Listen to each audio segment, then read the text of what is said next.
the first Honor of Kings World Champion title of 2025. 4 teams will be seeded. The first places from the S3 Philippines qualifier, S3 Indonesia qualifier, S3 Malaysia qualifier, and S3 Americas qualifier. Each seed will be assigned to a different group, while the remaining 8 teams will be randomly distributed across the groups.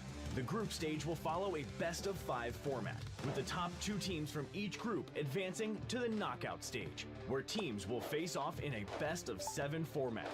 The journey will culminate on March 1st, when the first 2025 Honor of Kings World Champion will be crowned. Additionally, a major announcement: the global ban and pick format, pioneered by the KPL in 2018, will be fully adopted in this tournament. For over 6 years, KPL, Chinese Honor of Kings Pro League, has set the gold standard in MOBA esports and will continue shaping the global competitive scene. Honor of Kings remains at the forefront of innovation and excellence. We can't wait to see how the world's best teams rise to the challenge. With a staggering prize pool of $300,000, honor, recognition, and substantial rewards await the champions. The stage is set, and the stakes are higher than ever. Here's a guide for Honor of Kings esports fans to join this exciting journey. You can catch our live streams either in-game or on our official channels. Joining us in person? Here's everything you need to know to make the most of it. Take part in in-game activities and earn exclusive rewards. The countdown is on. Mark your calendars and see you in Manila.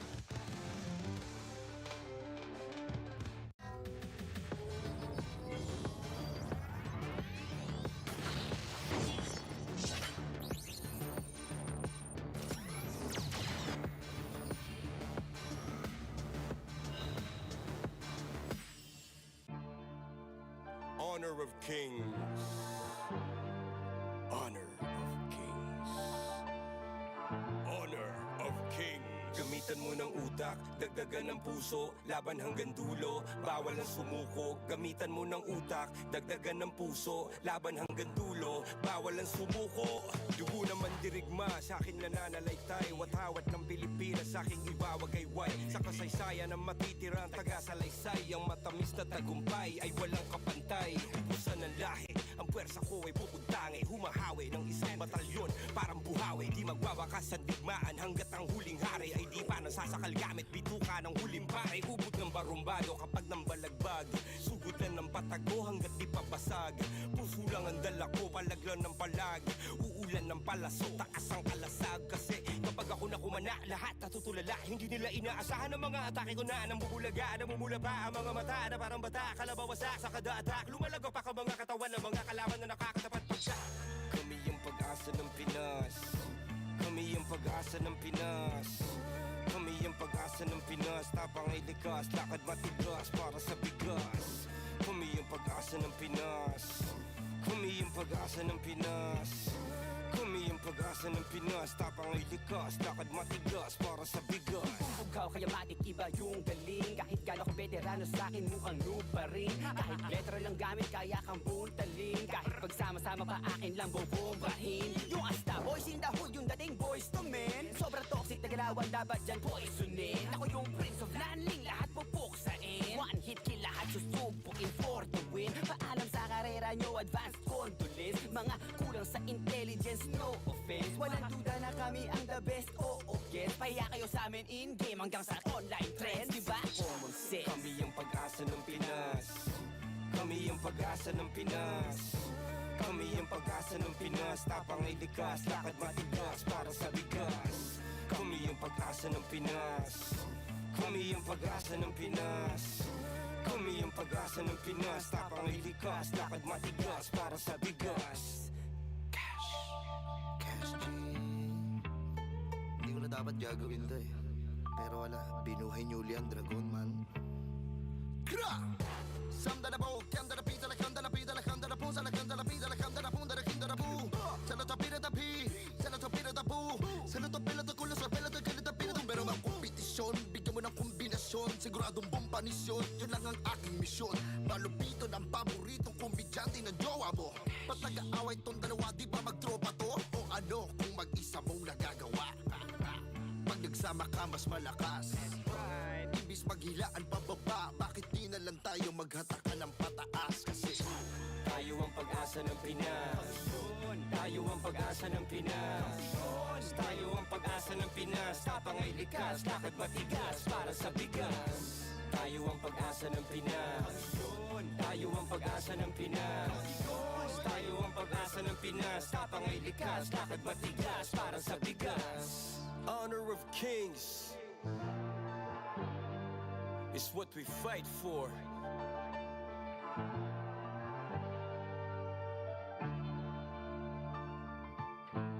Looney, Abra, Malupiton, 2025. Tayo ang pag-asa ng Pinas. Tayo ang pag-asa ng Pinas. Tayo ang pag-asa ng Pinas. Tayo ang pag-asa ng Pinas. Tayo ang pag-asa ng Pinas. Tayo ang pag-asa ng Pinas. Tayo ang pag-asa ng Pinas.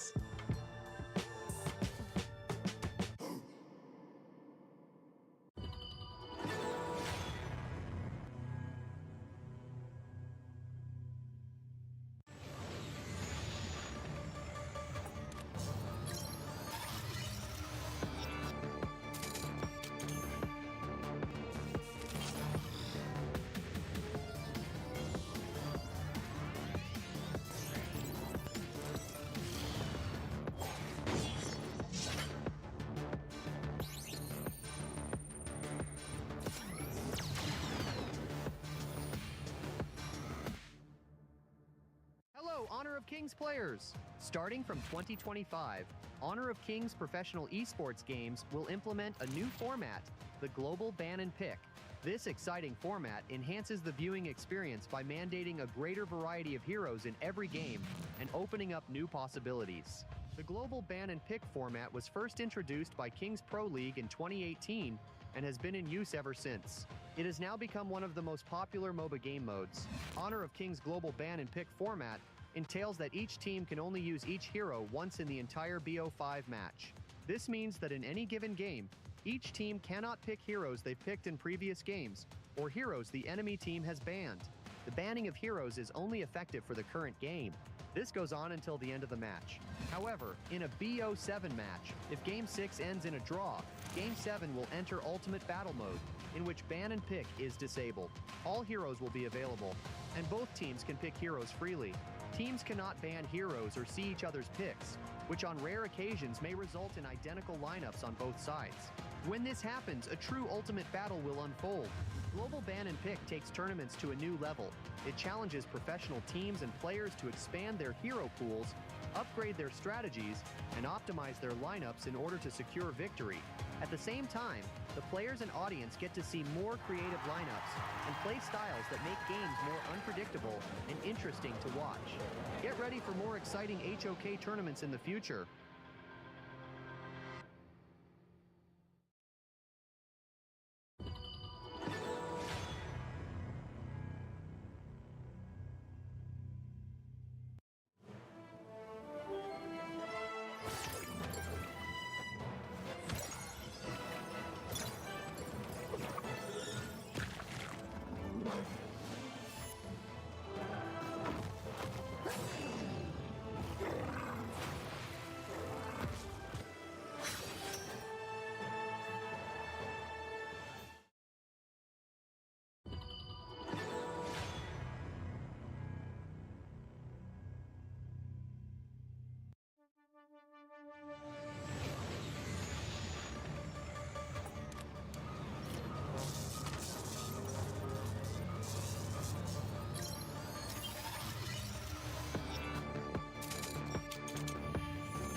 Gucci, and it's a battle of the farm laner, so to speak. Yeah, it's also a battle of setup, right? It's much easier for Vitality to get those stuns coming in. And look, simply over and over. Like, Okay, go to the truth! Oh, the four-man Wendy gets killed! That's a double go to the web. Kaka, again, you just spot him out. The flash truth goes in, gets the triple and kick him. I'm kind of harassing the flank on this one. He wants to go, but the backside, they've gotten Dragon, and he was a static target, and then they push back Just G, and now out. Kyung9 needs to be a bit careful. Here's the set sail. Look for the perfect bound with 4. Oh, the flash away. Kyung9 just trying to stay alive. Illusion has already been killed. Does Chammy1 die? Yes, he does. Haku got him with the dream roll, but it was an amazing bout. Siri continue to fight under the tower, finding Chaz. He's going to stay alive. Haku, though, might not be as lucky. He does go down. Late game here, I would give it to go to Pyro. Oh, set sail. Haku takes the first Tyrant, and they've been pushed back, and they've given out first blood. Chaz is going to get this one. He's going to get knocked down, but they do have the return. 3 members are already down, and Haku's got a triple kill, making a pentakill.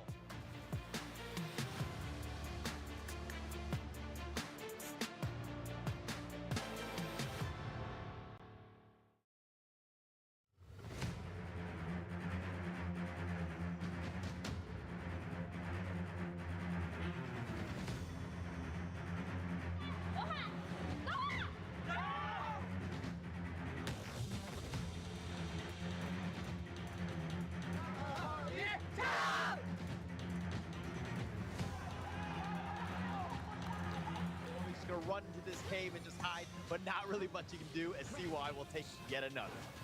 Yeah, and it looks like this is game over, so game number 1 will go to Nova. The last one, the minions are making their way downtown. Down, pushing him back, and Kika throws it. End this game as they push the mid lane. Wave Pit, what can he do? He's all the way up in front. The Crystal is doing... Balik, front down, on 3, sabay. Hindi na siya ng isang buwan. Oh, no! Wala lang buhay. Dumobol kill, pumiprin si Muchi. Finally, nakakalaro na rin siya. Focus na sa goal. And we are down to ultimate battle.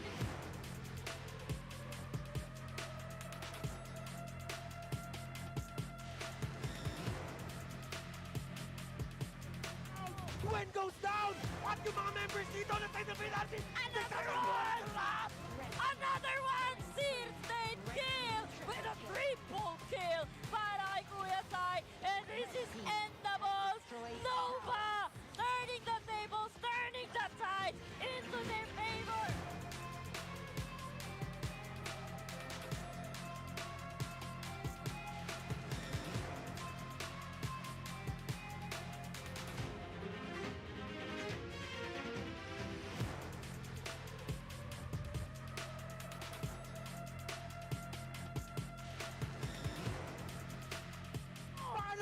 Panas nito!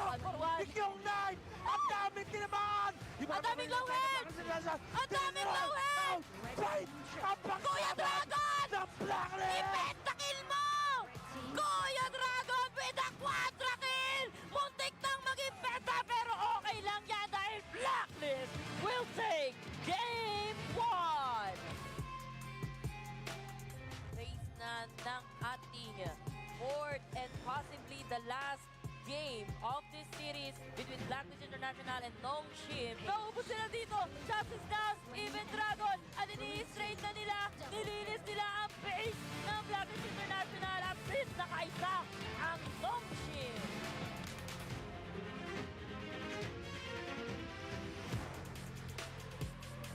Oh no! Nanakbo! Meron pa rin naman siya natitira dito at nag-clear na lang siya ng minion sa may middle lane. This is bad! May delay kahit papaano! Ace! This is bad for the side of Blacklist International. It's all about the ultimate battle.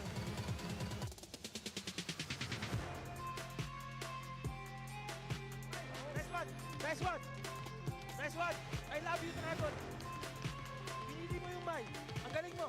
Tapos pinili din pala nila yung Mai. Kuya Chas, mababagsak na rin. Pero Blacklist International, mababawi sila. Kuya Dragon is down.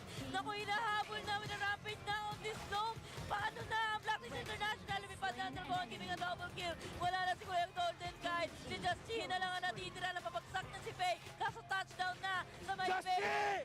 Talagang The last man kailangan niya standing! mag-step. Kaya ba? Ang Justin! minion! Sa gitna! Hindi na kinaya!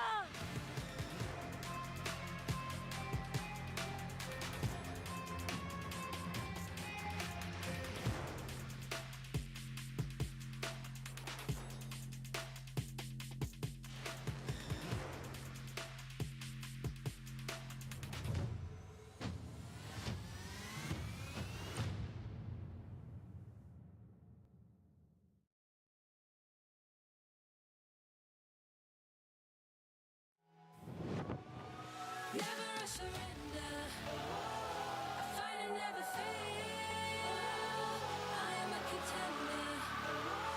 A challenge I can feel.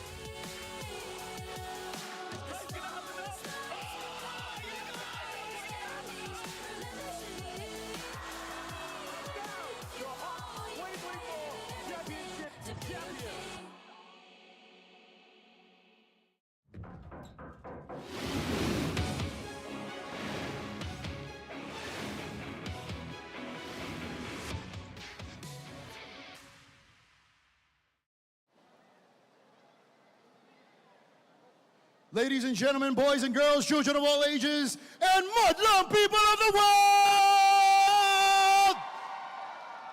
Welcome to the Honor of Kings Invitational Season 3! That's right, dito sa Pilipinas, here in the Philippines, we have the greatest energy. Pilipinas, make some noise! Wow, wow, wow, it's hot! That's right. I'm Eric Eruption Tai, and I'm with the lovely. I'm Choo Choo.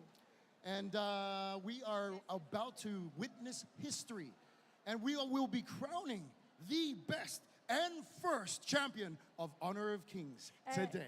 Yeah, I'm super excited, but magandang hapon, everyone. Magandang hapon, that's Yes. good afternoon. That's how we do it in the Philippines. I love it, I love it. So before we begin, and then I would like, and we all would like to call on Mr. James Young, បាទអ្នកមើលតម្លៃតំណឲ្យហើយខ្ញុំមិនដឹងដែរ Esports Center, Level Infinite, Tencent Games for an exciting news for us.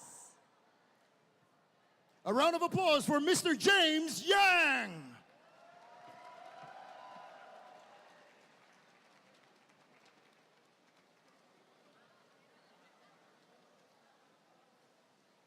Hello, hello, hello, Honor of Kings fans in Philippines and around the world. And I'm James Mà Yang, mê and ZeolyKH I'm chúc mừng here rồi, mê today to ZeolyKH. announce the key update and thrilling news about 2025 Honor of Kings Esports.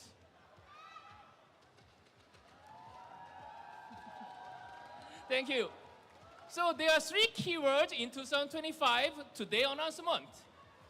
Personally, 2025, we will have a new roadmap including much more tournaments and leagues for the global audiences. And also, we're trying to enhance, strengthen our cooperation with the region. So, as a pro player or audiences, practitioners, content creators, you can all join and make esports together with us. And open to everybody. That means our Honor of Kings Esports is open structure. Any of you can join. You can also show your skills and competitiveness in this stage, maybe if you are good enough. So join in.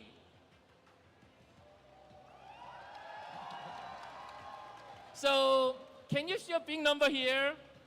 Yes, I'd like to say that we will invest 15 million US dollar for Honor of Kings Global Esports. Yes, yes. We are dedicated to bring much more exciting esports experience to players and new audiences worldwide.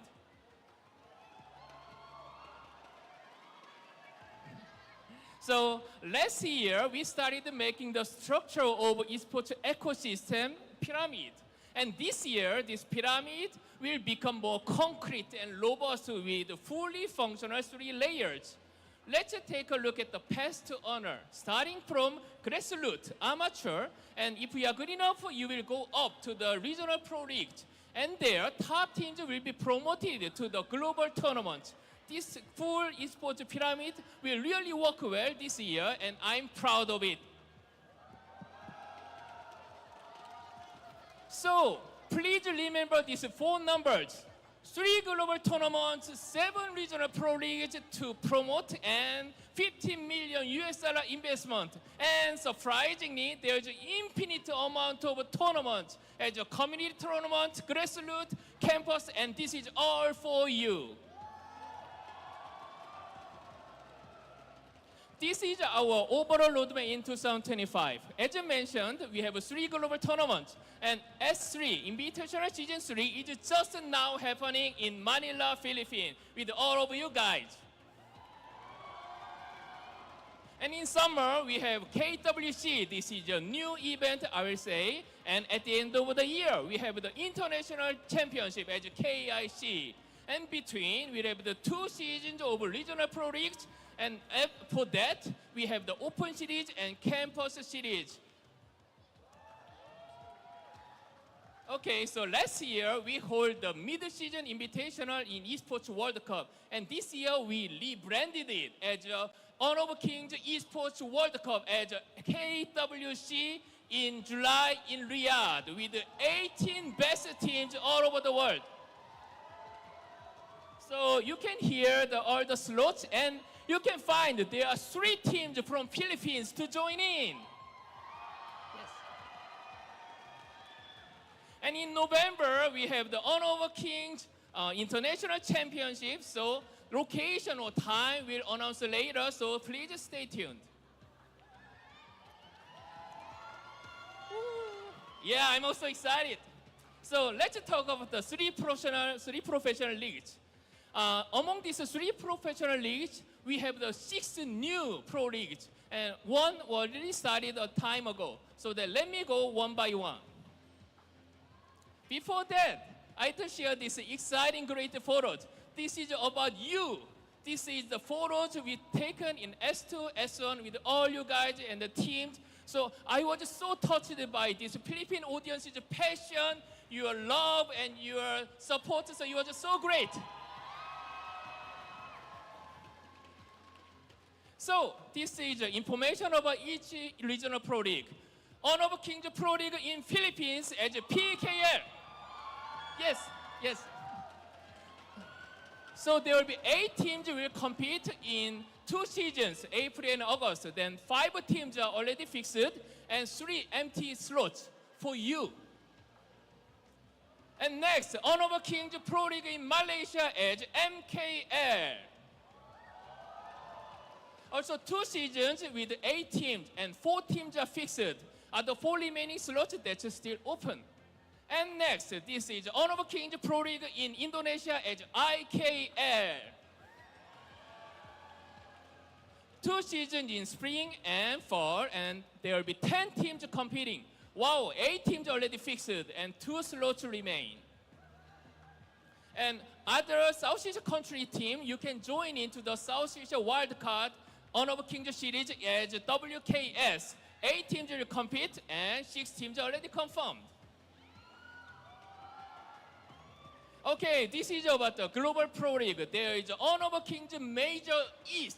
So this is including Korea, Japan, MENA, and South Asia. So Eastern region, there will be 7 teams, and yes, there's just some logo you know. So there's 4 teams confirmed, and 3 slots remain. And Honor of Kings Major West, including Americas, CIS, Europe, and Turkey. 7 teams and 4 teams confirmed.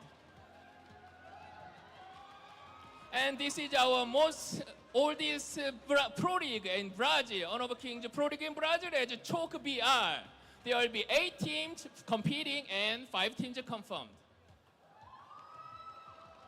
Yeah, this is all information about 7 regional pro leagues starting this year. And Open Series.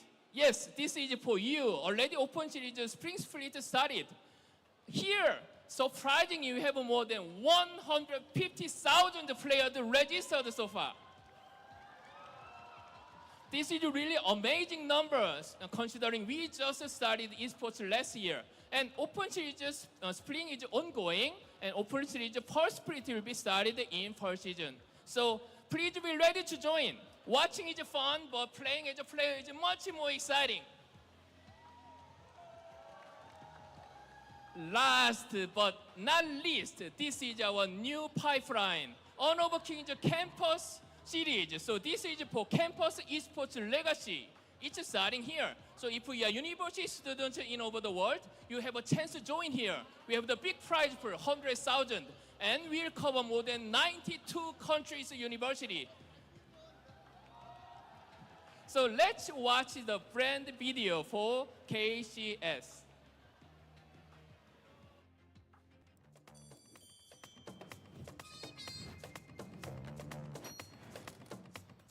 HOK? Okay, HOK.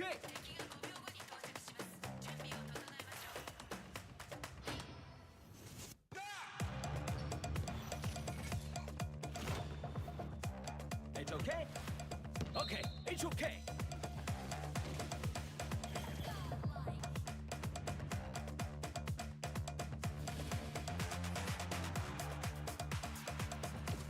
It's okay? Okay, it's okay.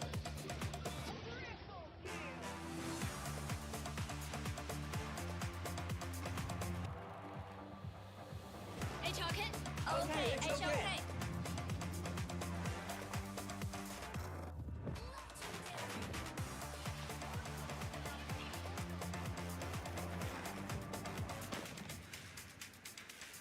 It's okay?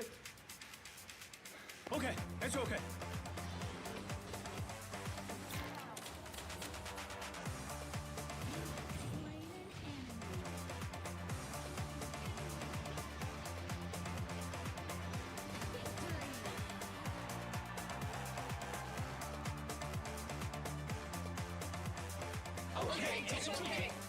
Honor of Kings 2025 Global Collegiate Tournament Season 1 is about to begin.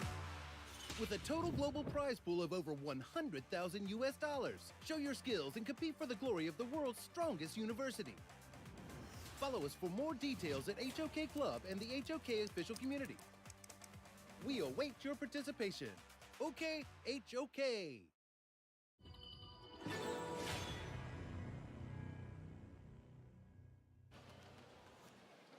Yeah, what an exciting, what an impressive video. So are you ready to become your star in your school? So in 2025, we'll bring you these 4 numbers: 3 global tournaments, 7 regional pro league, 15 million US dollar we put it with the infinite number of the community tournaments. So are you ready to join? Are you okay? Great, so okay.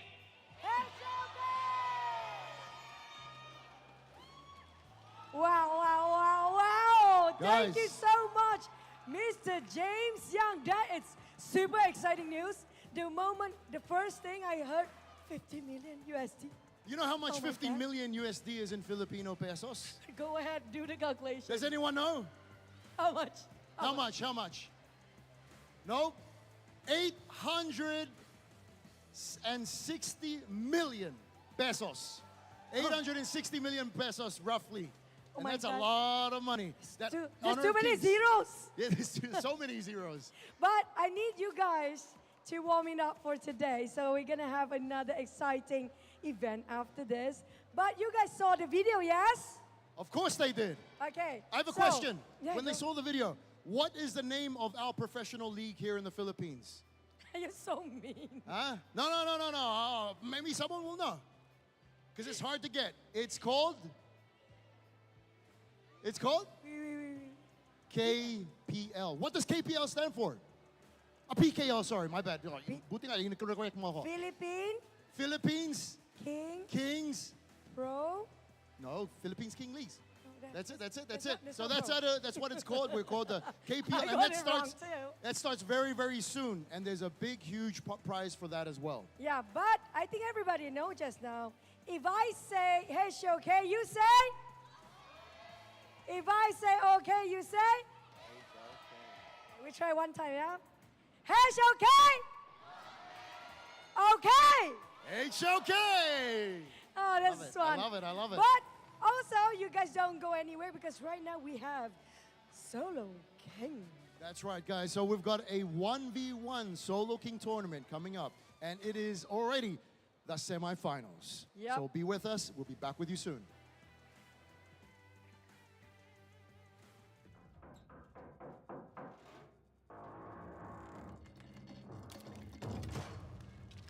Emerge where you're needed. Emerge where you're needed.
Hello guys, welcome back to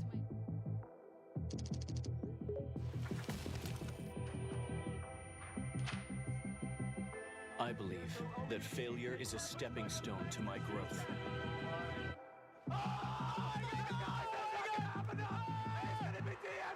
I believe that persistence is the only shortcut to glory.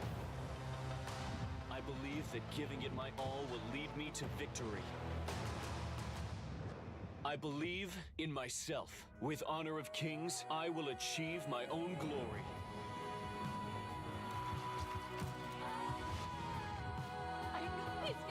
HOK Invitational Season 3. Step onto my stage of glory. Witness the thrilling moments of passion together. February 21st to March 1st. 12 global teams battle for the ultimate victory.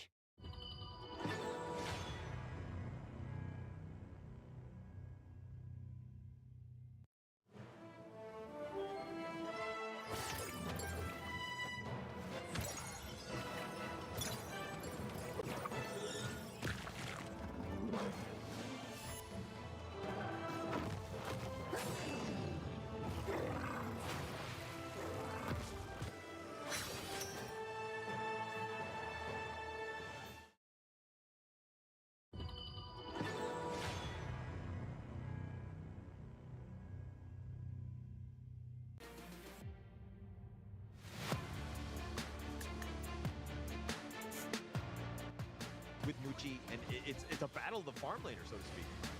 Yeah, it's also a battle of setup, right? It's much easier for Vitality to get those stuns coming in. And look, simply over and over. Like, Okay, go to the truth! Oh, the four-man Wendy gets killed! That's a double go to the whip. Kaka, again, you just spot him out. The flash truth goes in, gets the triple and kick him. I'm kind of harassing the flank on this one. He wants to go, but the backside, they've gotten Dragon, and he was a static target, and they push back Just G. Not out. Kyung9 needs to be a bit careful. Here's the set sail. Look for the perfect foul with 4. Oh, the flash away. Kyung9 just trying to stay alive. Illusion has already been killed. Does Chammy1 die? Yes, he does. Haku got him with a dream roll, but it was an amazing bout. Siri continued to fight under the tower, finding Chaz. He's going to stay alive. Haku, though, might not be as lucky. He does go down. In here, I would give it to go to Kaido. Oh, set sail.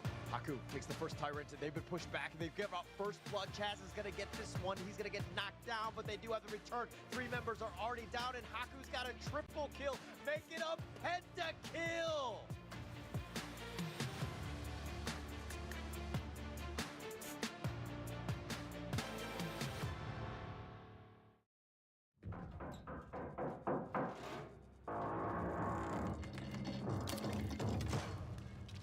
Emerge where you're needed.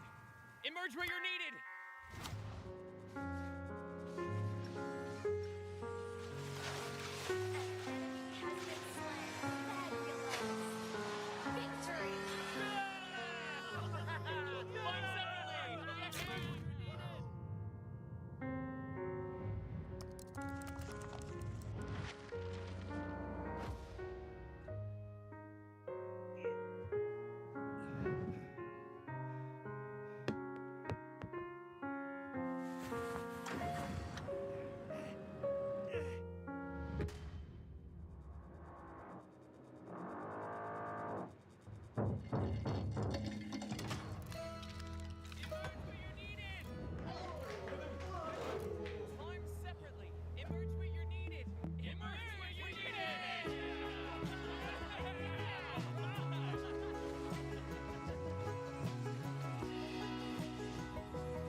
I believe that failure is a stepping stone to my growth.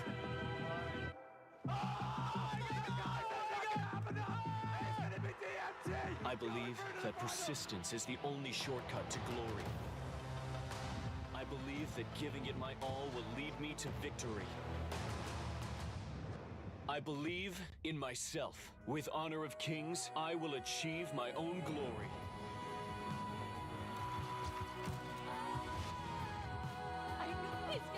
HOK Invitational Season 3. Step onto my stage of glory. Witness the thrilling moments of passion together.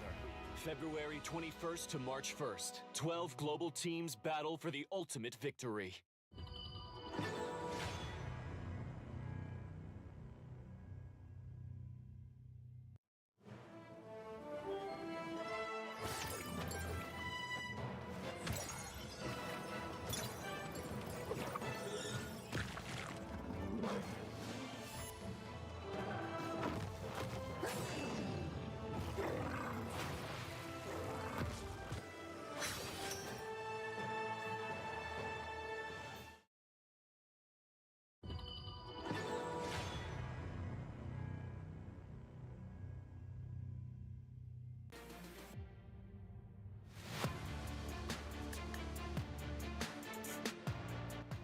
With Muji, and it's a battle of the farm laner, so to speak. Yeah, it's also a battle of setup, right? It's much easier for Vitality to get those stuns coming in. And look, simply over and over again. Oh, kick out to the truth! Oh, the 4-man Wendy gets killed! That's a double go to the web. And again, you just spot him out. The flash truth goes in, gets the triple and kick him. I'm kind of harassing the flank on this one. He wants to go, but the backside, they've gotten Dragon, and he was a static target, and then they pushed back Just G. Not out. Kyung9 needs to be a bit careful. Here's the set sail, looking for the perfect foul with 4. Oh, the flash away. Kyung9 just trying to stay alive. Illusion has already been killed. Does Chammy1 die? Yes, he does. Haku got him with a dream roll, but it was an amazing boat. Siri continuing to fight under the tower, finding Chaz. He's going to stay alive. Haku, though, might not be as lucky. He does go down. In here, I would give it to golden title. Oh, set sail. Haku takes the first tyrant, and they've been pushed back, and they've given up first blood. Chaz is going to get this one. He's going to get knocked down, but they do have the return. 3 members are already down, and Haku's got a triple kill. Make it a pentakill!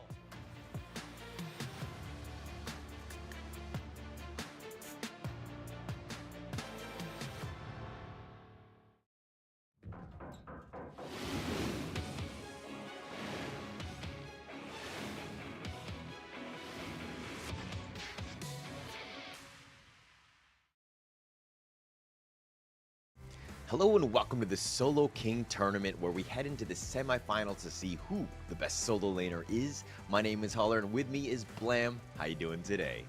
Hello, I'm doing fantastic. Hello, even better knowing that we are going to get Sky. a further investment of $15 million into Honor of Kings Esports. That is huge. Yeah, it's a ton of money. I actually am super excited about that. But ខ្ញុំមិនដឹងនេះយើងបាននៅមើលអត់ទេមិញប៉ុន្តែ roadmap របស់ Honor of King ចាប់ពី Championship នេះគឺធំណាគេបង្កើតប្រកួតថែម And a lot of teams really just kind of jump into this one. I'm super excited. Not only of that, but of course we have the Solo King, and we have the grand finals that'll be coming up today. Absolutely, and like James says, it's open to all. There is many ways that you can actually get into these future tournaments, and we are obviously thankful for the current tournament and the current sponsor, which is the Infinix GT20 Pro. This has been the phone that has been charging and supercharging the Season 3 Invitational, and to be honest, touch wood, touch my head, we've had barely any technical difficulties with it, so that means it's got to be a good phone, right? Worthy of anybody's cash. Get the Infinix GT20 Pro. Yeah, it's actually been very consistent, right? And that's pretty much what you want. You want stability in that kind of phone, and the Infinix GT20 is obviously the way to go for this one. But okay, we have the Solo King tournament. We're gonna have the semifinals. Apparently, we're gonna go down to the last 4 of these players. It's gonna be an interesting one because it's one of those things where even when we were talking about when the championship, they had the little mini game thing. We were doing these one-on-ones, and they're not the easiest of games to play. They aren't, no, yeah. It's a very little window of opportunity to actually get the win. I mean, if it's any normal kind of 1v1, you're looking at the first 3 kills or taking the first turret as well. So, again, not a lot of room for error, and it's mainly focused in one lane rather than spread across the whole of the gorge. Yeah, but that's what makes it exciting, right? It's taking the me in team and just kind of going solo on this one, right? You can't blame anybody else. At the end of the day, if you're going to lose this one, unfortunately, it's on you. But, I mean, look, I think that this is a great way to also play the game because sometimes you want to, just play one-on-one. You want to really test your skills up against that one other player and to see if you really are the best one. Absolutely. I mean, the way they got me onto this one was definitely the merch back in KC 2024. But here we go. Here is the format. So 8 players will play a best of 1 single elimination. 8 players will be randomly drawn, destroy the opponent's first turret of the mid lane, or kill the opponent for the first time. So first blood. And here is the updated bracket this far. Yeah, look at this one. It's going to be Chammy1, Blacklist, going up against Azar. They're going to keep it in the Philippines. It's probably a little personal on that level, but on the bottom side of the bracket, you have Gia from AG and Keke from Team Vitality, both in and of their own right, very good laners. But it's going to be interesting seeing how this matchup actually plays out. Yeah, I mean, these are 2 different players in 2 different roles as well. I mean, you got Chemi from the Clash lane, and then you've obviously got Azar from the farm lane. So it's not like they can maybe go both farm lanes, because that seems to be a little bit of an unfair advantage for those that already have their profession down in that lane. Yeah, it's all about just the mid lane, right? And there's, again, no rotation, no help. Everything at the end of the day is on you. But are we going to see some like crazy common skills? Because, a flash is more of like the traditional Honor of King style, right? But are you going to go with like an execute? Are you going to what are your, I mean, obviously it's hero dependent, but I think that this game is going to be spicy enough to kind of just change those kinds of things up. I mean, let's not devolve too much into Kindo Fu's dreams, right? Get and execute on many of these heroes. I'm pretty sure he'll be keeping a keen eye out for it. But I mean, my personal go-to was always Flash, because my 1v1 go-to was Lung. So flashing in, flaming palms, get the first kill, super duper easy. Yeah, super easy. And I mean, you clean house when you can do it, when you catch them off guard. That's always fun to do. But for myself, I've actually gone kind of the Kindofu style. I do think execute is the way to go. But first, I think we need to throw it to the host.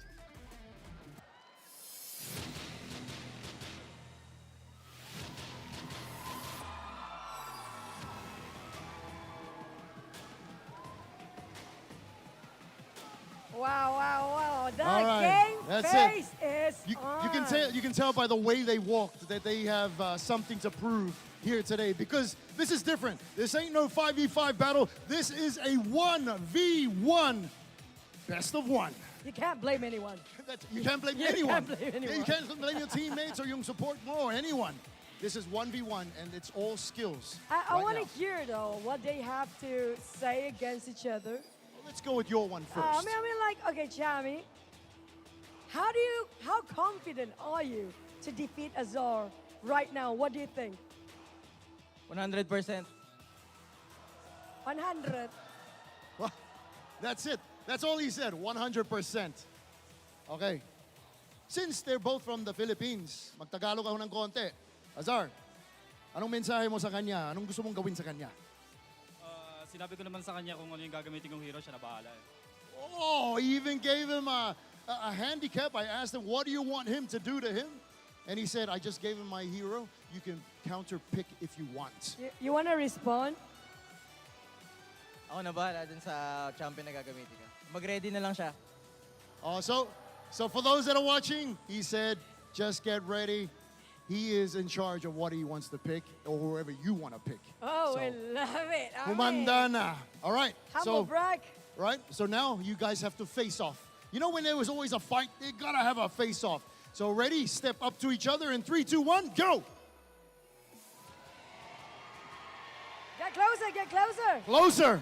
Yeah. Yeah, that's what I'm talking about. Okay, thank you very much. Let's go to your seats. Okay, ladies and gentlemen, please give it up for Chami versus Azar.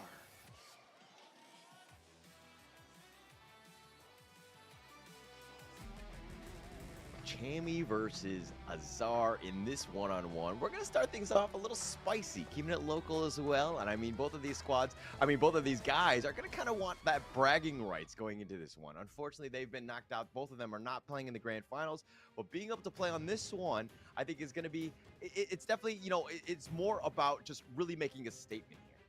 Hey, He's sige no. like kind of like the version of hype men that we normally see in sige no. like a rap concert or something. Sitting next to you. I don't know about you. I feel like I just rather be sat on my own, like, some and minute. focus Go and zone in on this one. But yeah, we saw some. I heard some fights. I saw a very intense stare down to the point it got a little bit too close to me. I was like, oh, it's getting heated in here. Yeah, it is. I mean, I guess, you know, I would be a little intimidated, you know, I like to play by myself, you know, when I'm doing this, because I'm super focused, and I can't have anyone kind of bother me when I'm playing, right? So it's, you know, he is a much better, braver soul than I am, Azar, and I think he's ready. I mean, at least have room to blame people, right? You'd be like, hey, she nudged me. That wasn't my play, she nudged me. Yeah, it's her fault, right? Okay, so I guess you can kind of point fingers a little bit better when that's, you know, when they're on the stage like that, so they could potentially bother you. But at the end of the day, I think Chami won. All business, man. He's good to go, right? But is he going to go with Clash Laners, do you think? I don't know. It depends. I mean, we heard there that obviously Azar already said, hey, I've told you what my hero is going to be. You can counterpick on whatever you want that to be as well. So, but then Chami was just like, I don't care what you go for. I've already chosen my hero. I know who I am going for. But yeah, it's going to be really interesting to see if he does go for a close quarter combat kind of hero. But I feel like in a 1v1, you definitely want to be playing range if you know your opponent's picking a range, right? Yeah, for sure. I definitely an advantage, right? I don't think he'll probably go with the Clash Laner. It would be interesting if he was just like, hey, I got this. It doesn't really matter, you know, what you pick. I'm going to stick to like my Dharmas, my Yin types. But I do think the range is going to be probably the optimal play here. Yeah, I mean, there's not many kind of like melee type heroes that you can get at level 1 that are able to close in that gap. I mean, you have the likes of Byron that has the knock-up, but doesn't quite have the dash, so you probably wouldn't get any kind of engage until you hit that level 3, level 4 mark, right? Yeah. I think that's going to be key, right? Who gets the first, right? The ult. I think is going to be super key on one of these types of one-on-ones because, you can really start to snowball from there and it'll make it much, much easier. But again, it looks like the hype trains are coming around and it looks like they're pointing fingers or trying to get some intel on everybody. Yeah, you better not mess this up. You got one shot, one opportunity. Don't mess this up. Yeah, Azar right now, he's talking with his coaches, I think, and getting a little bit of strategy dump in terms of what he needs to do. If anything, I think that they're kind of trying to hide the hero pick, because I think that that's going to be key.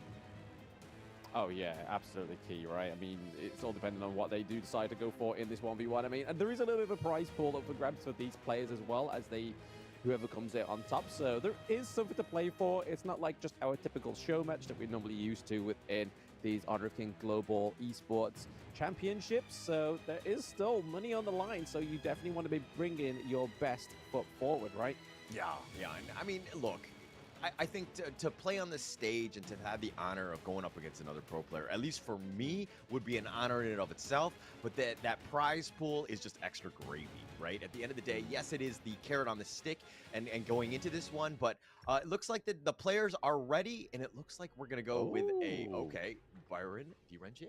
Nice. Yeah, I mean, I did say it, right? I mean, there is probably not that many kind of melee heroes that have the dash and the knock-up that you need at that low level. So going for the Byron may be Chammy's best shot at this one. But yeah, the DRNJ, if he gets that legal immunity, he kind of gets rid of that knock-up. Yeah, very interesting, right? I think he's going to have a hard time even getting into the lane. And Azar already starting off, bullying him out. He's at half-life, and Chammy really can't do much but watch. Yeah, no, I mean, this is the whole thing about the DRNJ is just getting that passive up. So you've got that increased movement speed. He's very low health. Oh, okay. Still trading blows, but Azar definitely looking like he's on top here. He's level 2 already. He's got that second skill come through. Got to be careful, Chammy. Yeah, he's got to be very careful. He's so low. I mean, he's looking to go for this one, but at what cost? Okay, all right. A little bit of a storm strike there, but he did use his flash very early. So if anything, he has to play this positioning perfectly here. Oh, okay. He does get the double knock-up again. So even though he's low on health, he's like, you know what? The shield's going to be enough for me here. He's got him built for the physical defense boots as well, so that's definitely going to help. But we know that DRNG actually does land some magical damage as well. But Chammy looking down. Oh, Azar gets the first blood. Yeah, playing with fire on that one. Azar just kind of, sticking around. I mean, when you have that ranged advantage, you want to tenderize your opponent as much as possible. Does a really good job. And Chammy, he hit 3, but it was a little bit behind. He actually just goes for it, and it looks like they're calling it. Okay. Yeah, it's one kill, that's it. Okay. One kill. And it was Azar there. A very valiant attempt by Chammy for going for the Byron, sticking to his Clash Lane picks. Maybe he just wasn't the marksman he was meant to be. Yeah, I mean, I think he's going to just wear the nó like của mấy bên điện cặp đánh cái má lấy cho dương like nó tẹt to ngày. Nó dùng khai Chammy mấy tầm khơi tầm ban, Chammy mấy tầm khơi ban pi khỏi đáy mà nhỉ. Tranh buff kê. Cái ban pi môn nó mà pi cày. Is going to go for a farm lane hero this time around after seeing what just happened there, especially going against Ja as well. But we could be seeing a marksman versus marksman in the final, which would be definitely a feistier best of one compared to what we've just seen. Yeah, I would think so. I think the traditional way to go, obviously you want to stick with the range one. I think that, the DRNJ, I don't even know if that's the best one. Even for myself, I probably would have gone a Loong. I just like the potential burst. But yeah, everybody has their own preference in terms of where they want to go. And it looks like Azar, the DRNJ, I mean, when you win, it's all good, right? It's all good. I mean, now Azar is that one step closer to the prize pool of this 1v1 Solo King Championship. So, like I said, you definitely want to be picking those heroes that you are more comfortable with. But I do like the DRNJ, especially that your enemy's not going to go for something like the Loong, because then, yeah, you'd kind of be like, you've got to make sure you're building your physical defense boots and stuff like that, just to kind of like make sure you survive the flaming parts. Yeah, it's more underwhelming at that point. But look, they were having some fun with it. They were not picking the top tier heroes, right? And that's what makes it fun for me. Because if it was like Lung on Lung, like the mirror, it would have been probably way more cagey and kind of I mean, they're taking it very seriously at that point, right? I mean, I would. There's prize pool on there. I'd be going. I'd be like, no. I'm going Lung. I don't care if I go Lung for the entire other bracket. So be it. Yeah. I mean, but at the end of the day, just getting into the grand finals and going in, I think would be key. So I would play, definitely a little bit more serious. But again, I think that it's one of those things where it's like, hey, Jamie's not going to go with something like a ranged one, like not a traditional meta hero that's going to be up the farm lane, that type. So we'll just have some fun with this. Yeah, exactly. I mean, it's brief, like you say, it's fun, and these players both get to get back on that stage because they have been wiped out of the competition, unfortunately. Funnily enough, both teams wiped out by Nongshim Red Force, so the official gatekeepers of the Season 3 Invitational. Yeah, they were not nice at the end of the day. I think Nongshim Red Force, we'll probably talk way more about that later, but let's send it over to the host. That's what they want. That's what they want. But if we talk about 1v1, we have our first winner just now. That's right. We're waiting for another one. So this one is going to be a tough one. Okay. So we want to welcome for the next 1v1 Solo King, Ja from AG Global versus Kaka from Vitality.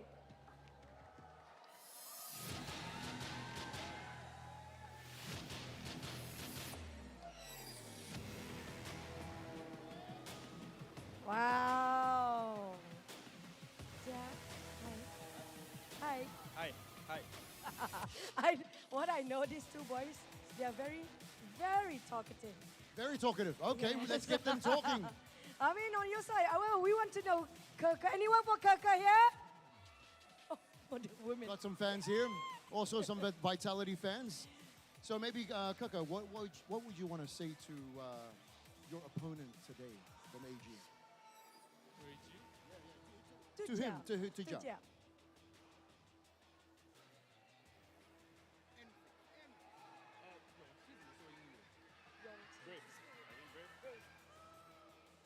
If you have a brief, play Mulan. Oh! Oh, okay. He dare you to play Mulan. If you're brave, play Mulan. What do you want to say? I don't play Clash Lane lah. He doesn't play Clash Lane. What lane do you play, Age? Farm Lane. Farm Farm lane. lane. You want to farm lane Mulan? No. No, it's only mid. It's only mid in solo 1v1. But before we start, we're going to have a face-off.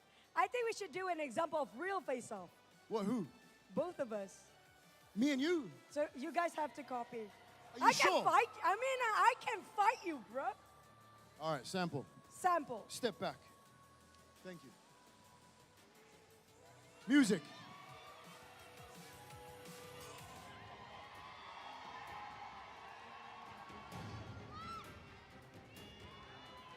Okay, that's enough. That's enough now. Let's keep it G-rated, guys. Okay, so we want you guys to do the same thing. Can you Look guys at each do it? other and stare at each other in the eye, just like how we do it. Okay, here we go. 3, 2, 1, face off. Closer. Closer.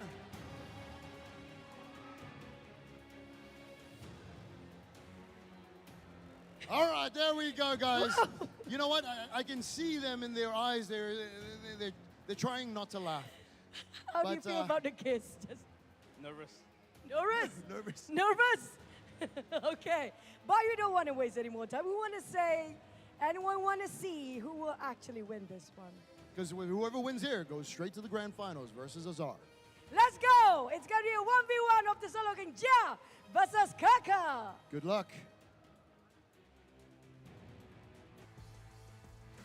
Second match is underway. It's going to be Gia versus Kaka here on this one. And it looks like Kaka was a little bit with that stare down. A little intimidating, no? Oh, very, very intimidating. It looked like both of those two members were not as confident and comfortable with the stare down compared to the last two players, but maybe it's just because they don't know each other. They got off on the wrong foot, but oh my no, gosh. the cuteness overload. Oh no, the kid. Oh no.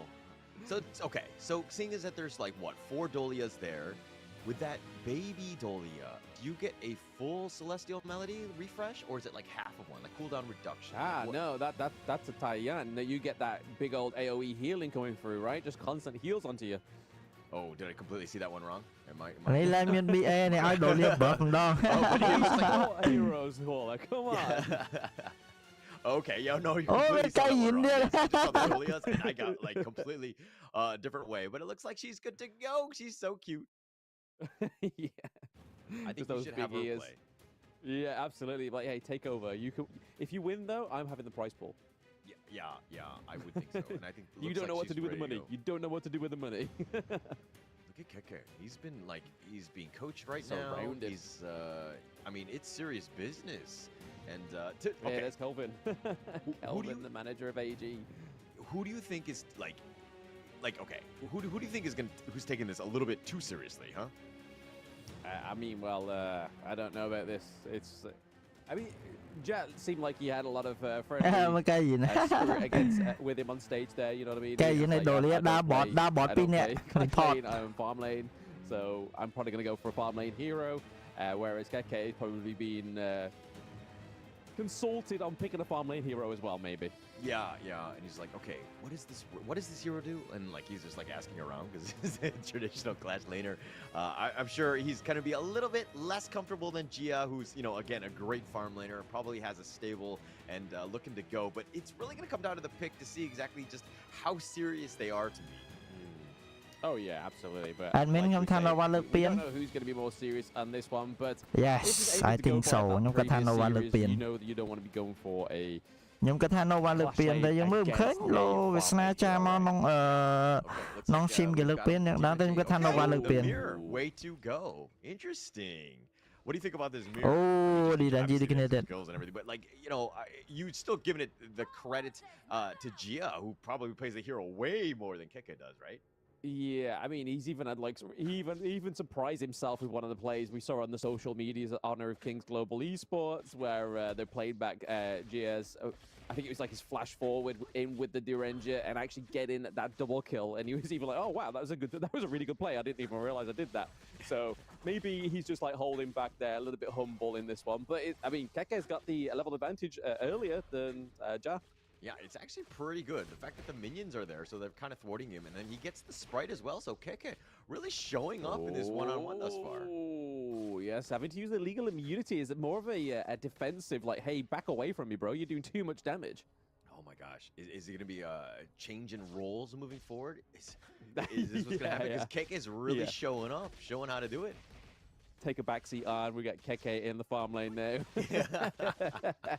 I mean, he's got a level advantage. His positioning is great. Yeah. I think that's just maybe just a translation of the game knowledge, right? Like knowing that you've got to clear the wave, get that level advantage up before your opponent, because like in this early level, it makes a lot more of an advantage because you are able to unlock your skills quicker. For sure. And he's definitely done a great job of this. And they're kind of just like throwing out cards. I mean, the third one ever is, is a little bit more range, but he's looking to push it out. Keke playing for this very smart. Yeah, it just depends if Keke knows the full extent of the D-Ranger pick like Ja in this one. But he's level 4. He's got the Imperial Order. He didn't quite hit, I don't think. Oh, no. He uses the illegal immunity there. Yeah, I mean, but he does have that huge level advantage and then also the life advantage. So he's Gia right now in a world of hurt, under 50%. The next minion wave is here, but Keke is looking to just burn it down very quickly. Both of them just keeping their passive up, just like throwing the cards. Like, yeah, we got to make sure we maintain that passive because as soon as somebody drops that stack, it's like your movement speed decreases and your attack speed decreases. But interestingly, Keke is going for like the defense build here, whereas the attack speed, it is look like it's going to be Keke. Not even a farm lane maid takes this one off of Ja. Oh, man. Well played by Keke. Like, just really showing up. That was just, like, on point. I mean, look, he was trying to make it happen. Jay, that was. Once he hit level 4, he went with the Imperial Order. Like, he tried to kind of just go for it. But, this is a moment where Keke was just like, he had such a huge lead in terms of experience as well as, life. He was able to just kind of close that one out. I mean, that's what happens. You can still translate that knowledge, that game knowledge from lane to lane, as long as you kind of farm those minions quicker than your opponent and get your level up a lot quicker. Like I was saying, in that early game is definitely a little bit more crucial than it is obviously towards the latter part of the game. Because you unlock those skills, you're able to get those combos a little bit quicker. And just in terms of the itemization in 1v1s, they're going to be a little bit more zesty compared to just like your basic sort of like going for attack speed. You want to be kind of, if you're already ahead with health, you want them more defense. Yeah, makes sense. But I think it's going to be interesting even continuing on, as it looks like KK will probably continue on with the D-Range. Azar has, shown it as well. So we're probably going to have another mirror matchup. That's going to be for the finals for this one for Solo King. KK, man, he's kind of showing how to do it on 1-on-1. That's it. Like you said, in the actual match, it's like maybe KK will become Arn, and Arn will become KK. But hopefully not, because he is a great player up into the clash lane. He's just showing that he's a multi-virtuoso. Yeah, versatile, right? Being able to play it. I mean, just he's a great player for Honor of Kings. Just everything, like put him in any lane. I think that he's very well established in terms of what he can do. Yeah, you're seeing the prowess right now, even starting to outscale some of these guys.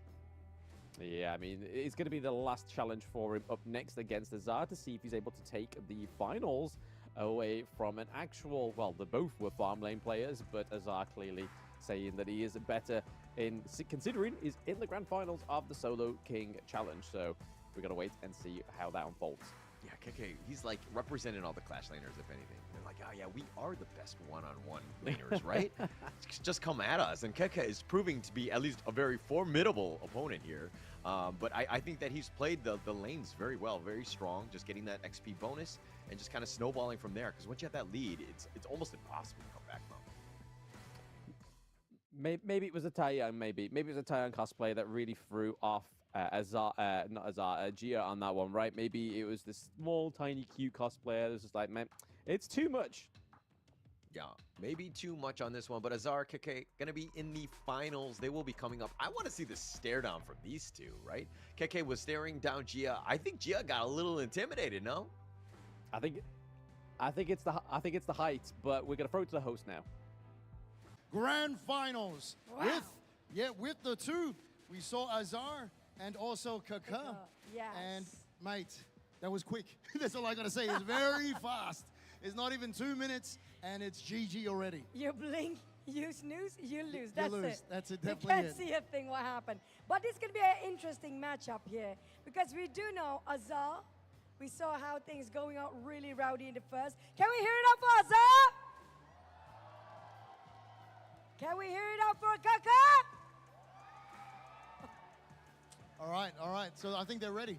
All right, without further ado, ladies and gentlemen, let's welcome back Kaka and Azar.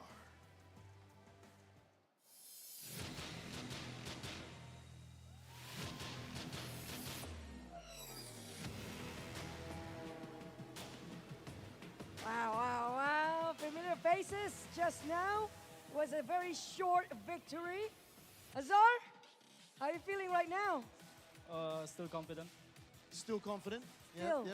Still? Still.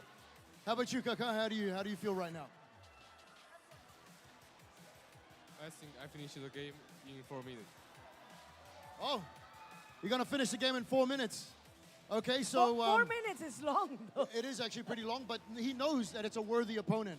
Azar, I believe you're gonna make it shorter than that, right?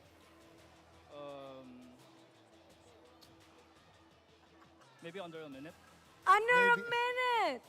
All right, speaking of under a minute and speaking of face-off, we've got two special guests that will give us a sample on how to face off. Yeah. And they are, where are they? I don't know. Where are they? Oh, I think, look down. You're too tall. Oh, there they are. Okay, I don't know what to say. They look so cute. Yeah. I think they're both like 5 years old. Yeah, can you guys do a face-off? Yeah. Kayan and Luban. Number Luban, 7. okay? Okay. Luban. I need you guys to step back first. Yep, step back and stay there. And she wants to follow. She's the support. What you guys are going to do is walk and then look at each other in the eye. Okay? Okay, on my cue. On 3, 2, 1, go. Oh, she's ready to attack already. This is so cute. Okay, stare at it. Stare. Okay, come closer. Come closer. She doesn't. Yeah. She doesn't like your gun, sir. Okay. No, it's okay. Hide the gun. Yep. Come. Beautiful. Cute. Yes. Hide the gun. Hide the gun. Yes. Very good. And then look at each other in the eye. Over here. Or at the camera. That's fine. This is Guys, a round of applause for these two beautiful, cute cosplayers. Yes, people, and they're very special. Maybe Little Giant, Luban, what do you have to say as advice to the two young gentlemen who are going into the championship round? Good luck to the game. What do you want to say, Good luck to the game. Kayan, what do you want to say? And say something.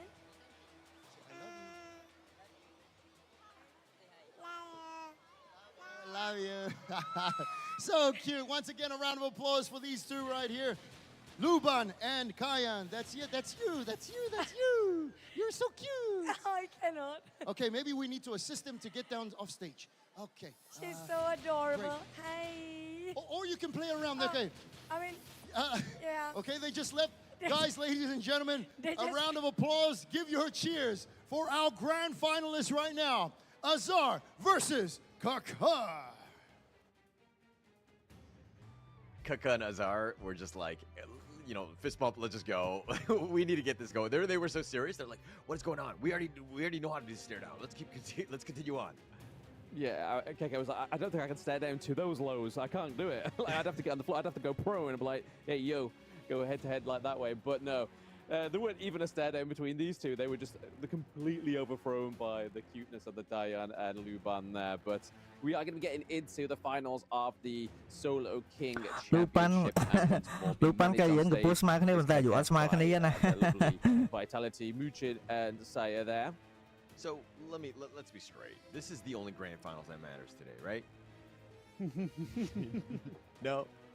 I don't think so. No, I think there's another bigger thing coming up, right? Really? Oh, there's another one coming up after this. It looks like all the viewers are going to be having a great time because you see two grand finals in one day. But this one, again, a lot of bragging rights. There's definitely a prize pool at stake as well. There's going to be money involved. But Azar versus Kika. Kika seems to be very serious. He's great with the trash talk. And getting him in this grand finals, I think I'm giving him the edge because I like just how serious he is. Like I keep saying, bro, there's a prize pool there. It's like, you're going to be serious. I don't care if it's a 1v1. I'd be going against Kin, and I'd be like, mate, Kin's my worst enemy in this one now. It's 1v1. There's $1,000 between us. I don't know you, buddy. Actually, I feel like we need to do this. We need to set up a one-on-one with you and Kin just to kind of see and just how serious it gets. Maybe not 1,000. Maybe we need to crowdsource some sort of prize. But I think that it'll be super interesting to see you guys go at it. Best 2 out of 3 of anything. I think there'd be a lot of like smack talk from across the stage if me and Kim were on there. Maybe after hours of Honor of Kings. Yeah, no, I would pay to see this. I will definitely contribute to this one. But you have to kind of sell it to me. You know what I mean? Like any sort of like boxing or MMA match where they kind of just trash talk. I want to see that level. Absolutely. Just get right. Just a whole stage just for the caster 1v1. I want to see it. We were saying in KC 2024 that we want to see a caster match showdown. But it never happened. It will happen at some point. We do want it. We want to get Haulers Ming on stage as well. Oh, yeah. Don't call it out, man. They might ban me, right? I was remember from between now and then. Yeah. That is probably true. But, and when I play one-on-one, I don't play Ming for the record. I go with Loom. I'm all about the meta, try to cheese my way out. That's why nobody wanted to 1v1 you in KC 2024, because you just chose Ming and the match just went too long. It is what it is, right? I was, I just make them fall asleep because they go bored with the late មានថ្ងៃ5ទម្លាក់ rank ប៉ិតមែនឬហាចុះបើថ្ងៃ5យើងចូល season ថ្មីទេតា Oh my gosh, Mulan. យើងចូល season ថ្មីទេតាថ្ងៃ5យើងចូល season ថ្មីបាត់ទៀតទេតាយើង update ចូល battle pass ថ្មីបាត់ទៀតទេណា I feel like maybe that with the additional health into this early game as well is going to be very helpful for Keke, and being on a hero that he's more used to as He knows that he wouldn't do 1v1 against the DRNG, right? He's already trading blows. He's not actually managed to get out of his turret, but still managed to get to level 2. But the XP difference is definitely in Azar's favor for now. Yeah, for sure. And he's completely being zoned away. Azar doing a great job of just harrying him and making KK's life a little bit uncomfortable. Looks like the sprite's going to be picked up by Azar. I mean, there's really no way for KK to get even close. No, yeah, he's got to be careful. He needs to get all 3 skills right. I feel like once his ultimate comes through, then it'll be a different story. But whether Azar is going to allow him to get to that point, because he knows there's a ticking time bomb in this one. Yeah, for sure. I mean, look, once he just gets it, but he needs to have a decent amount of life so that he can kind of tank some of the blows, like the Imperial Order from Azar on that when he, hits level 4, right? So it might not be the easiest for him. Yeah, it might not be the easiest going forward, but we can see that he's already built the physical defense boots. It looks like KK is like, you know what? I've not got any feet. I've not got any feet. I'm not putting any shoes on in this game. I just want to go for my first defensive item. Yeah, it's like all my ranked teammates, right? They don't even go for boots. They're just like, why? We're going to go barefoot in this one. We're going to be fine. But KK playing smart, right? He's not giving up anything. He's just going to still be able to somewhat farm. It's a little bit more of a 50-50 in terms of just potentially getting those last hits. Not the greatest, but Azar, again, just using that range advantage. បាទអញ្ចឹងមែនខ្ញុំទៅធ្លាក់ Master វិញហើយហ្នឹងហើយមានតែធ្លាក់ហ្នឹងហើយអត់មានអីទៀតទេដោយសារយើងចូលដល់ season ថ្មីដល់ពេលអញ្ចឹងទៅនេះ He just shows himself on this one. He wants to go. He's going to do some damage. Yep. Dash across the gorge, straight in. CC immunity is going to come through there. The ultimate, with the flash is well connected. KK is going to be the grand. It ends in a draw, but it was KK that got that first blood. That was a nice flash combo. Yeah, really nice. Well played. Very patient, and that's kind of how you want to play this. And KK really showing up. Just, yay, doesn't really matter. I've got my Clash laner. Mulan is able to take it away from DRNG. I did not have that on my bingo card. No, absolutely. He was like, I'm a Clash lane main. I'm gonna go at this tournament with a Clash lane hero, and that's even more impressive than just mirroring Azar, right? Yeah, for sure. What an exciting game. I mean, actually, these one-on-ones were pretty legit. I thought they were going to go a little bit longer, but just setting it up for that first kill, super important because, again, you just play patiently. You wait in the woods, in the bush, and then just kind of like jump them when you need to, and that's exactly what KK did. Really just kind of got that kill and got the victory. I mean, you could tell from the early game, Azar knew that he had to get KK down or kill him before that ultimate, and we even said it. It was just as we saw him get to level 4, he was on the rotation already. He wasn't even level 4, he was bordering on the line between maximum level 3 into level 4, and as soon as he had his ultimate, he knew what he had to do. He just had to press the execute button and go straight in. Yeah, really well played. I think it was super exciting. I did not, again, the Clash laners from KK, I mean, we know he's had so many highlights, right? And he's just kind of been able to get that. But being able to just one-on-one lane, I mean, he was like you could tell that he is not fazed by this going up against a ranged hero. He was able to just kind of play that one perfectly, playing patiently, understanding just when that power spike happened at level 4. Yeah, I feel like there might have not been a better hero to actually go against it. Obviously, like Mulan has at level 1, those dagger throw that you can actually just use as a bit of range there. So it kind of made sense. I feel like the Byron was lacking that. But we are going to go over to the host to get some winning words from KK. What, earlier I heard that, they say that he's pogi. And that means good looking in Filipino. Pogi. Pogi. Pogi. Yeah, pogi. So, is he pogi? You're handsome, too handsome. So, and one of them asked whether you have a girlfriend. Do you have a girlfriend? Yeah. Oh, pasensya na. Sorry. Anyway. But you're only girlfriend, right? Yeah, only girlfriend. Yeah, just one. I'm just kidding. You have a question, right? Yes, Kaka, let's go to your last championship, your win just right there. What was your strategy going into the game? And why did you pick Mulan? I think I just wait my ultimate. And I know they play DRNG. So I just wait my ultimate, I can kill him. Great strategy. I like it. For me, do you want to ask another strategy? No. What I saw, he didn't build boots. Who needs one? He just built a healing item and also a shield. That's it all was he needed. super smart. Very smart. Super smart. But I mean, like, not everybody can win. You're the first ever solo king in this tournament, and you got yourself USD. What's the first thing you're gonna buy with that?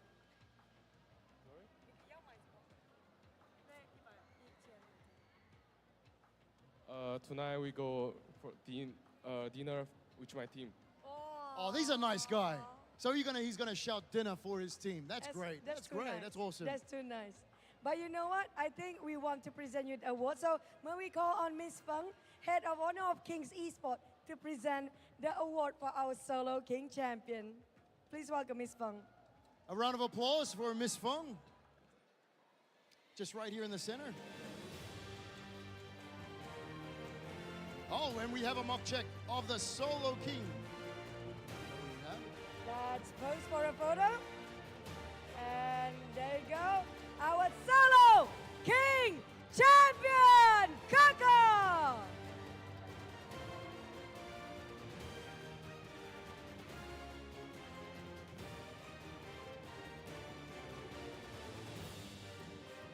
Thank you so much, Miss Feng. Oh my God. One picture, one more picture. One more picture for the pose. You can put a one. It's a Solo King. Yeah.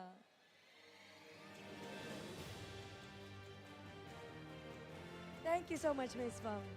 Congratulations once again, Kaka, for winning the Solo King tournament. Do you want to say anything to your fans or friends out there?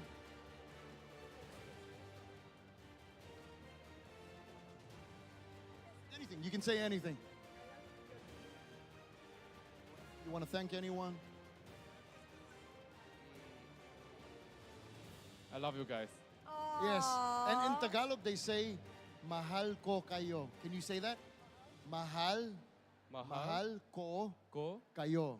And we say that again in 3, 2, 1. Mahal ko kayo. Yay! Well, man. Thank you very so much. Kaka. Appreciate it, Kaka. And congratulations once again.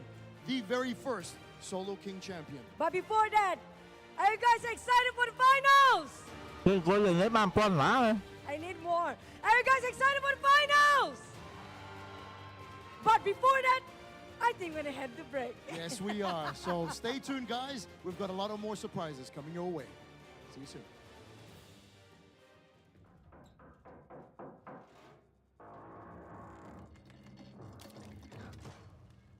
Kêu cô đừng lấy 3 point lạ. Emerge where you're needed.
I believe that failure is a stepping stone to my growth.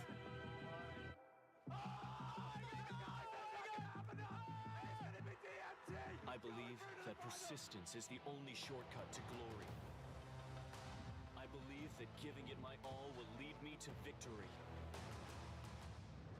I believe in myself. With Honor of Kings, I will achieve my own glory.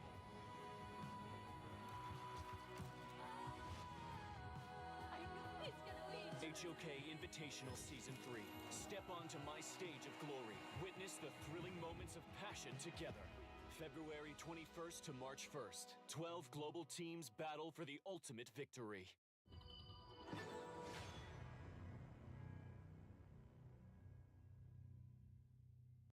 Welcome to Honor of Kings Invitational S3, where excitement will unfold at the vibrant capital of the Philippines, Manila. The tournament will run from February 21st to March 1st. Honor of Kings Invitational S3 will be held at SM North EDSA, the Block Atrium, and we are ready to bring an electrifying atmosphere for players and fans. Representatives from the Philippines, Indonesia, Malaysia, Americas, Europe, the Middle East and North Africa, Japan and South Korea, and wildcard qualifiers will compete at the grand stage in Manila. 12 of the world's best teams will compete for the ultimate prize, the first Honor of Kings World Champion title of 2025. 4 teams will be seeded. The first places from the S3 Philippines qualifier, S3 Indonesia qualifier, S3 Malaysia qualifier, and S3 Americas qualifier.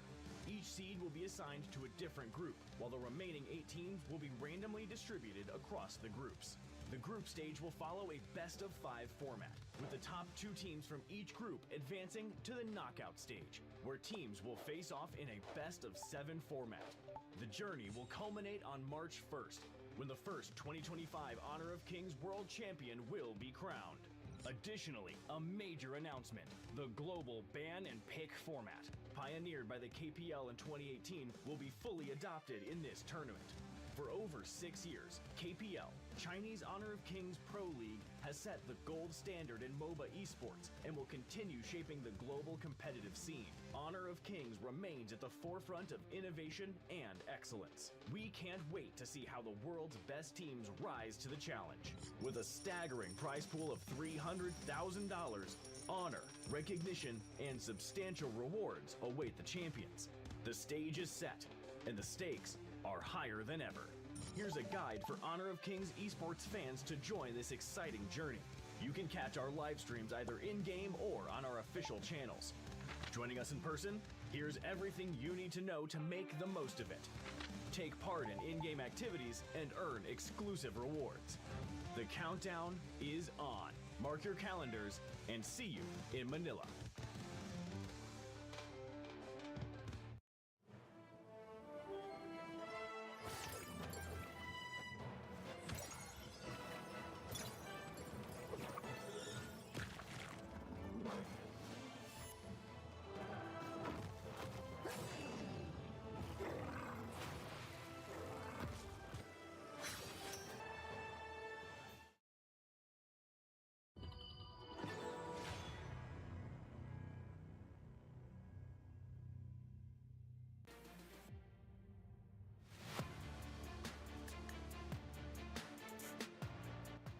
With Muchi, and it's a battle of the farm laner, so to speak.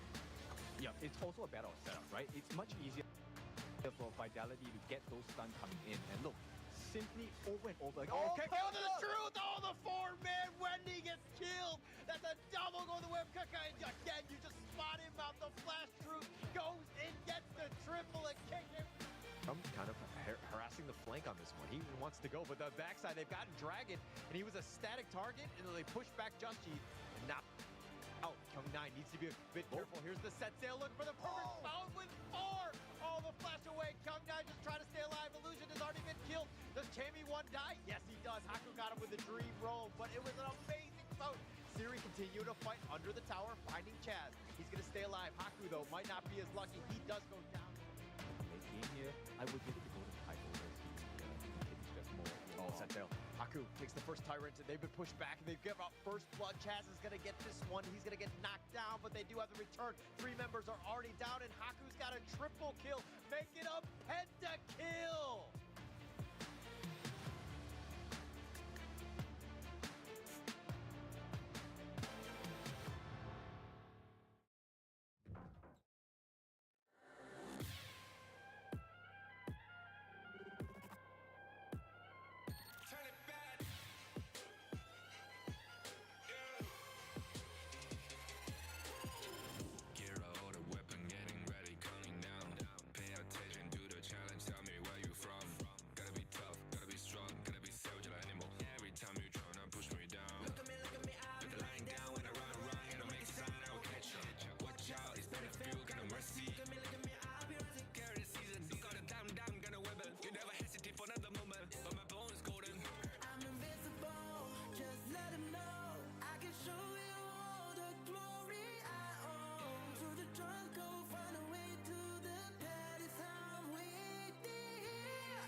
It's an honor showtime.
It's an honor showtime.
honor of kings.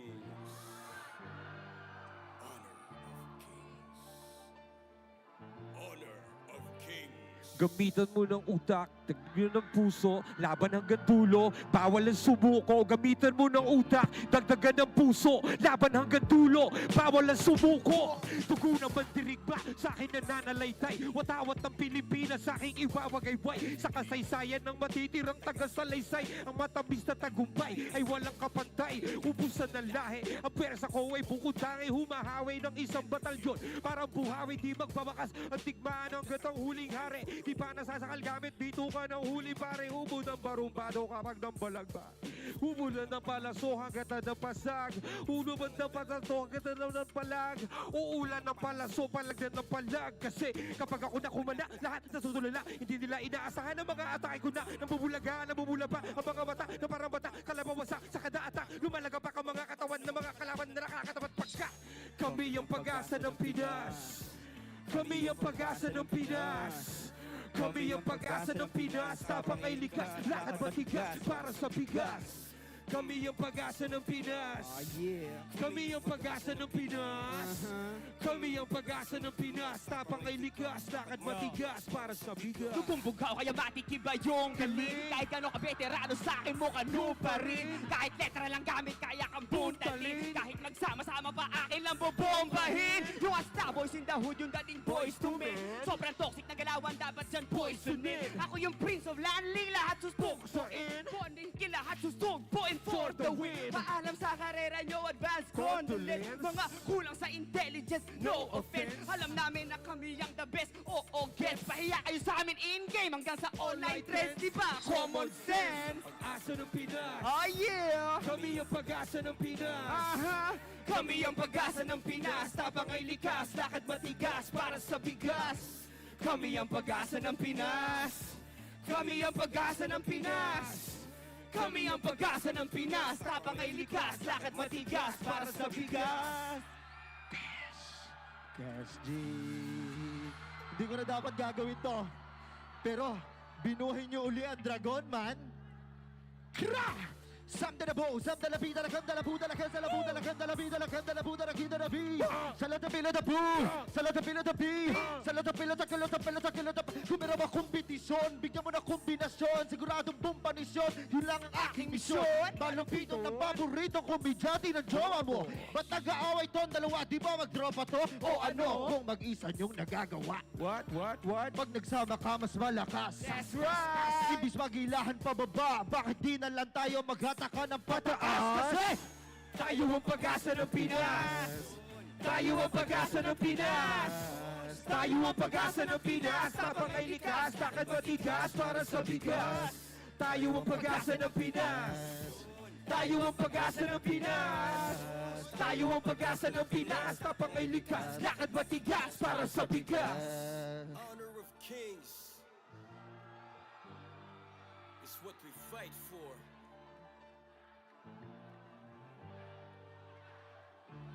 Looney! Looney, Abra. Brrrra! Malupiton! Malupiton! Ha! Tayo ang pag-asa ng Pinas! Sabay-sabay! Tayo ang pag-asa ng Pinas! Everybody! Tayo ang pag-asa ng Pinas! Kayo naman! Kayo naman! Tayo ang pag-asa ng Pinas! Lakasan! Tayo ang pag-asa ng Pinas!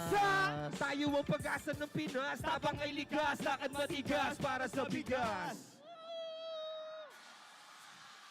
Let's go! Sino gusto ng jacket?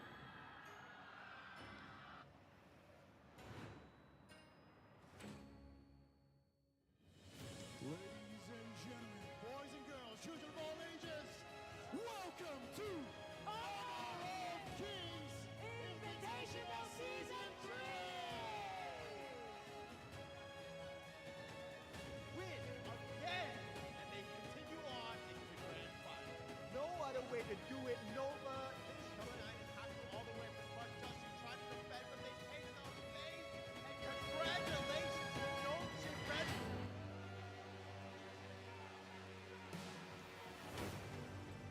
It all comes down to this. Right? He can swap in easily. Right? Think about swapping it. Power hand. I will not go home without that trophy in my hand. Winners adapt, champions dominate.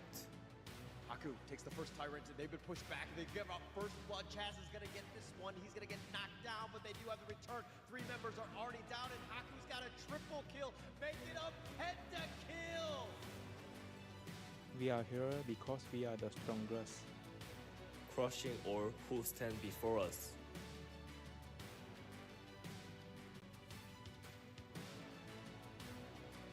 We are hungry for honor. The new kings are here. It's our time now.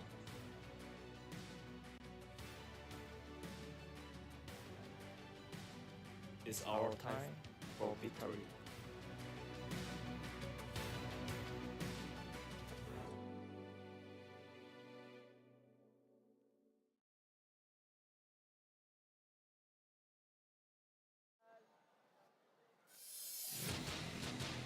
Twelve teams once stood here, then one by one they fall, until finally we found our top 2 contenders. They withstood the trials of the competition. They bested their foes and kept looking forward. They fought their way to ensure that they are named as a grand finalist of the Honor of Kings Invitational Season 3. Welcome to the final stage. This is the moment we crown our kings. The stage is set for Korea versus Malaysia. Nongshim Red Force versus Nova Esports. Clash Lane, Shield of Destruction, Kyung-9.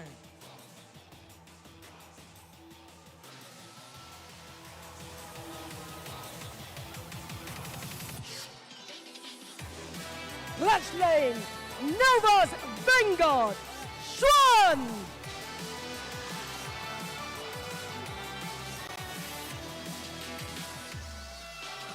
Jungle, Solo Leveler, Haku.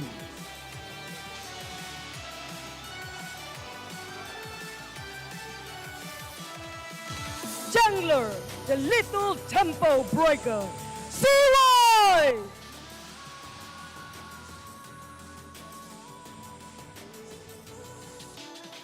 Mid lane, the Archmage, Illusion.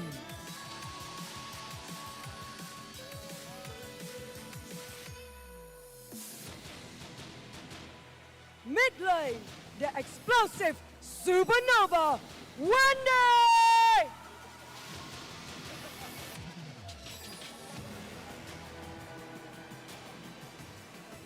Farm lane, the Calculated Trigger, Series.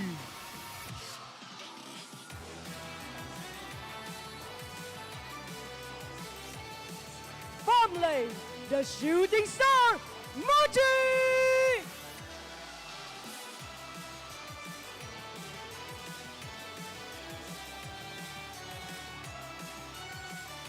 And Rome, the unwavering veteran, Faye!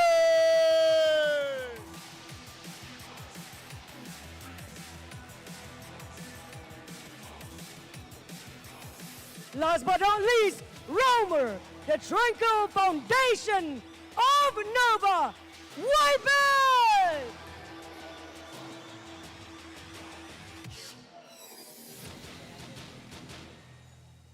Now the fight of the Titans, clashing down to who will finally take the throne and trophy back to their region. Once again, please welcome Korea versus Malaysia, Nongshim Red Force versus Nova Esports! Hello and welcome to the grand finals for the Honor of Kings Season 3 Invitational here in the Philippines. We are down to the last 2 teams, Nongshim Red Force and Nova Esports, who will go home with 100,000 USD. Final. How are you feeling on this fine grand finals day? I mean, over all the waiting, I've definitely been like just electrifying in my own chair. I mean, this has been getting to the point, like Choo Choo was saying in their introduction, we have 12 teams, and they've all fell one by one. And we've now got our top 2 contenders, which is definitely a new face into the grand finals, right? A Nongshim Red Force, a team that was denied time and time again last year to get to the grand stage, and now they are here to try and take it off the overall champion region, right? Malaysia. Yeah. And I mean, we've seen it time and time again. The Malaysians, generally speaking, all they do is win, win, win, right? And they've won almost everything. But going into this one, a little bit of a shakeup from the championship and getting themselves here. Nova Esports were the favorite going in, but they're going up against a really highly feisty team in Nongshim Red Force, and getting themselves here has been no small feat for that team. No small feat at all for Nongshim. They've definitely had to fight their way up to Mount Olympus to get here, right? Like, nobody was expecting this team to get any further than the top 8, right? Because they was maybe trying to take baby steps in 2025. But for them to take their run, be the gatekeeper of the Philippines into the grand finals, is definitely something that's going to resound for the rest of 2025. Yeah, I mean, they had a hand in every single elimination from the Filipino teams, right? And just being able to kind of take them out, I don't want to call them destroyers or gatekeepers or anything like that, but man, they kind of did a little bit of that, right? Especially on this one, they really made a name for themselves. They really showed up, and they kind of, you know, a lot of these teams have to really respect them, because when you're even up 3-0 and not able to take it out, and again, Nongshim Red Force, Illusion, Haku, Faye, Siri, Kyung9, they find ways to win. Yep, the comeback kings are be going up against the kings that are coming back for their championship, because they were top 3, that is Nova Esports, last year in KC 2024. So they're here to try and claim some victory to their name, and this is the roster that is going to be potentially doing that for Malaysia, which is Wendy in the mid lane, CY in the jungle, Schwan up into the clash, Muchi and Waypit down into the bot lane. So here is Nova Esports for the, seems like the umpteenth time this far, they are going to try and upset the scales. Yeah, and this is a team that kind of got shaken up a bit, you know, going into the Team Vitality one. They were able to kind of withstand that. But if we're talking about the player head-to-head, Kyung9, Schwan in that clash lane, this is going to be a matchup to watch, because both of these guys make some serious highlight plays. Yeah, I mean, to be honest, for me personally, I don't know how the viewers or anybody else feels, but that clash lane is seeming to be where most of the top plays have come from, right? So some great, amazing plays from these players up at the clash lane, and Kyung9 versus Schwan is one of those matchups I've been waiting to see since the Season 3 Invitational was even announced. Yeah, and this is the craziest thing. I mean, if you were talking about like any other teams, I mean, going into this one where, you know, you're seeing Nongshim Red Force in the grand finals. I'm pretty sure a lot of people did not have that prediction here. They've had some serious upsets, and they've gone through countless 2 ultimate battles. We've only had 3 in the entire Season 3, and they had 2 of them. So this is a team that has kind of had to deal with a little bit of fatigue, and they've gotten themselves into this position of the grand finals. But is that going to be a problem going up against the heavyweight that is Nova Esports, who also had their own ultimate battle? They have indeed. So they've all gone the test of the endurance, right? And it was Nongshim and Nova that were the comebacks of both of those series. So again, this is definitely going to be a testament to the Honor of Kings esports global scene going forward in 2025. Because like you were saying, we've had 3 ultimate battles in the first competition this far. And honestly, it just shows how much these teams have grown and how they've adapted that global ban pick. Yeah, and speaking of global ban pick, it was pioneered by the Honor of Kings in KPL since 2018. It's now officially into Season 3. This is the first time we've done it, but basically, if you picked out that hero in a previous game, you're not allowed to pick that hero again. So this is going to be a whole bunch of hero diversity. Teams are going to really have to dig deep, and they have to be super smart, because, I mean, getting to Game 6 where the hero pool isn't as deep, you might have some problems.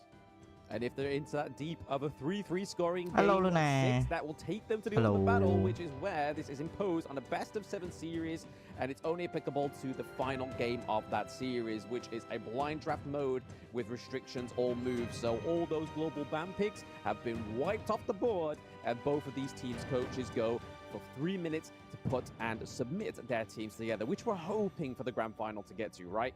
For sure, for sure. Getting it to that level, but again, I think that it has to be super important. YK and Zheng, the coaches on both of these squads, need to set themselves up for success. I think Nongshim was kind of going a little, they were trying to go strong with their meta picks, but they faltered, right? They were down a huge hole of 0-3, but were able to come back in a reverse sweep, never seen before, on this level, but being able to do it with the ultimate battle just was like the penultimate moment for this team.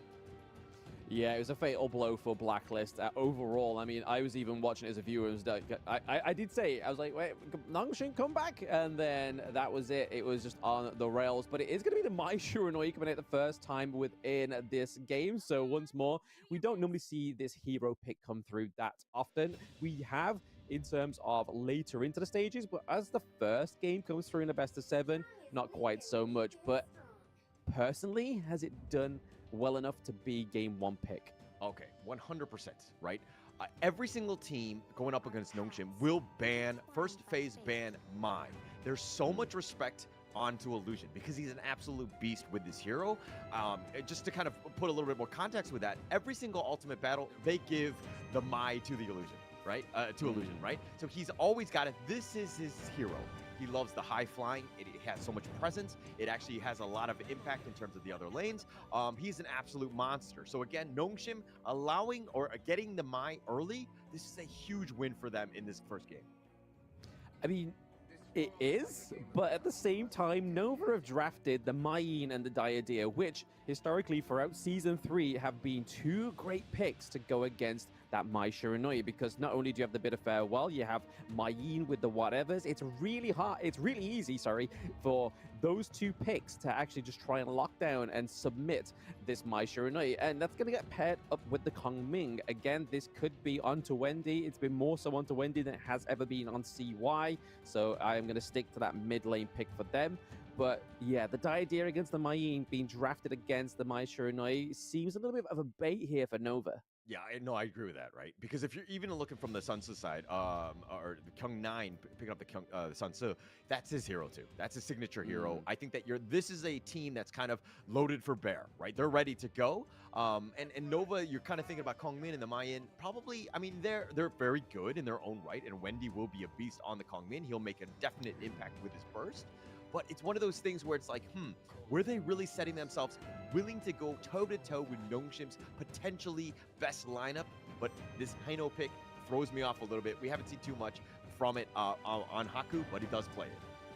Oh, I really like this because, I mean, we've seen it throughout Season 3 Invitational. Some players have picked this up and they've managed to make the Haino just as soaky and sustainable as they're doing, like going 4v1, being able to take so much damage. And then pairing that with a Motsu towards the end there, Sofei is going to be the shot caller in this game 1. And it's going to be the Cannon Blast that's going to really try and deter the likes of the Mayin and the Diadea climbing on top of that Mai Shiranui, right? Yeah, potentially. Yeah, for sure, for sure. Totally agree with you on that one. I think that ideally the initiations are going to be like Illusion goes in, finds a pick off, because again, there's a decent number of squishier heroes on the side of Nova. If he's able to kind of burst them, and then Sun Tzu will come in with that boat to kind of, to counter initiate as well. But it really comes back to the Xuan Mayin. Is he able to get the vision, find the backline himself, get that initial pick off with that burst and that control, and they'll win those team fights.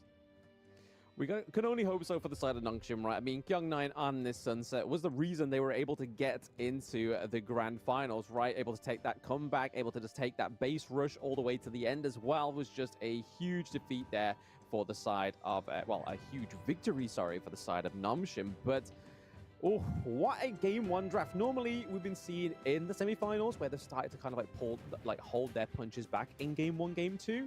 And then other teams, like we're seeing right now, have definitely just gone like full brass knuckles, right? Like the Mai Shiranui for Illusion. Young 9 gets the Sunset. There's just so many big picks in game 1. Yeah, it's a bunch of big picks, as you were saying, right? A complete agreement there. I think that this is the way to go. But if Nongshim Red Force loses out on the superior play of potentially by Nova Esports in this game, it would be heartbreaking because of the fact that they have, again, their heroes. This is their best foot. They're with this one and putting that in. And if it were to get thwarted, don't get me wrong, have the resilience to really bounce series, but it's one of those moments where it's like, hey, it's going to be heartbreaking for them, especially losing that game one, if that potentially happens. Correct, but at the same time, as we know, Nongshim, they are the comeback kings so far. So even if they do lose game 1, they lose game 2, they lose game 3, they could still come back and take it to the ultimate battle, right? But I feel like they don't want to do what Vitality did, right? And that was take Nova to the ultimate battle, because that was the ultimate test and the reason that stopped Vitality getting over that mark.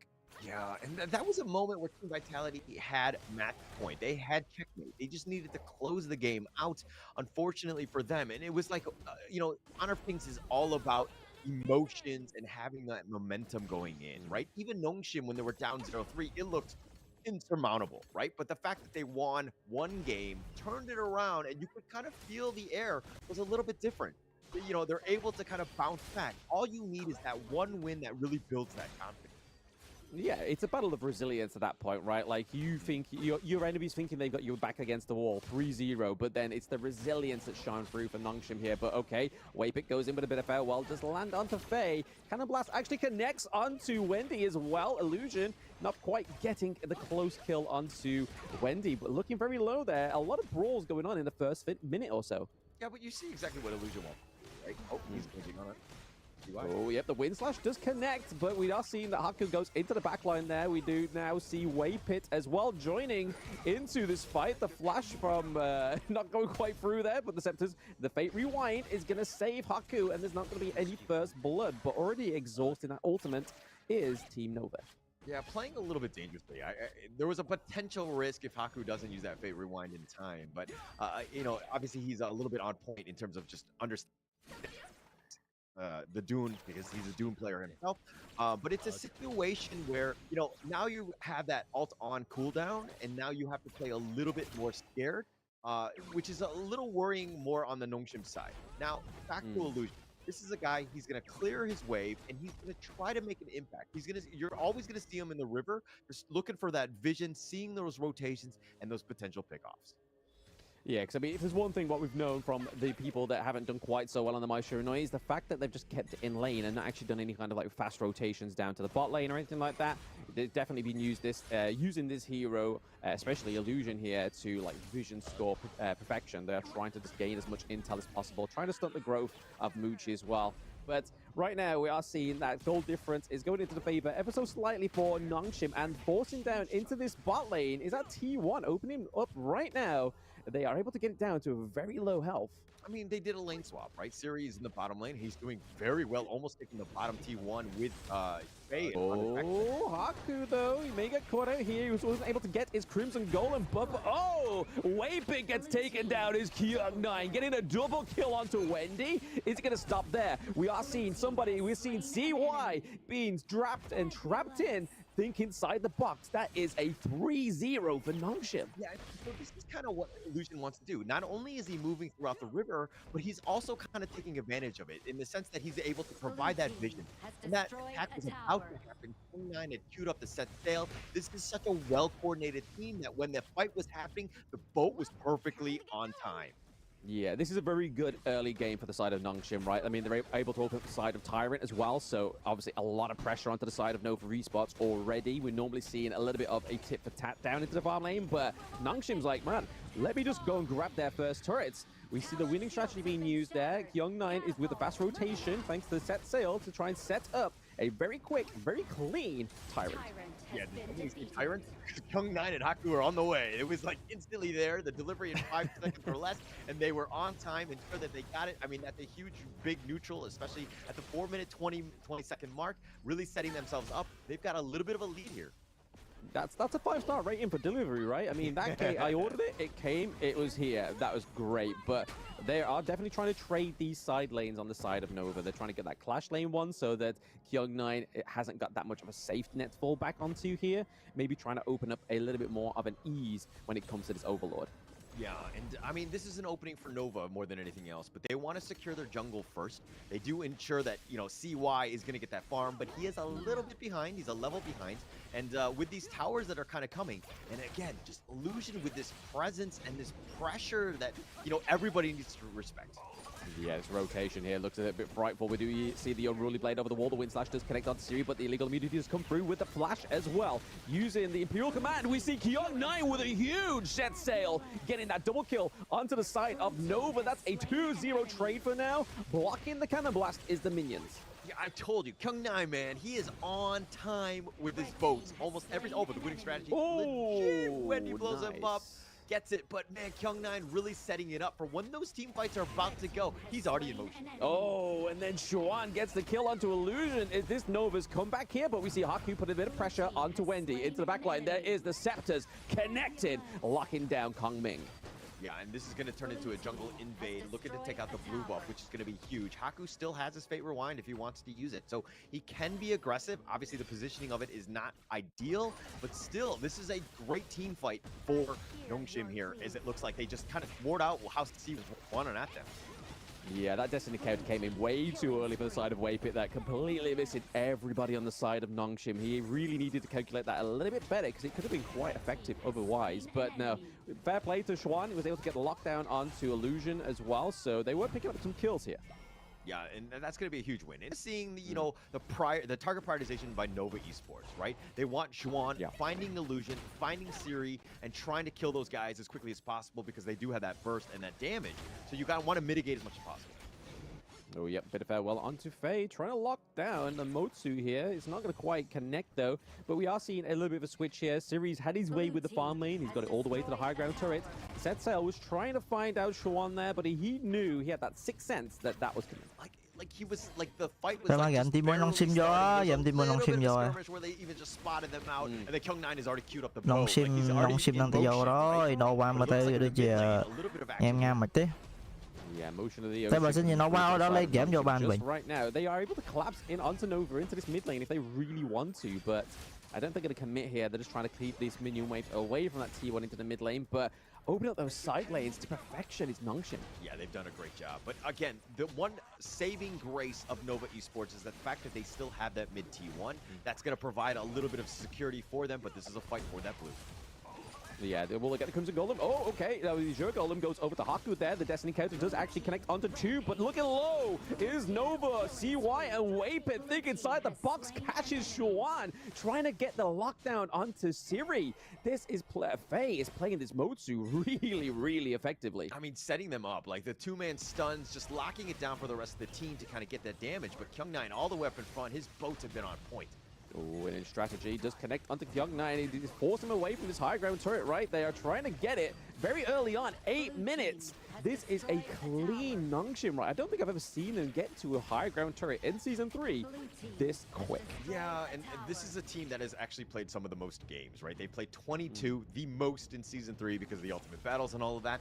But generally speaking, like they know how to win. It just usually takes them some time. There's a lot of learnings. But checking this replay, the fact that they're able to catch him out, Kyung9 with another monster bow, connecting, setting it up for the rest of the team.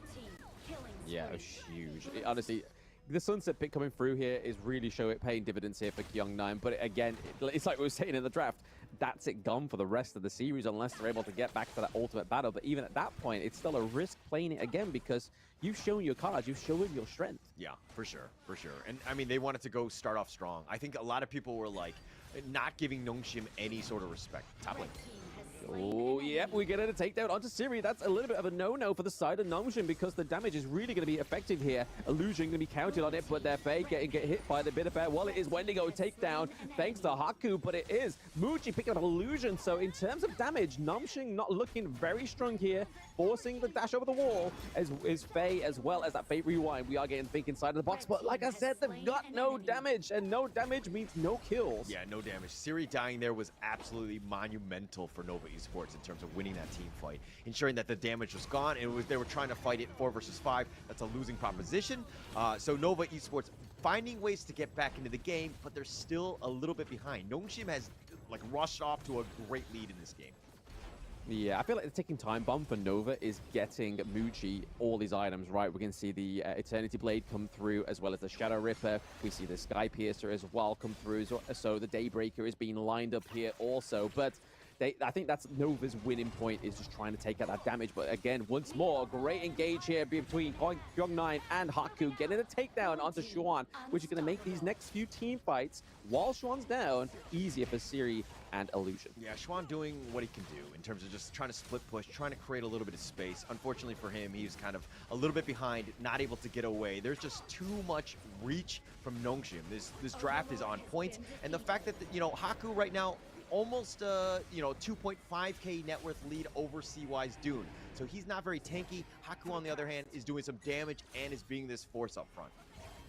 Yeah, he's definitely working it. I mean, the high note has actually come through much times for Nongshim. It's only in those very vital battles. But I think if you want to get your best foot forward, it's definitely the way they're doing it, right? They're able to get that pressure down into the farm lane. I think that's kind of like the focal point of Nongshim in this game one. They have to try and get another high ground turret, use that as a big driving force into the enemy base. But right now, they're definitely keeping Nova tucked in. Yeah, they're just trying to defend at this point. I mean, the Shadow Vanguards, they're kind of, you know, slow sieging this one, waiting for those minions to be there. Once it's there, they will look to take the top T3. Yeah, after using the Fate Rewind, just trying to bait out some skills there, but it looks like Nova was going to take it. So a very nice call there by Nova Esports, where they were actually losing the high ground turret, however, though. So I feel like if Nova want to come back here, they need to take a trade or two just to get it in their favor. But it's looking hard here for Nova. Yeah, like Cannon Blast here just to kind of slow the potential assault as they look to retreat here. Nongshim backing off, just waiting for the next Vanguards. Yeah, Xuan is literally stalking around the other side of the team as well. They've got to make sure that they keep eyes on that Mayin, because if you don't, the Siri might fall. He's looking a little bit overextended into the mid front line of that team fight, and we saw it there. Xuan was trying to take the opportunity, the golden carrot that was dangled in front of him, but Haku is now going to be soaking a lot of that damage. A bit of farewell straight onto Haku is going to be able to just keep him into place. They are definitely playing a strong defense on the side of Nova. Yeah, very strong defense there, but Nongshim just, you know, again, the tenacity just stay up in front. Haku actually didn't have the ult, and he was kind of just happily tanking, understanding that they actually don't have the burst, and Nongshim are still able to find ways to get in, but with the top T3 and the bottom one gone, it's tough for Nova Esports to find any sort of space because they need to constantly worry about those outer lanes. Yeah, with that Tyrant main pickup as well, the extra damage coming over into these next few team fights between Nongshim and Nova is going to be pretty hard for the side of Nova. They've already been struggling with the damage they've been putting out already, and we can kind of see that Siri has the Spark Forged Dagger, he has the Doomsday, he has the Daybreaker. He's going to go for a little bit of a defensive item because he knows that Xuan is going to be picking him off in these early engages. So you may as well play to your strengths here, but looking to approach his high ground turret. Yeah, it's just a matter of time with those minions. They're going to, again, just try to take this one out. Nova wants to get rid of the minions to kind of protect it. But again, backside. Oh, Kyung9 straight into the back with the set sail just to drive him off that high ground turret is probably a really good strategy here for Nongshim. It gets their deliverables right through the door. Yeah, I mean, like 4K net worth lead, but nothing, no towers, and it looks like Faye. Oh, careful, careful, careful, careful, careful. I mean, they're definitely trying to use Wave Pit here to distract that incoming attack, but Kyung9 is trying to go with one-to-one with the Xuan there as well, but it looks like it may be a full frontal engage by the side of Nongshim, but all Nova really need to do is just clear these minion waves, because if they aren't able to get any through, that crystal will stay intact, but Xuan looks pretty low as well as CY. Kind of Blast is hitting onto Wendy. Illusion going in. Doesn't able to get the kill, but they may pick up a kill here onto one other side of Nova. CY looking pretty low. They're able to take down Faye. That is a long drawn-out battle at the crystal. Faye down, Kyung9 down. This is going to be hard for Nongshim, but Siri's putting in the work. Wendy gets taken down. The Fate Rewind comes through for Haku. Is he going to be able to sustain this much damage from 4? Bro! Yeah, both of the Clash Laners were in the heart of the enemy team. Bro, một con chó Nova đã lên game, bạn này thông minh, bro. And that one really turned the team fight on this one. And now oh no, DMG. Again, the Wind Slash onto Siri, uses legal immunity to get out of it. Destiny counter hits nobody. It splits apart the side of Nongshim, but it's not going to actually get anything. But in terms of getting things, Nova's actually almost nullified the goal lead. Yeah, but look at this. Haku has the smite if they want to go. Hey, yo, bro, no way. Muji gets it. Still committed, though, onto CY. Yeah, I mean, committed everything in terms of the ultimate shell. Oh, but CY. Yep, CY gets the healing from the Destiny counter. We get Kyong9 into the backline with the think inside the box.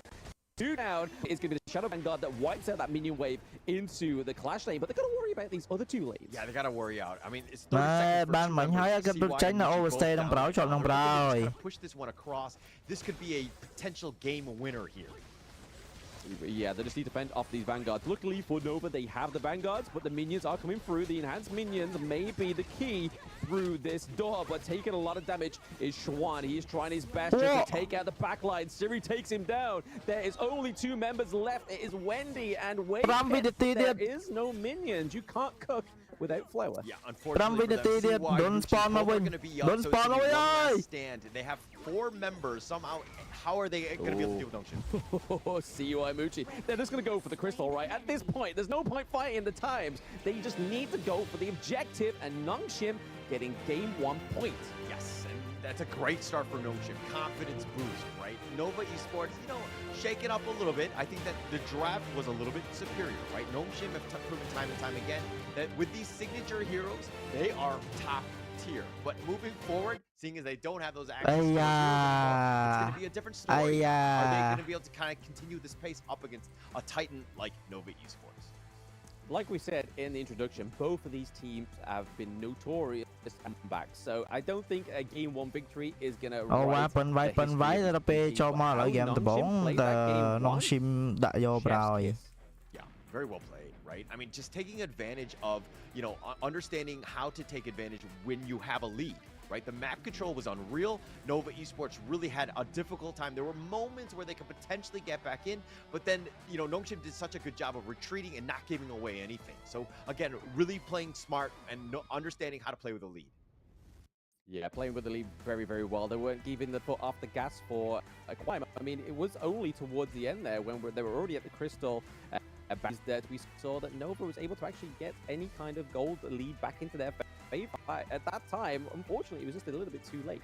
Yeah, too late at that point. But again, I'm not worried about Nova Esports at the end of the day. They will shrug this one off. They'll just chalk it up as an L. We've learned what we've done. We know how Nongshim play, and we're going to be, you know, much better prepared going into game 2. Yeah, obviously, Illusion has that Maestro already taken off the ball, right? So they know they don't have to go up against that unless they unfortunately get to that ultimate battle. But like I was saying, in that game 1, even if ultimate battle and draft something very similar to this, they've already played against it. They know what Nongshim's game plan is going to be. Yeah, and that's going to be the thing, right? I think not having the Sun Tzu, which you saw time and time again, it was all in the highlights, and we'll see those ones later. But the Mai also a bit of an impact in terms of just getting that burst. It was almost thwarted Indy's Kong Min, who's doing quite a lot of work, but he's on the squishier side, and he did get caught out, and that's kind of where, you know, the game kind of turned on its head a bit. Yeah, just a bit, but we'll have a little look into the itemization in both teams. But as you can see, Haku not taking any deaths there. He was being able to just rest and simulate the experience. Yeah, I mean, 5-0 and 6. Absolute monster, understanding the limits. This guy had the most kills in the groups, and there's a reason for it, because he's just an absolute monster. He's able to get those kills, and he just kind of, you know, complements Kyong9 so well. They have like this Bash Brother thing that they got in that top lane, and they're just kind of continuing on. But look at the damage that was dealt. Most of it was done by Siri, really just setting his team up for success. Yeah, absolutely. But again, I have to give props over to Faye. Like in that early game, those Cannon Black definitely doing the work, especially in terms of Muchi. Schwan inside the box. And for that, the team fights would have had a bit of a different outcome. Yeah, for sure. I mean, you're looking at some of those dips and that outcome that you were talking about differing. Kinda, there were moments of it. You know, it was actually very close at some times. You're thinking that, hey, are they going to close this out? But then Nova were finding ways to get back in, like all good teams do. But unfortunately, Nova Nongshim just finding the right moments to be able to play that game. Yeah, in terms of the MVP over Kyong9, right? The amount of presence Guy had across the board was absolutely huge. Like 14% damage, not a lot.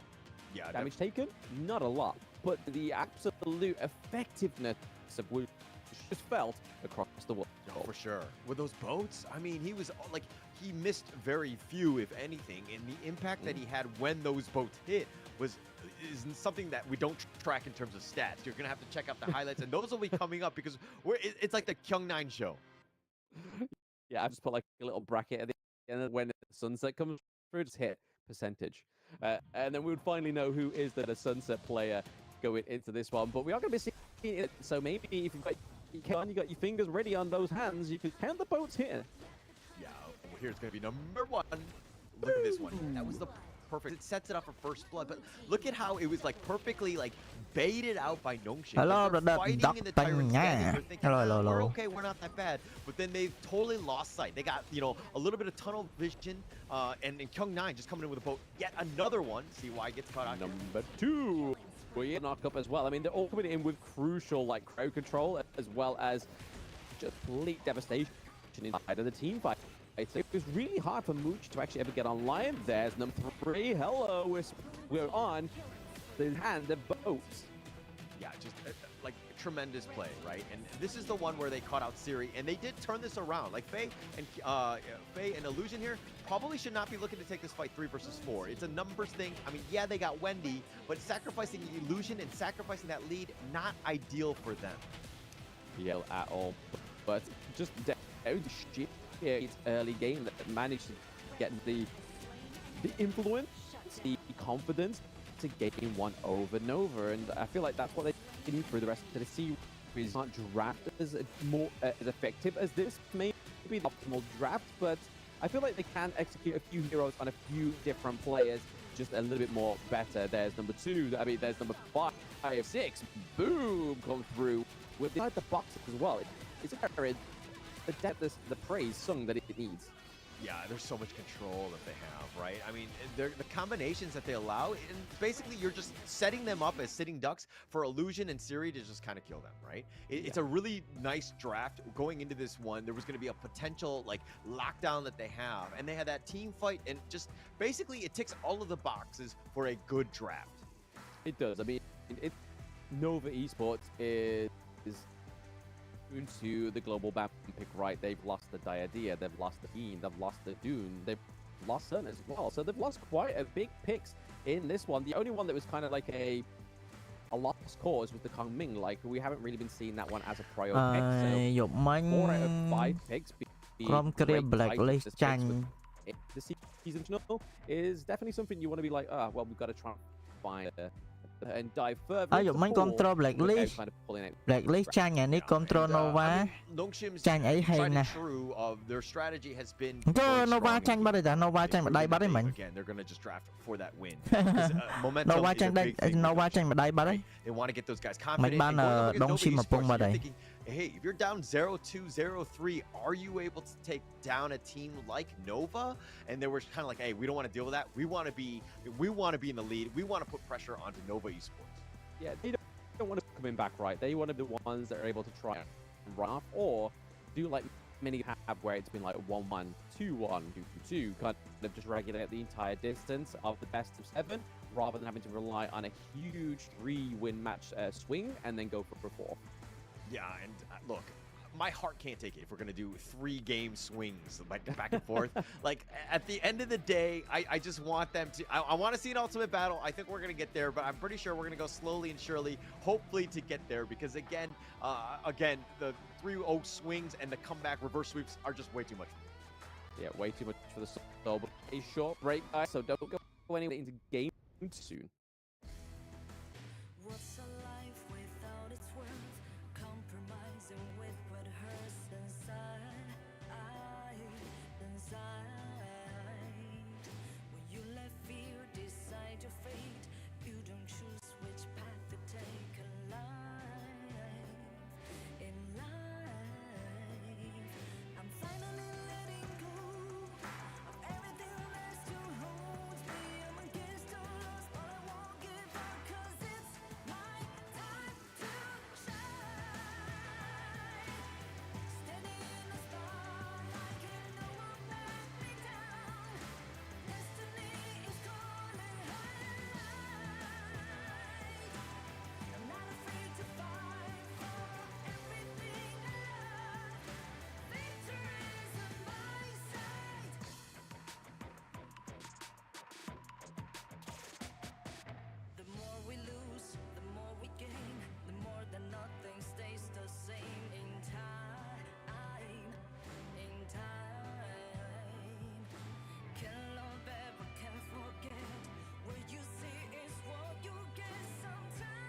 ហើយបងគេម្ល៉េះថ្ងៃណាថ្ងៃ5ខែក្រោយច្រឡំថ្ងៃ5ខែក្រោយថ្ងៃ5ខែហ្នឹងច្រឡំថ្ងៃ5ខែក្រោយថ្ងៃ5ខែហ្នឹង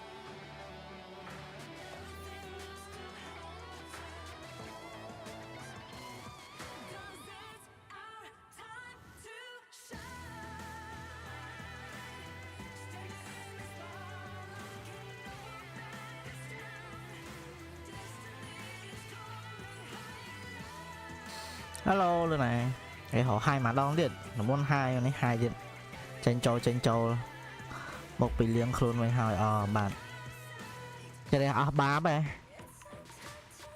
cái này ba vậy đã bao con phở kì, cái này ba vậy, ta toàn ba vậy là bao nhiêu mùi tiền. Here we are back in grand finals of the Honor of Kings Season 3 Nationals. Your contenders. Red Force and Nova Esports, both from Korea, one hailing Asia. Already up 1 point is Nung Shim, and with me, the whole.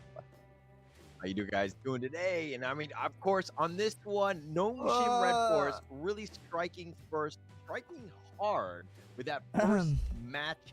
I mean, their draft was insane. I loved it. Sunsu Chung 9, Illusion Mai. This is the kind of fireworks you want to see in game 1. Yeah, fireworks, explosions, everything. It just felt like a Steven Spielberg movie. It had everything, right? I mean, just the amount of kills that were happening. Từ liên hồi chỉ đấy. Mình đã thua với anh từ liên hồi chỉ đấy. Drama where Nova Esports were kind of maybe able to come back into that game, but just too much Nung Shim at that time, and they closed this game out. But of course, it's the best ever. We have a long way. We have a long way to go, but we don't have Ken on the desk, so we can only hope that it's going to be a bit of a stomp here for either of these two teams with a little bit of a tip of tat next game too. But we are seeing a red side, so no team have chosen blue for a reason. Yeah, it looks like they want that first pick. Hay là cái nó là bot lên trái khoa cái lên giật lùm thmo. They do not want to give that one up. So a good first command to kind of start that off. It is tremendous success. That hero has been super annoying with the amount of control and the sustain. It's been a very good hero in. Oh, mega annoying. Absolutely. We've seen this time and time again. Have picked it in the first game and it in the following. It's because they know how strong it is. I mean, Faye may have the best performance on it. I think one of the games elevate. He actually felt blood on the Diadem and it didn't quite amount to much. But banning out the Maishurunoi as Sunset is what Nung Shim's plan in game 2 are going to be, but it does free up for Muchi to come through with a bit of a more agile. Very good hero in terms of just mobility, damage. It has everything. Definitely top tier as a farm laner, really setting the stage for a good draft. In this one, Nung Shim, they're going to pick up the Zhang Fei on the Fei. I think that this is very good. It's the counter initiation. It has a little bit of control. It has a lot of things that you want. It ticks a lot of those boxes. But Faye, one thing to take note of is that when he plays early, he likes to kind of, he will always end up in that mid lane to start. And sometimes when he gets caught out, he kind of sets his team up for a bit of a rough start. So Faye needs to be a little bit careful. So again,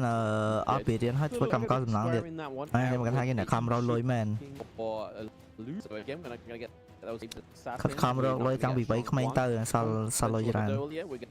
but it's been one of the more higher performing heroes in that mid lane. Let's look over to Nova. The Orgren.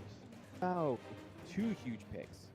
Yeah, absolutely huge, right? The Dachiao can be super annoying. Waypit is an absolute beast on that hero. The Sea of Fates, the Whirlpools, the timing, it's basically like those portals where all the Marvel heroes kind of come in at the same time. Like he's looking to set his team up for success and having very good initiations, but complementing that with the Ogryn, again, like one of the top junglers in season 3 and like championship season 2, like everything. Like this guy has been. Tôi dùng nó tôi vô lôi đợi nhóm thời. On the Musashi, is it enough to take down CY's Ogryn? If they were going to go for the Musashi, I feel like maybe given over, obviously, Zhang Fei, you could have gave it over to Nova, and then the Chao would never come. But Yampo going in with a Musashi. Angela ném rúa này bên Angela này đi nóng sim năng lên Angela ném rúa. Ôi lên Angela rất là gì sinh hơi của đi. Lên bài đó nè. But it's kind of time will tell, right? Rồi lên bài đó lên Charlotte. Let's see what happens. The bans here are going to be mainly focused. Oppa nóng sim cho mày hỏi, nóng sim sẽ ban môi với nụ khơi nhát khi cái đa lịch môi á. Nóng sim ban mà bông ấy xem mày. Yeah, it would be tough. I mean, just trying to get that. I mean, Ban lỏng sao lỏng. Nóng sim nó sao and having that bit of control could nóng sim được sao lại đi xuân đã chẳng ai đi đi xuân ban rồi. Ba mình lên đi xuân lên đi đánh chi đã. Something to take note of is that sometimes Yixing, and we haven't seen it, with too much success, but the theory is there to kind of control Ogryn a bit with those taking liberties, and you have that board to kind of a little bit of lockdown so that you can kind of reposition him a bit. Potentially it could happen, especially with Illusion Pilot. Yeah, I mean, we know shit as well, right? So he's able to control people around as well with her silk. But let's see how they are going to actually put on the side chip and pairing and round. Draft is Nova with the and the ones. So Q1 is going down into. They could either Q1 into the support role or have the chain. I suppose that'll be telling tale here. But rounding out Nongshim is going to be the Shoyu, and Fei is going to be able to create easy distance between this hero and his victim. Yeah, crazy distance, but the damage from Siri, he's been one of the best Shoyus in this season. Like just the fact that he's been able to just kind of pull it out.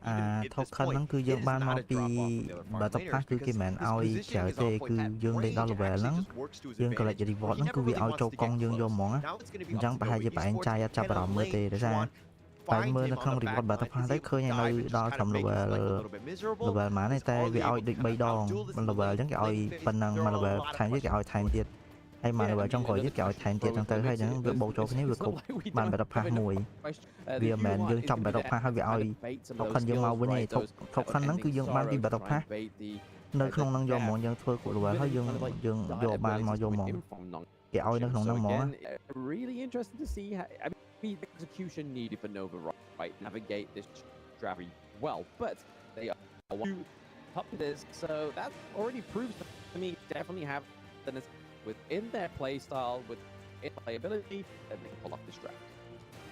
I kind of look at Nova's draft as like this zombie lineup where everybody's just sustaining, they're able to get back and, you know, with the Sea of Fates and just kind of, you know, create these ongoing waves that, like, yeah, you're doing damage, but are you able to kill them? And I think that it's going to be, you know, not only positioning is going to be key, but the fact that they're going to sustain, they're going to need some, you know, staffs from Nongshim. Banh lỏng chợ lừa mình bay các bạn hay lỏng ở ly giảm có thể lấy mũi muối này đập bê giống kẻ lê là siêu ban lọc nha là siêu banh lỏng ban đã để xa khu đòn kia thì mỗi bao lê đi son đơn chiêng khu đòn bao lỏng răng lê đi son ai lùm miệt banh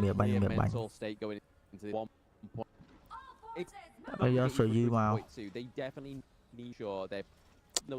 ba gã toán trắng trái character trở nãy vô character mồm tục đáy tục thở một kia đáy. Who do you give the edge to and just draft alone? Don't look at the players. I mean, you're trying to get me a hole there. I mean, no, but that's if they're too direct, you gotta be like Sir Cloud. No, I'm not as good as I'm not as eloquent as Sir Cloud, my friend. No, I don't know. I think I'd probably give this one over to Nova. Yes, the amount of execution needed, but the fact that they've displayed that they can do it means to me that I feel much confidence here from me for Nova. Yeah, this is weird, but I actually agree with you. I think the lineup is. I mean, we don't. It doesn't normally happen this way, but it's one of those things where it's just easier to play. The other one, Nongshim need like the perfect initiation. You need to have that illusion to kind of just really set the team fight up for success. Not the easiest things to do because especially since Nova is so good with their position. Yeah, and I mean, if again, Ali, especially towards that late game, it's going to be actually trying to come out on top of that one because Dương kháng tới dương có thợ dập giải nó bây giờ dập giải cái vai ngọt giải hả? and basically create to just completely disperse that huge range. Dương character gì ấm nó dương point rằng ấy nè. Kia đó tự ngọt mùi ngọt nè. Without taking as much damage, so 1v1 anything Mushi towards late game is going to be a lot stronger. Okay. No, I see that one. I mean, it's all basically the farm, right? Siri needs to carry this game, needs to close the game out. Haku can only do so much. You're going to see him as that raid boss, but once they're able to control him and just mitigate his damage, I think that they're going to need Siri to really step up to kind of just fill in those gaps. And we're already seeing a different pace from Nongshim. It's already at 1 minute 31 attack with a double kill from last game. And now it's going to 2 minutes, and there's not been a lot of tit for tat. They are definitely trying to maneuver and build up some tempo on their CPUs. They definitely don't seem confident with this draft. Yeah, they're playing a little bit more standard. Nongshim, that is. I mean, they're not really kind of being aggressive. They're seeing exactly what Nova are doing. But I mean, that plays into the strengths of Nova's lineup as well, because CY, you want to get this guy as much farm as possible. You're going to sacrifice your mid lane to him so that he has even more farm to kind of accelerate. He needs to outpace Haku, and that's going to be a huge matchup to watch. Yeah, I feel like that might be one of the errors in the early game for Nongshim, is they haven't considered CY. Yeah, it looks to go for this one, and it looks like Duel of Death will now be used, but the Conductor of Souls used in return, but the Sea of Fate says, bye-bye, I'm on out of there. Yeah, it's like, peace. You're like, it's all good. But other than that, nobody taking any fatal blows. Mà không thơm đốn cái ghép đốn trang có đốn crash slam nó gửi. Sort of taking any kind of kills or anything like that, there are actually ups of the gold, like about 200 gold, if that. And it's something that can easily flitter away from them. Tới vay mùi đốn tới vay chân trâu. Nhưng mà vay mùi với mùi smile. One thing that he said, I feel like the mistake of Nongshim is not contesting CY. Nhưng vay chân trâu là sẽ đốn với khăn nó để dương vay mùi với mùi smile to là hột hay là bao về ba nã kia TP khu đón lươn hay là pe vay tới lang chiêm đốn với nào. Đốn lang chiêm với hói địa là mình mà dùng overtime điện. Giống vậy đọ. Đừng ta tới vay đọ tới hay bảo pe ở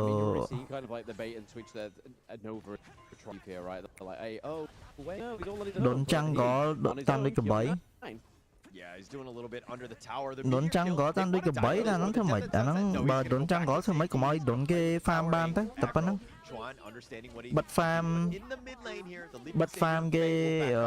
farm đốn ban bật tới ta bật sân gì ai thế rồi ai thăm đọ chiếm hay này ai thăm cắt armor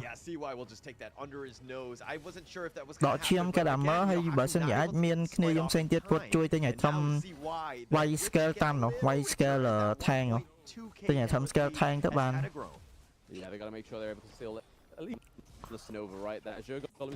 Để mà thay dương mùi smile vàng xe tới nhưng mà vậy đọ đi. Trying to focus on him, but Haku taking a lot of damage. He actually is going to give up first blood. CY turns it around, gets the execute, but here's the death at sunset. The flash away by illusion, keeping him alive. But now they want to invade the enemy jungle.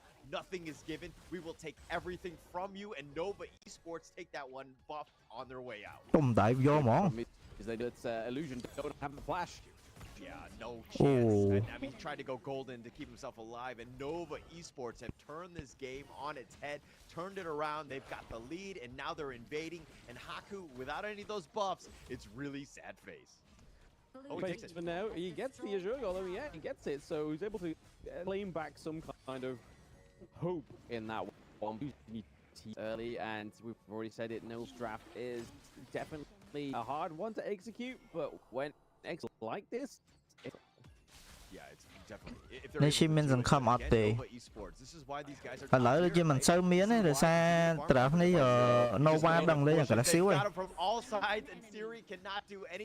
tại sao Nova trap lên game sang ấy đâu di sinh early game gọi miền đầm mấy số you thời ca ai thăm lên nó lên game miền đầm mấy ai bật tay bà dương cái lấy mới team Nova với trap miền là lý vay tặng early ra năng lý thời ca ai thăm đấy bàn tay mùi friend dĩ vay ba tặng early rồi hay này tiệt miền là lên tiệt miền là lên hay miền dù khoan cô tiệt bật một bàn lục đầy bay bàn ấy bàn đặc biệt giống với hiện của lên chiêng chắc bị early game tới với số lên chiêng ở team nông sim miền tờ ní nằng miền tờ Musashi nằng miền Musashi hay bài run không phần set up bị đo này tay set up fair lại nằng vài card thôi nằng đặc biệt vài card chẳng tới dương hoạt ban lôi lead đặc biệt giống bằng hà hay đôi Nova lỡ mỗi team quad trap và cả siêu giống quad khơi máy tầng early game cho mong hay lỡ bung xe tiết quad invade phải đằng pi bảy đòn điện đặc biệt invade phải tới nông sim hồ bạ hồ lôi rồi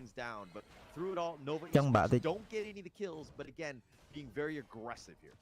cho nên tha pe trap pe khai dương ai vô lên game thằng ác này bán này bà vô lên game có thử mình ấy top đây hay hai bà dương lên game đỏ mình ấy top game đây và tha bà dương vô tới lên game thằng ác này mình là cái top này này chứ lên game tới thằng ác này ai cô rồi lực cô rồi lý mau bị bạc lan vô all nice ace bạn game này bạn thích Nova lỡ lụa đặt không ràng Nova lõ ta Nova tăng pi rework Nova tăng rework hay lõ ta gọi là Nova thời KP đây character năng tay mình thời KP khoang và dự ban lead early game thật lõ tay Nova phía chớn ta thầm rồi buôn lên ban này ai thăm ban ta bóng scepter muối ta bóng tu năng phở tả năng muối cứ lên ban này Nova ở thời KP cho nên để ở bà đây the fact that Nova is delivering such a concise in this one, it's coming hard for Nongshim to get back in this one. Yeah, not able to do it. I mean, CY just has so much to say. He's in the heart of the team. They were trying to focus him. Probably not the best target for Nongshim. And all 5 members fell because of that. And trying to turn this around. I mean, you need Haku to set this up. I mean, you're talking about him, I mean, as the counter pick. They have the duel of the death, the meteor kill, but Haku gets killed yet again. He is so far behind right now. I mean, and he's matching Haku as well, and they just don't have the damage to follow up with this. But here we go, Kyung9 thinking about going on. He's gonna be backing up the whirlpool. The bat signal has been lit up. Everyone from Nova has shown up. Yeah, that was a nice either whirlpool there, just getting everybody back into it. It's like, right guys, we've had a little short break, go straight back to base, come back, and then that's it, just dominate that T2. But yeah, again, it's definitely opening up for the side of Nongshim are looking caught by surprise after that first game of victory.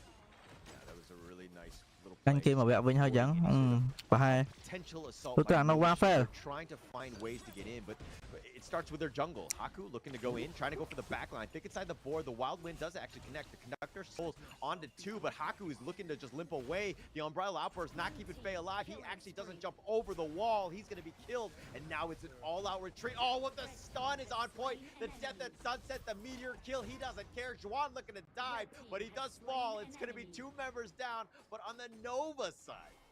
Yeah, 2 members, 2 for 1. They were able to use up some kind of comeback mechanic in that one. They got the high ground turret still intact for not to make sure they're able to do in game 1, where they're able to claim back that gold on it. And then we could potentially see Nongshim actually come back. Yeah, they're so far behind, right? The jungle, like, if we're talking about CY, Haku, like 2K difference, even in the mid lane, as well as the farm lane. All 3 lanes right now, those 3 lanes are like 2K up for each of the players onto Nova. They've contested everything. CY even looking to potentially walk away with that one. I don't think he got it in the end. Siri does pick that one up. That was close. Very, very close, absolutely. But then we are getting those Shadow Tyrants and Shadow. And Mooch is like, hey, I've got a head start, guys. We are definitely taking home to roost, and we're gonna play. Yeah, look at it. Actually take both. I mean, they were just kind of contesting both because they didn't need everybody to deal with the Shadow Tyrants. Nongshim were not able to get a single Overlord on this one, and they were potentially threatening that we looking for the trade. We're not giving up anything. Nova vô Shadow Overlord, Nova vô Tyrant vô kiếp kia vô món á. they're going to be sieging yet again. យក Shadow ថៃដល់ហ្នឹងយកដើម្បីយកតាគៀបគេហ្មងយកវាយយកហ្មងវាយយកឈ្នះយកហ្មង They're going blood rage. Oh, they thought about it. CY, sorry, he's like gonna pump fake it. Muchi, he's playing with his my hearts with those lit steps. He's bouncing back, understanding the limits of it. The minions will push, but they don't have any to precede themselves. Yeah, no, but they kind of just take that mid wave and just run it down and make sure to take it. ទៀតទិញ popcorn មកអង្គុយញ៉ាំមើលគេប្រកួត Very interesting for ខ្ញុំអង្គុយញ៉ាំនំរហូតខ្ញុំមាននំអង្គុយញ៉ាំនំរហូតមាត់ទៅពីរហូតមាត់ Yeah, just they need a delay. It's only 11 minutes in, and it looks like Nongshim's around trying to defend the bottom T3. They're taking liberties. Oh, here's the umbrella versus the duel of the death. They want to. When he gets blown up, he's not able to just kind of survive, and it looks like they want more. They got CY. They've turned this into a 2-0 thus far. Great trade for Nongshim, but what else can they get? It looks like they're going to their own jungle, take their buffs, potentially going in, but oh, the death and sunset right behind Haku, and Juan turning it around. He doesn't care. It's 1 versus 4. He's going to look to go for this one, and through it all, Juan, is he going to get wild-winded? No, he doesn't, but Faye will get the pick off with his force field suppression. It looks like they will back off at this point. They've got 3 members, but they did trade on Haku. Okay, so we're starting to see a little bit of a bounce of Nongshim, right? Yes, they're still down by 6 kills and around 5k gold difference. Need more of that. They want to make sure that they go ground turret here. Is that they really set up this fantastic comeback for Nongshim. Just a really well played. I mean, the fact that they were able to get Wendy, I think the unending sorrow was happening like mid-animation, but he got killed in that time. It did end up bursting, but Schwan, what a ballsy play. 1 versus 4, don't care. I found you, Haku. I'm going to look to go. I will look to trade because I know that if I just stymie the growth of Haku, we're still going to win this game. មកខ្ញុំទៅពេលស្វាយចុចកាពីខ្ញុំបងហត់ នេះស្វាយញ៉ាំដែរ Big objective is that Shadow Overlord. They've got to make sure that build this from the side of no. Nongshim need to be like, hey, we need a Lord for us to come back. I mean, if they're able to steal it, that would be huge for Nongshim here. But they need to be a little bit careful. Haku and Faye on the run. Oh, Haku down rồi. With that conductor, they actually push them away. Nice little, just defensive play by Nongshim, just sticking together. Now the Shadow Overlord is potentially in play. I mean, it was good for Nova, right? They were able to damage Haku enough to just drive him back to base, which cô cha all này mơ ta đưa cha ba mươi này kia nơi vô ta đánh Wendy vậy đánh Wendy là đánh cô trai bên ba là ô trai cô amazing the thief in the night he takes it down and CY goes down as well as Wendy, but here's the death at sunset. How much damage? Trying to do some work, but Haku is going to be targeted. It looks like he will be killed. It's 3 or 2, and now they're on the run. Yeah, the last 2 standing for the side is Kyung and Illusion. They were just little there. It's just mainly just Kyung 9 alive. Who just want his abilities to come back cooldown. Nah, bro. Storm strike right onto it. Nah. But Kyung 9, Muchin with the outplay. Oh, catches him out. He thought he had followed it. When with the other one dabbed, and he ended up surviving. Now Illusion on the retreat. He has to defend here. They have the vanguards if anything. Faye and Siri both back up. They look to hold, but CY is back up, and he's the raid boss, and he just goes directly in. He does not care how many towers you have. CY takes down Illusion. Continuing on, they find Siri. That's a lot of damage. Faye still up in front, under that tower. They dab around it. Haku's back up. CY needs to be a little bit careful, but with all 5 members from Nova looking to clash in right into the mid lane here, how are Faye able to hold? They have the nice little knock up here. Faye continuing about GG. They have it, and they have the crystal, they have the game, and they're back in the series. Yeah, Muchi had the crystal and his top target and just literally dominates. If he was messing around, we're not doing whatnot. We're going to do it in that fight. Well, mình mà đòn. Một nắng Nongshim ឈ្នះដោយសារ Ogren មួយយូហួននៅរេរ៉នៅចិនយ៉ាងច្រើនពេកដល់ឲ្យដល់មក team ដាក់ឆ្ងាយគេអូលពេលហ្នឹងចាំង Fay អូលរុញវាយដាច់បានលើឈ្នះ team Fay ហ្នឹងតែដល់ពេល team Fay លើកនេះ Haku ត្រូវជា jungler ដែរ jungler មួយ mid មួយ Yixing ហ្នឹងរេរ៉នៅខាងលើតែ2នាក់គេដេញចាប់ចាញ់ហ្គេមវិញម្ដងម្ដង Very, very strong overall. I mean, it was definitely a more decisive game to compare back with a more, we'd say, a harder executable draft in game 2, but they definitely played it to perfection, was able to come back and just give us a clean game 2. And there was only one point where Nongshim thought they could come back, and obviously they were able to pick up a few kills, but just wasn't enough to actually get them back on the board. By that time, it's a little bit too late. Yeah, but let's give props in the flowers to a lot of the members of Nova Esports. CY 7-2 and 6, but a little outmatched. Muchi 6-6, styling on some of the members, even Kyung 9. He's probably going to have nightmares in that going in. Bà làm cho bà bay á. 0-14, a huge amount of impact on the Dutch out.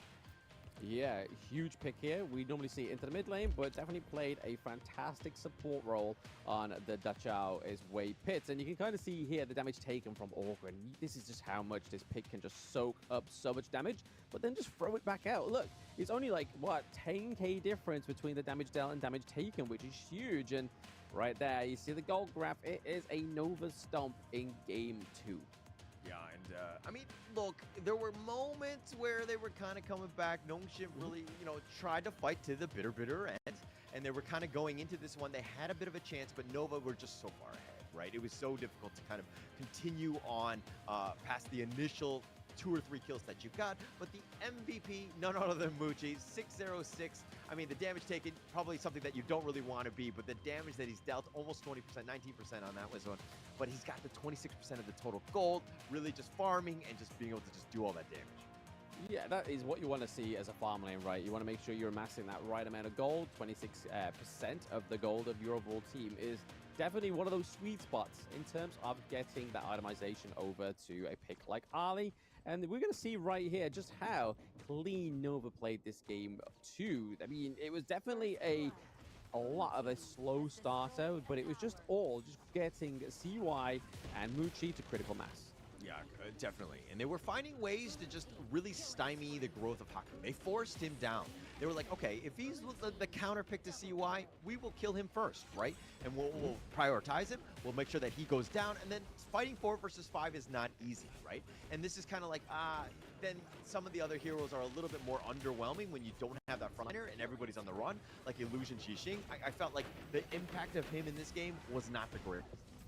Yeah, not the greatest at all. We thought we was going to get some control on the board, but it was just the fact that they were just so aggressive on the side of Nova. It's like, hey, you can put your board down, bro, but you're trapped in here with us. Yeah. I mean, the boards were a little bit on the underwhelming side. They weren't really able to capitalize off of that, but this was that really nice steal by Faye. They were able to pick this off. There were moments where you're like, hey, it's good. They're fighting 3 versus 2, but then the Whirlpool comes in, call in for help, and then now you got even numbers, and you pick off Haku, turns the fight around. Yeah, great turnaround there for the side of Nova, but it was just at these points where we was trying to see that Young 9 and the rest of the Nongshim was just trying to come back, but just it was so difficult when you've already lost so much real estate on the Gorge, and this was just it, the deciding part here for the side of Nova. Yeah, and even in that last fight, I just saw it in more detail here. That's crazy. And then all of a sudden, CY pops out. He was like that scary monster in the closet just coming out. And they're like, oh crap, he's just going in, and he just kind of would run rampant and just kill everybody. Just a really well drafted lineup, and that's the perfect draft that you want for Ogren, setting him up for success and being able to do just really good Ogren things. Yeah, Ogren things was definitely needed in that game too to bring Nova Esports back onto the winning board, but it does mean that the Ogren has now been taken off the side of Nova Esports. Are they going to continue banning Diadea, banning Ogren? Who knows? We'll find out after the break.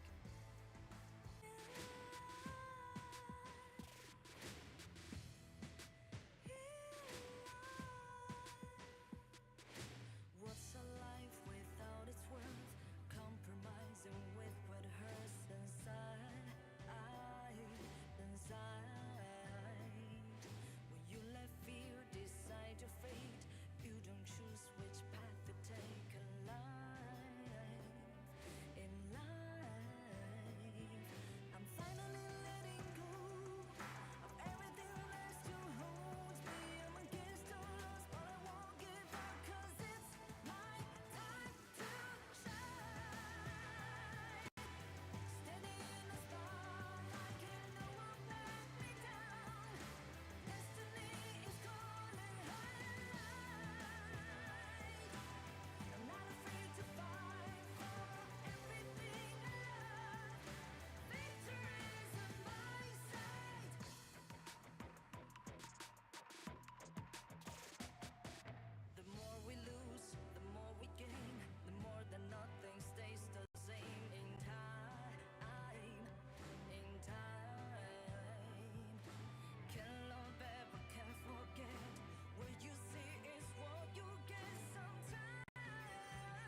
một phu một đôi phu một tôi bẹ bàn ta hả phu một tôi bẹ bàn ta này cái phu một tôi bẹ bàn ta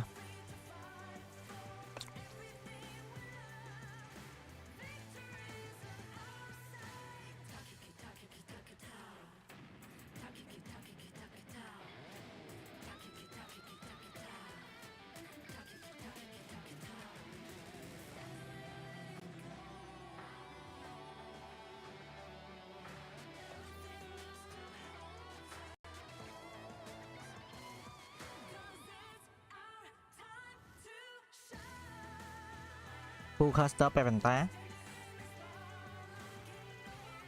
ចុះពូបន្តាតាណាបាត់ហើយអូគេដូរវេនគ្នា caster គេឆ្លាស់វេនគ្នាគេឆ្លាស់វេនគ្នាទៅវិញទៅមក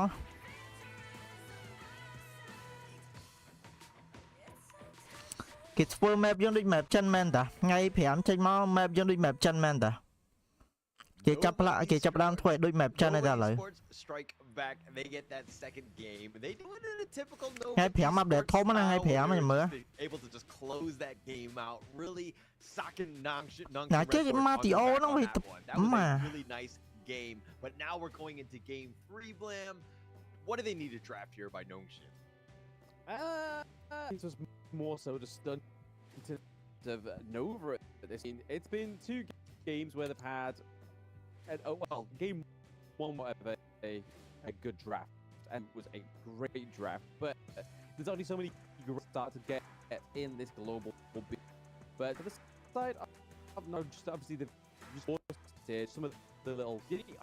I think the only strong pick they've really exhausted the BP up game to Musashi and the Zhang Fei. Obviously, yes, can be up.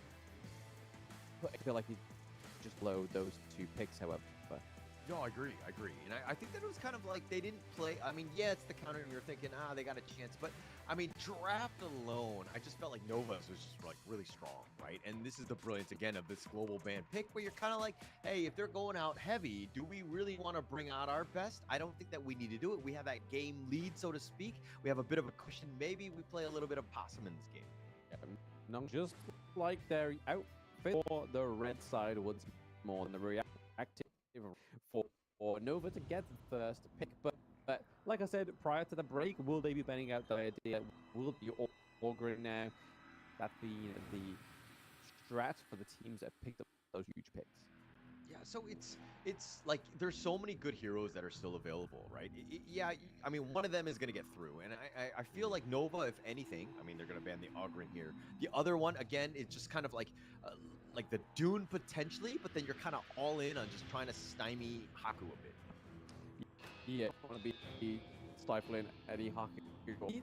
Haku on the is fantastic, so maybe pickers he needs. The Musashi, however, I don't think really performed that well, but once more on the back foot, it's very difficult, especially when Nova had dominant early and mid game, especially all the way up to the high. Well, the Musashi's not going to do the flavor for you, but maybe that's going to go for no. They locked the balloon a huge pick. Yeah, actually a huge one, right? And just setting him up. I mean, a lot of these good heroes that he's going to... I mean, what was it? Lady Sun the first game, Arlie game 2, and now Loom. I mean, don't get me wrong, Muchi can play like everything, but these are some 3 heavy hitters in a row. They're looking to go there. Yep, Zoly getting picked through here. Does make the clash lane will be seen. มันប្រកាសថា internet ខ្លួនឯង lag ឬក៏ lag មកពីអ្នក live មកពីខាងនោះតែ internet នៅខាងនេះដូចជាអត់មានបញ្ហាអីទេ lag នឹង lag មកពីខាងគេរៀបចំ live នឹងយកហ្មងណាព្រេងស្រឡាញ់ EU ដាច់ពេញនឹងរហូត There's nothing I like more in the world than double Ds. In the sense of Dune and Dahlia, right? These two, they are such a good tandem. There's so much synergy between the two, the Celestial Melody, plus it's opening the door for all the other potential ults that they had, and they're also restricting it from Nova will potentially pick that up themselves. A good job of just trying to ensure that they have good synergy themselves while also kind of setting themselves up for success. Yeah, the console it makes a little bit of perfect sense for the side of Nongshim. Obviously, great poke, especially in the early game against Lung, means that you can try and stay out of those flaming palms distance. But it also means that when Masashi tries to get on top of you, you've got that physical immunity, right? And you've also got that bounce back of the ultimate. So trying to land those oak bolts is going to be what Siri needs to do in the early game and into those team fights. But like you were saying, Dolia just gives so much over to the team, right? Not only just the Celestial Melody and the odes as well as the healing. You've got the Wave Breaker, which could be a good denial of trying to stop the speed of the Masashi. Yeah, and you put him down in some way, right? You got to figure that out. And I do like the fact that Nongshim have done a good job. I mean, we were talking about how Nova have kind of gone with their power picks in terms of the farm lane. Nongshim are kind of going the other way a bit. I mean, a little bit more on the unconventional side with the Konso Yuri, especially in a game 3. We haven't really seen it usually until like game 4 or 5. But the Shoyu was picked last one, as well as the D-Renje in game 1. So they're kind of setting themselves up for a more of a power play in those later games. They're thinking that this series is going to go long so that they have those armors. Oh, the Guan Yu coming here for Xuan on Nova is a big pick coming through, and that's getting paired out with the Nua. So we're going to get those annihilations come through as well. That's going to be very difficult for Nongshim here. Like, I feel like Nongshim need to have a good early game for this one to work. But the Princess Frost is going to be trying to sort of like try and slow down the horsey.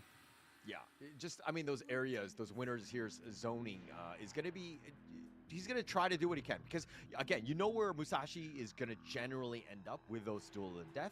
You just kind of plant that ult where he's going to be and then just kind of fight with him and deal with him then. But plus, you'll have the second cycle from that Celestial Melody. So what's better than one winner is here is actually 2.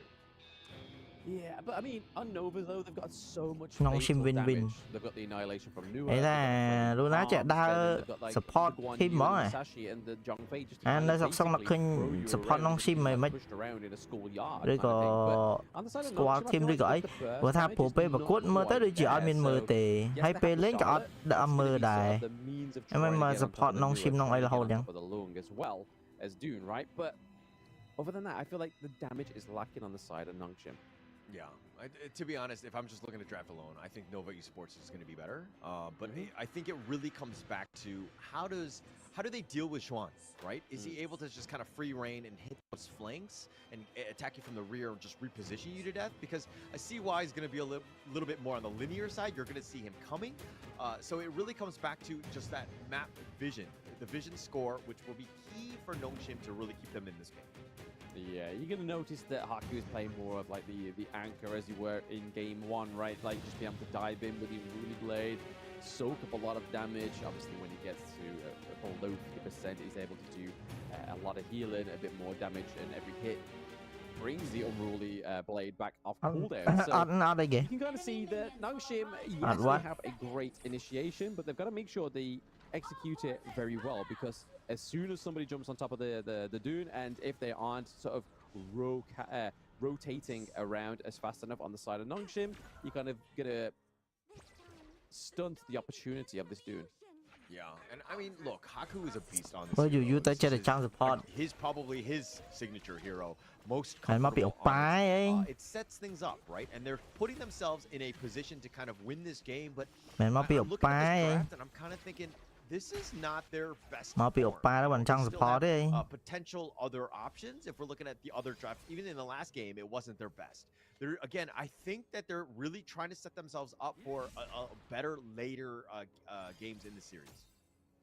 Tại outfit hàng nào tặng à? Chance support tại outfit hàng nào tặng à? Okay. Vô cực vàng. You need to try and win this as soon as possible, rather than kind of like absolute cinema at this point, right? I mean, there's a lot on the line, the championship, the prize pool. You got to do something. Of course. And this is, okay, look, if they're up against, you know, a team not the caliber of Nova Esports, I still think Nongshim's lineup is legit. I think that you can win with this one. They play very well together. They understand these heroes. They're no strangers to what they've picked. But going up against Nova's Welcome to season 3 reward game mình. Nó như dương này kia từ vô recall là lỏng nó nông ghẻ mà thở lên 5v5 mà đấy hết thử mơ kia một con học sập bình tí á tao vô ngày nắng tiết đá chứ nó recall nắng ban tao thập ngày nắng recall với một thiết đó cho tao ban gió chọc rồi recall nắng mùi recall nắng nồi sang ngày Okay, yep, the Ruly Blade, yep, the Wind Slash comes through, he's looking a little low, Haku may have to be careful here, Shawan onto the rồi, than bà ơn bơ Haku tới play rồi mấy con là khơi quân y mà khỏi non còn là khơi còn du nơi họ tới khỏi non mấy năng tới play bật mình trên mắt đồng play rồi ta nhắm nôm miên nôm ra nè nôm bạt lại nơi một nhóm nôm bạt của miên nôm cái chop của miên nôm mà sân rong mà sân của miên score khóp của miên nôm của pong của miên nôm của thung của miên rồi chăng em mày kìa my OTP now my OTP diamond I bro my now 45 my just a win rate oh that's good bro that's good that's actually really good even if you kind of hit a first Wind Slash mày nhóm đi sai giật mai chiang đá tay win rate đi ở đó chật sập không pro player or are you me okay that's cool. the standard that I'm talking about, right? Like you have to hit your Wind Slashes, okay? 100% of the time, and I don't want to hear anything else. Thế ba police để một con xong rồi rồi phía đó cho mình chết. Thôi. Lupa numbers when redeem code nhưng mà tao bạn xe promote xe ó này trăm tầm mới like trả mạng ngay môn promote like code đăng like code đi kha. Thì mới số chat GPT dân vì đăng ở số chat GPT like Michael Jordan didn't hit all of his shots, but at the end of the day, you need to hit the critical ones, ensuring that your team wins those games. I mean, right again, being exhausted. Try my best, but also I could go D rank with Luna. True. Aims the kill onto Kyung 9. This is the point of return potentially for the side of Nungs are able to push this pirate back. Wave Pit does have a smite though. Yo, brought the left through from Nova, but is it going to be enough there? It is the Winter is here. The claims wait more, but dive in is going to be Faye. Get taken down. Why? Coming in with some Nova man. Ôi, non xím vây mảnh Nova đó vô rồi. For Nova esports, really well played by Nova. Nova vô hơi vây vô kill điệt. On the Zhangfei about wave. I mean, even at the 4-minute mark, you have to like push him away or figure something out, but the fact that they were able to get the unbridled outburst and then he gets that, yes he dies, not the worst thing in the world, because especially since the rest of Nova are there, they've got that lead, and Xuan, man, on this Guan Yu, so good. Very good. Like, honestly, you can kind of see the whole point of Wave Pit here. We've seen it series that there's a plays that basically being used as a scapegoat. It's like, hey guys, don't worry about it. I'll just focus all the attention onto me. I'll exhaust all the ultimates, and then you in. And that's exactly what Nova did. Yeah, just well coordinated. I mean, one thing to note is that I think Haku's being a little bit more aggressive than he should be. I mean, he's 2 levels behind CY, who's like outfarming him. Tough situation for him to even take any sort of team fight at this point. Yeah, I think Wind missed again, man. Yeah, overall, I think everybody is behind on the side of. Oh, you give Nova. That's the whole point of the getting those kills, getting those experience. But CY maybe getting caught out here. The Wave Breaker does come through on Ruly Blade. Wind Slash not quite connecting there. It does hit Gucci up ever so slightly, but he's able to get out of there as well. Trade a few flaming palms. But the problem here for Nongshim is the fact they don't have that T1 into the mid lane, right? That opens up so much opportunity for them to go in. CY right there. He was like driving along, just making his way out. He had extreme speed, and he's like, dude, guys, I am in a bad neighborhood. This is not a friendly one, because everyone throwing shoes at them, trying to slow him down, not able to catch CY. He gets on out of there as the rest of Nova just kind of helped reinforce it and ensure that he got on out. Yeah, it was a good play by them. But again, the Wind Slash, oh, it does connect, but it is met by the Unbridled Outburst. Leap it onto the back. Siri took so much damage, and then that just leads up for Xuan to go straight into the back line. He does fall, however, after getting a double kill, but that is the way you want to go out, right? In a blaze of glory. Yeah, I mean, that's ideal. best case scenario right there. Just reposition Haku Illusion Siri. All 3 members Cho giờ thì không có sao nó về nhầm cho hai ấy. Not the worst thing in the world. You're a Clash laner. You're used to this. You're supposed to be making those plays, sacrificing for your team. And Juan, Looking good. Nova. Yeah, I mean, when your lane's looking so healthy, right? I mean, if it was the opposite, if it was down 2 turrets and he was making these kind of plays, and yes, he still got the double kills, it would be interesting in terms of what they were thinking in that, because their lane would be dominated. But Xuan, his lanes never look so healthy. I mean, other than the first second into the Gorge, it's looking pretty clean. But yeah, Nongshim are not looking as clean in this game, but I felt like that in the draft. It's just like, there's not enough burst damage. There's not enough damage coming through from the side of Nongshim. Yeah, and it's hard to initiate. Like, everything, again, very predictable. Like, it's very linear. I mean, walking into, like, a Musashi, Nua, Muchi, like, if you get the jump on Muchi, he just flies away. You have Wave Pit as the counter initiation. I mean, they have everything. You're like, oh, what are the weaknesses of this draft? Like, go, good luck. I don't know. Yeah, but I do have to give props to that to Nova. The fact that they were just letting Muchi just like hit the turret, the T2, and Nova was just like, don't worry, we've got this jungle covered. No one's going to gank you. They have no way in, which was a really clean strat there. Yeah, I mean, completely, like, just so good at this point. I mean, the Overlord, that's a little bit of a reprieve, a little bit of space for Nongshim. You wanna pass. But it's like 7k net worth lead. It's very difficult to come back of a team. You wanna pass is here. Not the easiest thing to do because they just stick together and they like deathball you. Yeah, I mean, it's not like none of the teams in the Season 3 Invitational have gotten, like, wiped down high ground turrets, not being able to come back. But this is Nova. This is the grand finals. Are they going to be able to give you that room to breathe? Probably not. But speaking of room, is created by that T2 takedown into the Clash lane. We get Wendy get a kill onto Kyung9. And then Illusion goes down as well. Muchi claiming another kill. Flaming Palms definitely melts the winter. Xuan with yet another Razor Cavalry on the back line, pushing it out, separating the teams, understanding where that avenue of attack is. Nongshim have not done a good job. Like, it's one of those things where you got to check your angles. You should not be fighting outside of your base. If anything, you stay under that tower. Hopefully, you can do a little bit more damage, and that will get you that team fight win. But not able to do it. No, make them pay. They're sitting ducks sticking out of that base. Yeah, unfortunately, they were just kind of sort of sat in the wrong spot at the wrong time for the side of Nongshim, and it's definitely showing in terms of the gold objectives as well as as a whole, but in the lanes as well. You can see that CY is way ahead of Haku in the gold by at least almost 3k gold, which is huge, and that's not the kind of place you want to be making that gold differential. Looks like they're gonna go here. Yeah, but Bright Outburst disconnect onto the back line. Doesn't quite get enough as much as what they have been, but it's the Razor Cavalry coming in from the back, just shoving them around. Xuan being the schoolyard bully in this game 3 between Nova and Nongshim, but even Waypit's picking up double kills. What's going on here? We see Kyung9 going in, just trying to get a little bit of saving grace, but it's now all down to Faye defending this high ground. Sorry. Yeah, there's really no way to hold. I mean, Faye is just by himself. I don't think he can hold on this. No, I think it's fate that they go down in game 3, and it looks like Nova's going to clean up slate and take 2-1 over Nongshim.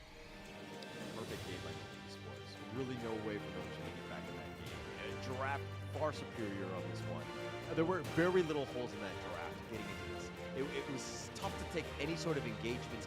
Again, I think it's one of those things where it's like GG go next, because they need to ensure that they have a chance. And going into that draft, I would say it's like 65, 70, 30 in Nova's favor. And it was just so well played. Juan on another level with that Guan Yu. Yeah, as soon as we saw that Guan Yu get locked in, it was kind of like, the rest is history, bro. Like, we've seen this time and time again on those like huge Clash lane players like Xuan, like Kyung9. Doesn't quite play as much as the other Clash laners within the tournament, but as soon as it comes through on a player like the Xuan, it's hard to defend a draft that way. And like I said, Nongshim really needed a cleaner and more dominant early game, but they just did not give it. Yeah, didn't give it here. And my main concern with this team is, again, morale, right? I know it's only 1-2, and they did go down. They came back from 0-3, but this is a situation where, like, it's been so dominant by Nova Esports, it's really demoralizing. Yeah, you don't want to be going into the fourth game. You're down 2 points. Yes, you've got 1 point on the board for Nongshim, but it's getting very close to you're closer to the match point than you were before, right? And it's showing here in terms of the draft. It's not just being executed on the side of Nongshim, but like I said, I fear that there's just no damage, and you can kind of see in those statistics that there was nobody getting over 40k on the side of Nongshim Red Force. It's just very little amounts of damage coming through. Yeah, and there's a reason why they only had 2 kills, because they weren't able to damage anyone. I mean, Nova Esports, like, it's like, look at the damage taken. Way Pit, an absolute beast. I think there was like 30% of the team damage tanked. And this is like a typical Nova Esports graph. This is literally copy and pasted from all of their other games when they win, because they just dominate like this and they just kind of own the entire map. Yeah, I mean, 15 kills to 2. You get to the 10-minute mark just over by 13 seconds, and there's no, like, shadow objective being taken because they've already just dominated going into that 10-minute mark. It's probably the sweet spot for a lot of these players. It's where a lot of these teams hope to be. It's like getting into 10-minute mark.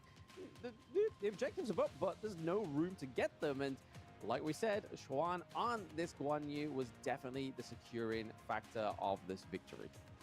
Just too much impact. I mean, his control, everything. Every sort of team fight, you're kind of thinking, it's 50-50. But then Xuan would come in and just clean house. Musashi biểu game mà ban mờ. Let's check out the highlights to see exactly Musashi how it biểu. played out. Because again, Nova Esports played such a good game. Close to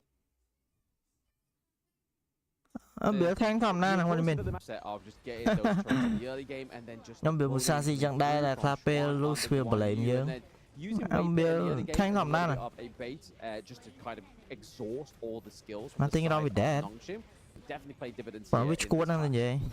Yeah, I mean, look at the blocks by Wendy too. Like, just the control, like the foresight to be like, hey, we can reposition, we can block them out, and then we can kind of control where they end up going, and then they're in bad spots. Now Haku, look at him, on the run, can't fight 1 versus 3, doesn't have the farm, no real way. Xuan sacrifices his life for 3 kills, well worth it. Thang Nam mơm đòn điện. Thang bao what do you mean? At least 3 before going down one set, especially if you're in the clear dominant position. But it's those Razor cavalries from the to the match point. Musashi. Thang only chẳng gọi lại thầm bật biệt DPS. No. DPS only act of common. Ai thầm niche Frostbite để cái mùi năng wir mình đừng mới chăm ấy, nó còn nơi tập thang này. Hay ai thăm pi khỏi những cái nơi tập thang này.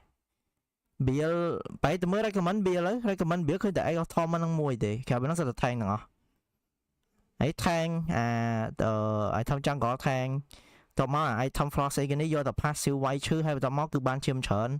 Đến bây thăm khỏi thang đồng pi hay ai of thom này tầm mùi do tập bệnh nên tầm mùi. Và lúc ấy tao mới ra bia lắm khơi. Tao mới recommend bia đó khơi. Damage and just zoning, but again we saw Way Pit just use the strategic sort of throwaway of life to just make sure that was taken off the cards. And then at that point you just kind of left to the Musashi lỡ cái bia hybrid cái mẹn bia thang đôi món món đây lấy cái do Egg of Thorn mùi cái do thâm đầm bịch mùi được copy. Tại sao Musashi lấy trăm cả môn như vậy á Musashi tha cái này nó kê buff đầm bịch chỗ. Trong Musashi lấy cái cho giống Flapdo lên vì thang tới đầm bịch. Trong bạn pe khá dương khơi Musashi pe khá lên đầm bịch shot vô mòn. Ta năng bài dương đang thay enemy dương bay châu cái đó. Hắn cứ kê lên đầm bịch shot mòn cái đâm ma trôi vô mòn.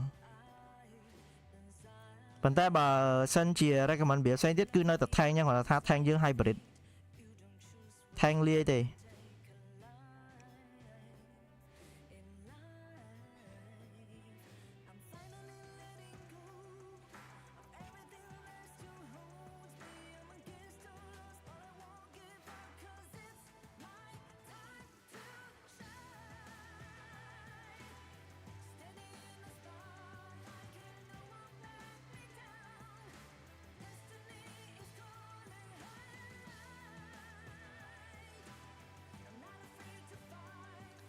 bà chưa giống tao mới lại thăm đấy bịa lại thăm và tom nó vô Ruby GMP khỏm nó most likely hay chỉ do đây chiều soi ba mình do đây cho chiêm so rồi có do ao extra health đây miền đỏ pan miền đỏ pi năng này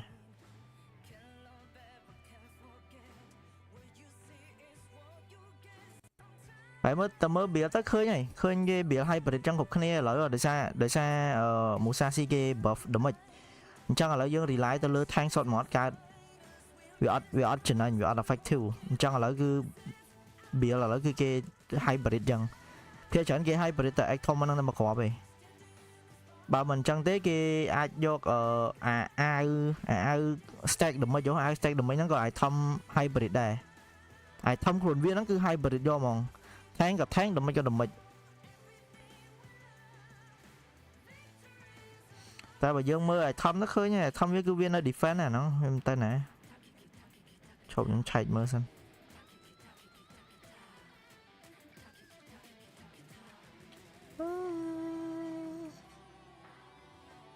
យ៉ា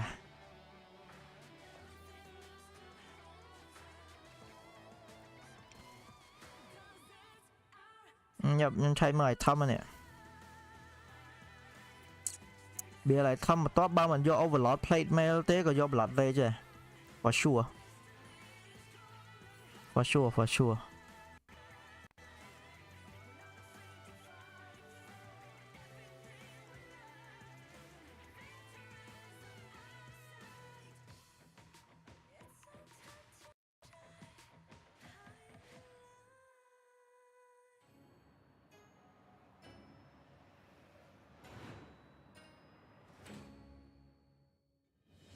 Ladies and gentlemen, boys and girls, children of all ages, welcome to Honor of Kings Invitational Season 3! Win again, and they continue on into the grand final. No other way to yeah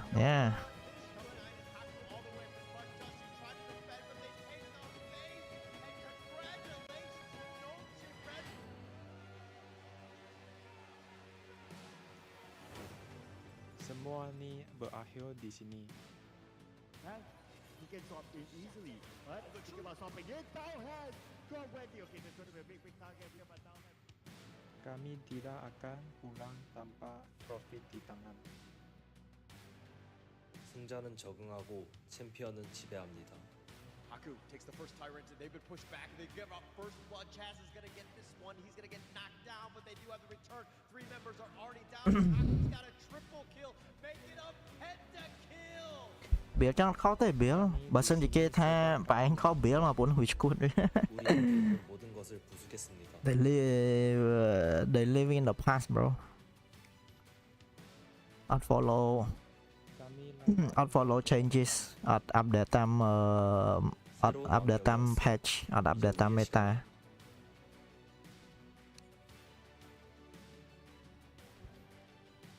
Sekarang waktunya untuk kemenangan.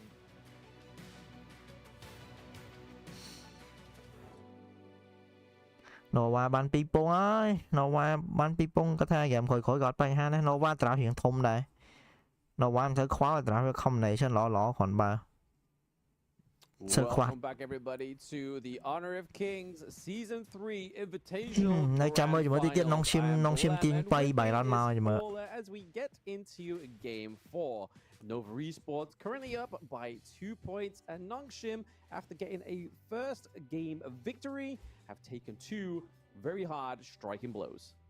Yeah, 2 hard ones. I think if anything going into that break, I think for, YK, the coach of Nongshim, he needs to use that Men in Black, that red pen, flash it out, just like ignore, just forget everything. We're still in a position to win this. Yes, we have games and we are 1 behind. I think that the drafts could be a little bit stronger. ដែល draft កោបើសិនជានងឈឹម draft ໄວហើយមានអ្នកទប់ស្កាត់បានច្រើន Nova គេយក draft លេងឲ្យ2 3 game មុនបាត់ហើយអញ្ចឹង game នេះនងឈឹមយក draft ໄວវិញ But they did forget that blue side is an option. They've gone for red again. It hasn't quite served them as well as the blue side in those past 2 games, but Nongshim are sticking to it.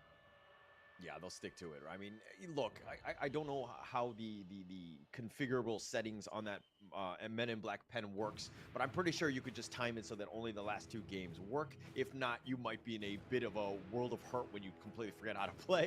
That might be a problem. But Nova Esports going out with the Augurin ban. I think Haku, from what we saw in that last game, really needs to step up here. Yeah, there needs to be a bit of a shake-up into the jungle because CY just keeps getting those dominant picks. He's had the Ogryn, he's had the Masashi as well, and he's performed very, very well on both of those picks. We can argue that both of these players didn't quite perform on the Dune, right? So maybe it's a Dune problem, not a them problem. Yeah, for sure. Worst case scenario, just blame something, right? Vài bọn mà gẹn sẵn lên normal 5v5 tới lên normal tới bệnh lên cái đằng lên normal tới lên tới normal tới đuôi cho mình này chứ. But the draft to me was crazy. Oh, this Dharma pick. Yeah, I am. My face is all scrunched up. I can't see the rest of the draft, but knowing that Shawan has got this Dharma is huge. I mean, Nongshim can take the Diadea here, right? The Bandit, the Dolia, they're going to struggle to find many more of the support picks that really go in and try and stop the Dharma. I feel like Diadea needs to come through here, or else they're saving it a little bit too late. Cho đáng bà này cho đáng tới bà thua normal cái hộp đây thua normal rồi. Team in a position where you have to play match point every single time. It's a lot of pressure, right? So I think that they're going to go with instead. Okay, the Lung and the Yuan, both very strong, and I think that they'll do much better with Haku on that Yuan. Yeah, absolutely. I mean, the Huan could be huge. Obviously, we saw in game 2, I think it was, for Nova Esports, where they used it very much to bait the backline. Like, they would all kind of like, oh, no, we're scurrying away from our mid lane. And then they would go, oh, let's go and take Wendy. And then Wendy would just use the Unending Sorrow, bait a lot of skills. Beautiful. But over to the side of Nova, they've gone for the Lian Po and the Monkey. That is a huge CC control on the side of Lian Po. That Tremor Smash is going to connect beautifully. And then Monkey, we've seen it time and time again where CUI has hit those dream rolls on point. But if Nova do play from the back foot, those dream rolls will be more defensive than offensive. Yeah, and look at Nongshim see that wall of beef, so to speak, from the Dharma, Lian Po, Menki. All of these guys, it's going to be tough to get on that Lian Po, Dharma, Menki. Sort of damage dealer. It's going to come in a more squishier variant, and how to get onto that. DRNG coming. Do that. You have a lot of speed, DRNG gắn máu. Jump on that back line. Something that they are probably going to need to do. DRNG gắn máu, hello. Yeah, Kyung 9 on the Mai should hopefully give them enough as what. DRNG gắn máu, lâu quá. Maneuver around these team fights, also give over the vision control, but then also make that frightful impact of like, hey, បងឃើញខ្ញុំពុំប្រកួតអត់ប្រកួតណាស់ឃើញអត់ដឹងហ៎ second guessing if they should go in or not, but Luna Beam Bandit here is definitely trying to shorten down Haku, but again, the Huan could actually go over to Haku. It's a flexible pick. Yeah. Actually, it's very flexible. I mean, if they really wanted to flex it, they could even maybe really good here. Do that as well. Nova right now. Nova is really good here. Specifically, a Yuan Haku game as they ban out the Luna. They don't want any sort of mobility in that potential dash because again, he wants to be that high bursty type of player. But it looks like they're going to slow things down. Give the Angela to the illusion here. Yeah, I mean, this is a good answer to the Lian Po, right? Having the Angela with the Blazing Brilliance. Nongshim lên đồ lý thôi nữa. Sáng sai lên ô cái bạn đồ lý bà này dạ đi cái bạn. Even Monkey as well, and the fact that she's got that CC immunity from that, it means that she's not going to be susceptible to the dream rolls or the tremor smashes. Yeah, but it's still gắn máu ở she. Time to kind of burn those one down. Gắn máu ở she. If you're Nova, you still have ways to get onto Still. Nova Esports have to go the whole gắn máu ở she. Hello. Top tier farm laners that he's had in the past, but again, they have to dig a little bit deeper now. Very interesting because they haven't gone for the D-range yet, and they haven't. Yeah, bro, gắn máu. Let's go. Decide to go for the. Gắn máu is really good here. Team set up, though, right? Like if you're able to land those burning sun arrows, and then Monkey comes in with a dream roll or Ganon Mo with a couple blades, you are one sitting duck with. Rồi mình đã chào. Yeah. Actually, I mean, this đã chào lên nông siêu ta đã chào. Let Juan do Juan things. Thế là đã chào lên. The tremor smash. Là chào nó lên bạn lên. Tiền mẫu gì cái tiền tránh nha. Na cha. But Neza being picked from Nongshim, this worries me. Dù Hoan Rome. Dù Hoan Rome na cha chẳng có rồi. Tới lõ đây ta cho na cha mà chập bạch lại rồi. But he does actually put the Huan onto face, so it's going to be a support Huan, not a jungle, not a mid. Yeah, it's going to be Huan Rome, of course, man. Way to do this. this. I did not really expect. I mean, like, again, you got to play some mind games, especially when it comes to the draft. It could have been flexed into multiple lanes, and that's the power of the Yuan, because it is very flexible as well. But it's on this lineup, very squishy, right? At a moment's notice, Nova Esports, if they're able to get on top of you, Nongshim might struggle, but if they're able to take the initiations themselves, but again, that comes with a little bit of farm and intel of that vision, it's going to be key. Yeah, I think the one thing you've only got to hope is the fact that the Huan doesn't get caught out early in these team fights, because then down goes a lot of your just sustainability because of the heal-ins, the CC as well, and obviously the Unending Sorrow being able to be used to try and bait some of these skills. We just got to hope that she doesn't use the Unending Sorrow around as the Burning Sun Arrow comes through, because then you kind of like, bro, are you a support or not? Nova trả về lối bên tay đâu pe bị bà pe vay mình tên đó bà bả. Cái thằng non sim bà hai giờ cô ban trận chứ không mà tới. So annoying. Bà xe đá in the front line, and it was able to out-sustain almost everybody. It's good. And you don't really see that too much. But again, this is all about the late phase. Nongshim have not done a great job of putting themselves in a good spot early. Yeah, and I feel like with this draft, it's still that case. It's a very hard early game for these because Nova trả về good mà tới bà liền. Get the flaming palms, but you know, Nhóm nó còn năng ta. Okay. Support on the side of Nova Esports, the Liam Poe, he's going to be pretty much stuck to the hip between both the mid and the farm lane. Yeah. And I mean, look, Waypit will do a great job of just being that bouncer and just like protecting, being the bodyguard. Because again, Wendy, Muchi, very squishy, but that's pretty much all of their damage. They need to be super careful protecting both of these heroes. Yeah, I mean, we can maybe see what like Schwan did in game 1 of Nova. Obviously, yes, they didn't win the game 1, but in terms of picking up Siri, in terms of picking up Illusion, the Mai played very, very well into that. So we could see the same thing here. Maybe it's a little bit of a display on who played it better. Yeah, and I mean, it's all about execution, right? Gonna be one of the more important things, but Siri, definitely way more comfortable on this Loong. This is like his tried and true, I would say, signature hero. He's very strong on it, and it looks like he's gonna Flaming Palm it perfectly, ensuring that he gets it. Faye needs to do a good job, provide space. You do not want to be in the losing factor against the Hou Yi in that lane. No, yeah, absolutely not. I mean, here we're seeing a lot of tit-for-tat up into the Clash lane already. I mean, level 1, they definitely want to go brawling for it. Yeah, I mean, these guys are like, you know, Bash brothers, right? They've known each other time and time again. Not like nobody's really going to die one-on-one. I don't think that you see, especially at this level of play, unless a rotation happens. But again, I think it's going to come down to Haku on this Neza. We haven't seen it too many times. But when they're here, it's usually like a win more type of hero, because he just kind of gets to those back lines. So, but it's going to really come down to CY and Waypit, just protecting those back lines. Yeah, I mean, the overall arching theme of this best of 7 seems to be just get the good early game and you've won.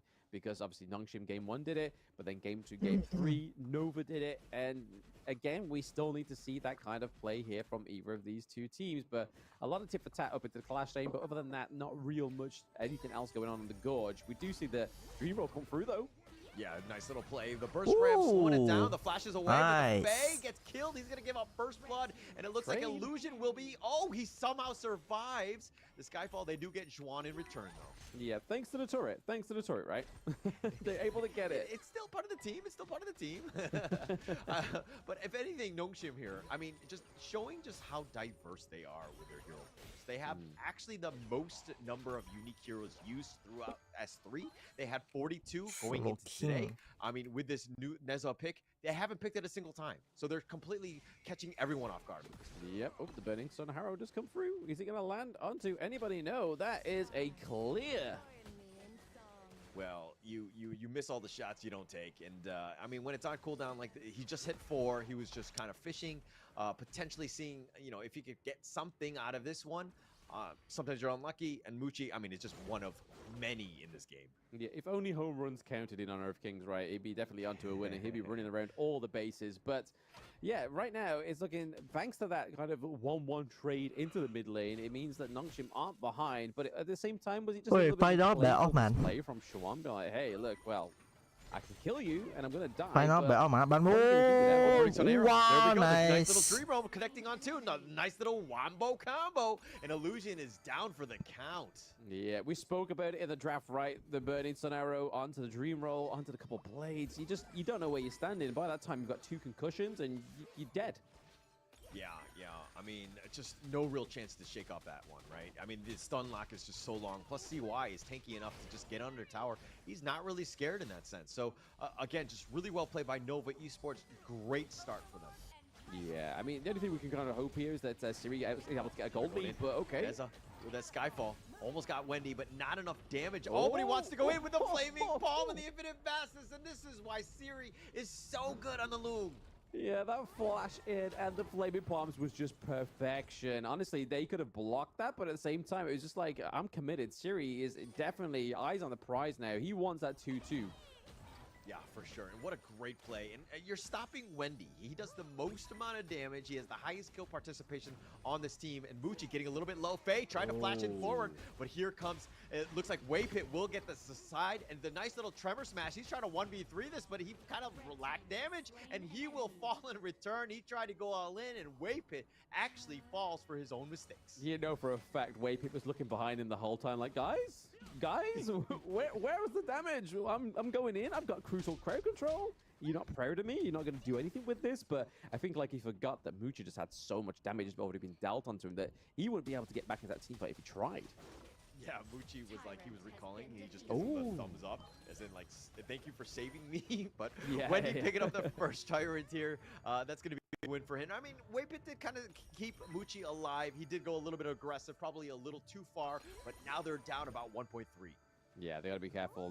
I mean, for Nongshim, they're just going to make sure they're able to keep this ball rolling, right? But I feel like Wendy is going to be the playmaker in this, especially with those Burning Sun Arrow setups. But right now, a little bit of tip attack here into the back line, Shawan, and Young9 just going for it. Just a little bit of a feeling out process. I mean, it could have been way worse if Muchi had hit that Burning Sun Arrow. It kind of harmlessly flew by everybody. And so that's something to take note of, right? Just what is the timing on that cooldown, ensuring that, hey, at any, like whenever it's off cooldown, that you have like the internal timers of just being like worrying about your positioning, always moving, making sure that you're able to juke it. Yeah, I feel like with that kind of ultimate, with such a, it's not the biggest cooldown. You kind of having to use it whenever you can, just to get. Chúng mới đó late game, chúng mới Nongshim set up tới rồi. But hey, again, Waypit may get caught out here. Chua quá ơi. With that blazing brilliance, but he's gonna look just a Tremor Smash. Wow mà đây. Wow. But he's not able to get it. Faye trying to chase him down, but it looks like they're gonna trade. Haku does go down, and it looks like they're gonna trade him for at least the red buff. Yeah, I mean, Muchi there was like, I've just missed a whole like 3-man squad, and then the Burning Sun Arrow landed on Haku, and then he was like, Trong này. Young taking a decent amount of damage. On the backside needs to be a little bit careful. He's in the heart of the enemy team, but the Unending Sorrow under the tower. Nice little Chaos Cinder. Oh, the flash away by Faye, keeping himself alive. CY was bloodthirsty. Yeah, so much damage that he's just able to soak there and actually run away from, but Illusion may get caught out here as well. I mean, having to use the Blazing Brilliance. Yeah, just do a little bit of damage. A little bit of a burn. Oh no, he's gonna die. Oh, he gets him with it. Oh, the Dragon's Breath is too cold, my friend. Too cold, and Siri gets the pig off. He was definitely freezing down into that farm lane, able to get the T1. Nice. Okay, Nice truth. Oh, they've got him knocked in with a couple blades. That was perfect, but here's the Skyfall. Oh, he aborts that mission. He's like, we're not flying. Ôi chào rồi. Yeah, like go back. There's only me here. Abort the mission. Abort the mission. I mean, this is Mission failed. Try again next time. The fact that they got so much that creates space for him, the Ho Yi is a perfect pairing. Yeah, perfect pairing, right? And just, being able to set it up, Juan, like that flash truth, and then you have Wendy with those couple blades, and then you have Muchi with that Burning Sun Arrow, and then like more damage, right? So this is a really good lineup in terms of a draft. Haku, on the other hand, I was very hesitant about the Neza pick. We haven't seen too much value thus far. Yes, he's keeping pace with the Dream Bell. Oh, he ran into a wall. That was almost Looney Tunes-esque, but CY able to tank this one out. He does have the bubble. Haku not letting it go, and CY will fall. He wasn't able to get his big belly over that wall. sometimes dreams are crushed by people, sometimes they're crushed by walls, and that was definitely CY's maker there in that whole team fight. But still a good comeback here for Nongshim. They're able to get a bit of presence down into the farm lane, so I feel like that's what they need to do, just make sure they're able to push the side lanes. But the Burning Sun Arrow does land onto Illusion. Oh gosh, no chance. I mean, Illusion was just hitting the bush, and that was that one spot. It's the smallest bush on the map, and it happened to hold Illusion. So how did you find me? That was like a complete shot in the dark. It was just like just hopes and dreams from Muchi Ôi, farm lane. Gannon mẫu buôn mui bro. Scepter hay Venomous stuff tiệt. Bang. He's just there for his ultimate. Yeah, and here we go. Xuan, infinite vastness, keeping him alive. Faye finds Xuan. Oh, he wants to go aggressive. They're going to look to fight for this one, and they find it in the burst ram. Oh, with the Skyfall. The Burning Sun Arrow with the Tremor Smash, though. The burst ram is knocking up Siri. He does fall. CY is now joined. He got him with the smite, but they do get Muchi in return. Kyung9 on a different planet. That said, Waypit is going to be killed. Now they want to get CY. Is he able to deal with this 1 versus 4? He's trying to navigate this. Probably will fall in the end, and CY down, 4 members down, all trading for Siri. Yeah, I think that was a little bit of a mistake there by Nova. Obviously, the Skyfall from Haku really upset the pace of that one. Definitely got into the phase. They lost the 3-for-1 is a huge comeback here for Trade mình được chia mình chỉ đánh giá pha trade đó rồi. Maintain is that gold lead and make sure they just don't get wiped out. I feel like that may be Nova's way in. And I mean, look, Haku going in like that, not only did he get the kill onto Xuan, but he actually tanked the Burning Sun Arrow. Yes, Siri died in the end, but, you know, you want the highest life to take this one. CY gets caught on this one. No way he's getting out. And they've turned this game around, and Haku Rồi sáng say lên mùi tơ mùi máu don't need any more damage going over to Muchi as well. They just need to make sure that Nongshim have to get and keep this T1 alive. Yeah, they need to survive. It's teetering on the edge. The mid T1 from Nova is almost at full life. So Nova when is no more stuff at least playing the objective game. Why like when no more stuff. Overlord themselves. Waypit still out in front. Burning Sun Arrow misses. Clean. Oh, he's dead. Hey, yo, never mind. Looks like they've got the knock. Hey, what was that? He's gonna cartwheel away. He does get back to safety. Haku being very aggressive. Really wants Wendy. Not able to get the kill. He goes golden, and Wendy will survive. But Haku does dash back, gets to safety. And wow, both of them playing with my hearts. But here we go. CY, he's trying to get away. Siri in dragon mode finds him with that infinite fastness. CY not tanky enough. Siri gets the kill. Yeah, I mean, there's so much happening in that team fight, right? The fact that they were able to keep Wendy alive, to guard her grave, was just long enough to get him out of the range, but then Haku was committed, but then the Splendor came through. I just felt like I was watching some sort of like drama unfold here, but that was close. That would have been gonzo for Illusion. Yeah, Illusion was like, haha, this is the one time you missed me, right? Like, he's been hit by every other Burning Sun Arrow, and he's been deleted. Illusion hasn't really been able to get going. I mean, his KDA is 1-2-3, but I mean, if we're talking about that mid lane comparing to Wendy, who's 5-1-1, has a 2.5K net worth advantage, he's done quite well for himself in that mid lane. Like I said, it's game 1, test of resilience, and for Illusion in this game 4, it's a test of resilience of how many Burning Sun Arrows can he take. Yeah, they've got him with the truth, though. And Xuan, but Haku is probably in a bad spot. Did not expect 5. Thought about going for the steal, but Haku will back away. And it looks like Muchi picks up the red. That's going to help. No, I feel like that was a good trade, though, right? I mean, Siri was there in the mid lane, opening it up. He's getting stunned here. Infinite Vastness has to be procced, but they get the T2 as well. So, again, good demonstration. Yeah, good play there. Haku just kind of playing with his food a little bit, going in and out. Doesn't want to fully commit for that one, but with Siri's ult on cooldown. Oh, but Xuan looking to go in for this one. He finds Haku. He goes with the truth. He's got the formlessness. Oh, but the Blood Rage keeping him alive, and he flies on out of there. He's going to fly first class. Yeah, Xuan in this game force like the boogeyman. We know he's in the brush, but Nongshim don't. And then when they are very unsuspected, they're like, oh, man, where is he? Is he going to come in and like lay some truth on me? What's going to happen? But right now, we're seeing Nongshim turn around to the kill lead in their favor. Yeah, it's like we're like watching a horror movie, and we're like, we see the killer just see the other guys, and you know he's gonna come out of the closet, he's gonna just ambush them, and you're yelling at the screen, you'd be like, no, don't go in the closet. And we were trying to keep Haku alive, but our screams were, you know, not effective, but still Haku does survive. Yeah, pick the left door, not the right one. He's in there, the killer's there, run. They never listen. I don't understand. It's like they can't hear us. But Burning Sun Arrow missed yet again. Faye definitely maneuvers around that one, and that's out of cooldown. And again, we haven't really seen the impact of the Hou-Yi. Obviously, there's been some Burning Sun Arrows that have turned into kills, but you know, it's kind of like that mid to late game where you're up close, where the arrow is really not as effective because the stun isn't as long. So that's kind of why you don't really see this hero as like a top tier farm lane.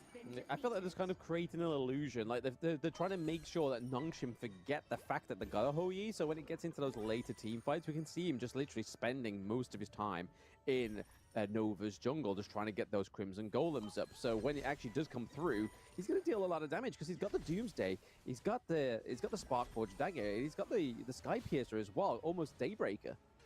Yeah, he's got a lot of potential for that damage, right? And he's going to be scary, but it looks like Nongshim right now going to be aggressive, try to take over the map. Look at how Xuan, Faye will spot him out.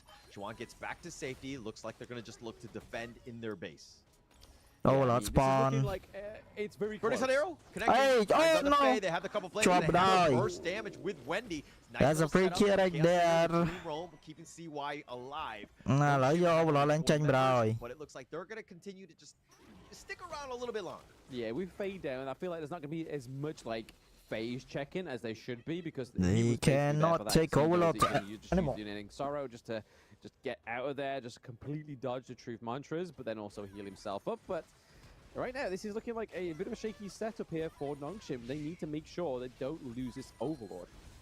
Yeah, but I mean, it's tough without Faye, right? You're trying to fight this 4 versus 5. Maybe you go for the steal. Haku is there, does have the smite if they want to go. It's going to be so close, and it looks like Wendy with those blades. He's just been an absolute monster, securing all of those. Splendor! Go Golden, trying to stay alive, but Kyung oh my god. Some damage, but Wendy's going to be killed, but he trades with Kyung. Siri continuing to go, finds Muchi. It's a triple kill for Siri, gets those pickoffs, and my gosh, has he been turning it on. It looks like they want to go for a little bit more. They found Xuan, they found Waypit, who was looking to split push, and Faye. It's roam on roam action. I don't know if we should call the cops or let them go at it. I feel like I'm falling asleep with this chase because they're both just so slow. We call long man high just skin long can mean. Just watching it, prodding it, but no, this is a great opening up. Oh no! Oh no! From this crystal. Oh! Yeah, Muchi. Oh, so low, but Muchi does go. Okay, he does end up trading for this one. Good yes, GG.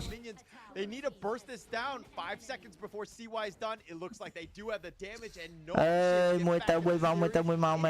up 2-2. There we go. The comeback kings are coming back. They've taken 2 L's. They got the first dub, and now they get their second dub on the board. So it's not going to be a clean sweep for Nova. But is this on the precipice of the ultimate battle? I feel so. I can feel it in my bones, in my loins. Yeah. Okay. I don't need to know about your loins, but I think that I'm starting to feel that momentum as well, right? We knew that these two teams, with their draft strategies, were going to be on point, trying to force it out to that game, that penultimate battle, right? That's where we want to get to, and it's potentially bạn epic skin pearl តែអត់មាន skin យក yeah ខ្ញុំអត់មានដែរនឹងយក fragment យកអីហ្នឹងមានអីទៀតយកអស់លេង Nongshim could actually take the victory over Xuan's Dharma as well. The fact that that's now been exhausted. I mean, yes, we said in the draft that Siri got that lung pick and played it to utmost perfection, not only as just like melting down the enemy heroes, but melting down those turrets. He was definitely playing a great macro game in that one. Yeah, for sure. And it's a little unfortunate for them. Again, I'm thinking, I'm like, man, if Muchi had any other farm laner, I think they would have had a much better game, right? The Hou-Yi, just the impact. Okay, the Burning Sun Arrows were great for setting it up and getting some of those kills, but it just seemed a little underwhelming. Like, Muchi was not able to do Muchi things. He's 2-3-5, wasn't really able to get going. And I mean, CY also on the Menki, a little underwhelming with his 1-4-5. I mean, all carries need a break, right? And we can kind of see here the Hou-Yi pick was meant to be that Wendy has his moment to shine because he gets a 6-2-1. And in that early game, it definitely had the impact that it needed. The Burning Sun Harrow just landing, then hit with the Dream Roll with a couple blades, was just absolutely beautiful. You can see here that that was their current method going forward, was Wendy being the carry with that 91k damage dealt. But unfortunately, as we got into the late game, it kind of fell off because more side of Nongshim was doing a lot more damage from the Angela, the Lung as well, and the deterrent that it is the Skyfall from Nazar was crazy. Yeah, actually, like, what a great counter pick, right? The Ganon Mo, you know, if he's able to free farm and to, you know, again, with all of the Lian Po, you had, you know, just the Dharma, you had all of this, like, meat shield in front of you, and it was really tough to get onto the back line, but even Siri jumping in, the MVP 515, flash flaming palms, he was going in aggressively with those infinite vastness, like, he was taking Loom to the next level. Yeah, I mean, the fact that he committed that last infinite vastness in there, that to me was the Bố đã số chú oppa một lần này cài nhồi cài gì ghê mùi tao này. Yeah, at the beginning part, very shaky. The Burning Sun Arrow was very oppressive, like we see here. Dream Roll, couple blades, boom, you're gone. Yeah, I mean, the way to get kills really well set. Ngang đi ngang hồi gì tí early game em tới được play game anh all trao chuẩn bị cái bữa bật all khoan tới lọ gì. Wendy, slowing him down, and I think he died very few times, but once he does get killed, you know, there's Nova Esports are kind of left wanting, and this is CY running into that wall. Yeah, a little bit of a missed click there, I feel like, from CY. It was just like, I thought I was meant to phase through wars. Who said dreams were a physical thing? It was definitely a spiritual manifestation, but it became a physical reality. But that was just a beautiful blind here, shot in the dark for Muchi. Yeah, so I think, you know, Nongshim did a great job of just reacting to that.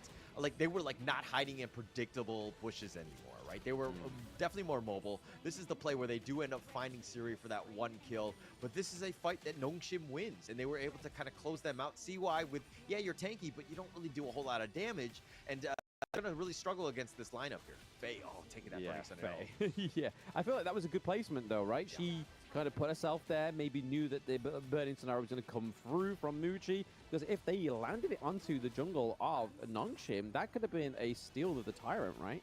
Yeah, and don't tell my other roam teammates, but sometimes it's okay to die as the roamer if you're going to take out big ults like that to save your team. Again, chat, clip it. We need all the receipts we can get from Hauler just so we can keep him accountable going into 2025 on Kings Esports. But what a good, clean play here by Nongshim. A bit of a shaky start, but I feel like the fact that the whole Yi kind of comp fell off towards the end was definitely the pushing point they needed. Chầm mơ dung rồi bó bị để tiền ở đây nói. What the fuck? Bro! Really well played by Nongshim. Like, I mean, bouncing back into this series 2-2, it's even, right? We've got, like, you know, it's the best of three, essentially. Yeah, you have all these global ban picks, and it's going to be tougher to draft, but it's getting enticing, right? It's going to be, you know, very interesting to see how these teams want to draft out. There's a lot of strategy, still a lot of good heroes out there, so we have still yet more to see from Honor of Kings Esports. There's a lot of games still yet to be played. Yeah, we're on 2-2 scoreboard. Anything can happen at this point. We could see to a 3-2, 3-3, then ultimate battle. I mean, that would be the way we really want this grand final to be filled out, right? We saw it in the semifinals. We saw it in the knockouts, a few ultimate battles here and there. But to miss it out in the grand finals feels a bit criminal to me. Yeah, it feels a bit criminal, especially without Kindofu on the cast as well. But let's talk a little bit more about that as we go take a little bit of a break before Game 5.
ហូបបាយមួយដងហើយប្រូហូបបាយហើយចង់1លានដងហើយ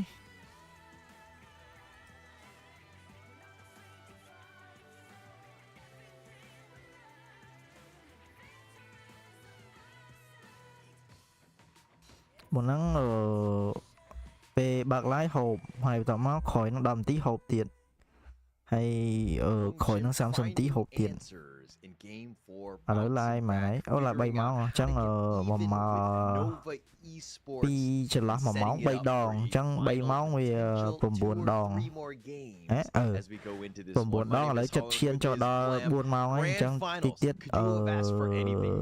10ម៉ោងហូបទេ Absolutely not. I mean, Nongshim definitely living up to the name of the Nongshim noodles, just brewing in the broth to get that game for a win. But as the updated global ban picks and Loom taken off for both teams, and we see that some of the more kind of pocket picks definitely coming through from Nongshim, and more so help Nongshim get the victory over the likes of Nova, right? Nova are more so the kind of like traditional conservative picks, whereas Nongshim Red Force are like, hey, we're going to go for a little bit of an offhand pick and still manage to get the win. So maybe is where Nongshim shine over the bright Nova. Yeah, but if Nongshim noodles are going to be boiling for a long time, they're not going to taste very good. They're not going to do very well. I'm worried about that now that you've kind of brought that up, because again, with this series is going late. Are they going to be kind of like, noodles that are kind of been overcooked, or are they going to be just be able to be like that perfect ripeness of those noodles as you go into this one? Because again, it's all about this game here. Like I said, I didn't ever just cook in a single noodles. Every time they lose, we throw it out, and then we just go in for another start from and then just try it on to perfect the game. Right, so we definitely these tools in that little bit of a break we had. I mean, metaphorically, I sped myself because there's just not enough time to eat. But this time around, are we going to cook perfection, or are we going to get some more soggy, overcooked noodles? Yeah, I hope we don't do that. I was going to say, because I was like, hey, if you've got those overcooked noodles, I might take them at this point. I might eat on the side because I am a little on the hungrier side. But Nongshim here looks like the draft is going to be underway. My Luna fans on this one. Nova banning out the Dharma, who had joined and wanted to just play. Unfortunately for them, they did lose. I don't know how to answer that, bro. What do you mean? Oh my god. Like, bro, what? Green into the Orgrin. So Orgrin is going to go over to Haku. So hopefully we can get a performance on here with Nongshim, right? Because if they don't perform with the Orgrin, it's going to be a little bit of a stinger, a bit of a wounder, as we say in the UK. But looking over to Nova, we get the Shangguan. Well, Ben Luna did, of course. Are we going to see another Wendy carry game? Yeah, I mean, of course. Kind of setting it up for it, right? I mean, Wendy only played 3 times. Mình nói nó sao Luna lên nè, cho bà đọ Luna biết bằng hà bà đây. Hey, đọ Luna má cô ở gần ngọc à. Zolia, now you got 2 finishing strokes, nice little combination, nice little pair picking. Vô bay mà lấy nhỏ ca vô Musashi nó qua lên chuyện ở sau Musashi mà tới giải đọ Musashi má mà tới. In their back pocket. Nongshim and Musashi. Really good against the Shangguan, right? Using those Musashi to try and lock it down. But the one thing they need to make sure is that the Diadea, so Faye, doesn't overextend and then gets the full ferocity of that final stroke. Yo, I love the way Marco Polo, right? Because this game yo mau tục combo môn cái bẹn ngõ rồi, yo sang con với Marco Polo mà môn. And yeah, so what? Lên đồ lia trabalho, lên sang con đồ lia trabalho mỏ. So this is a perfect time, and again, you're setting up momentum, you're setting up a lot of pace for what you want to do. This is a great time to be drafting again your best heroes. Yeah, I mean, the Gunner mode, they want to put illusion on the pick that Wendy had such great potential with, especially the previous game.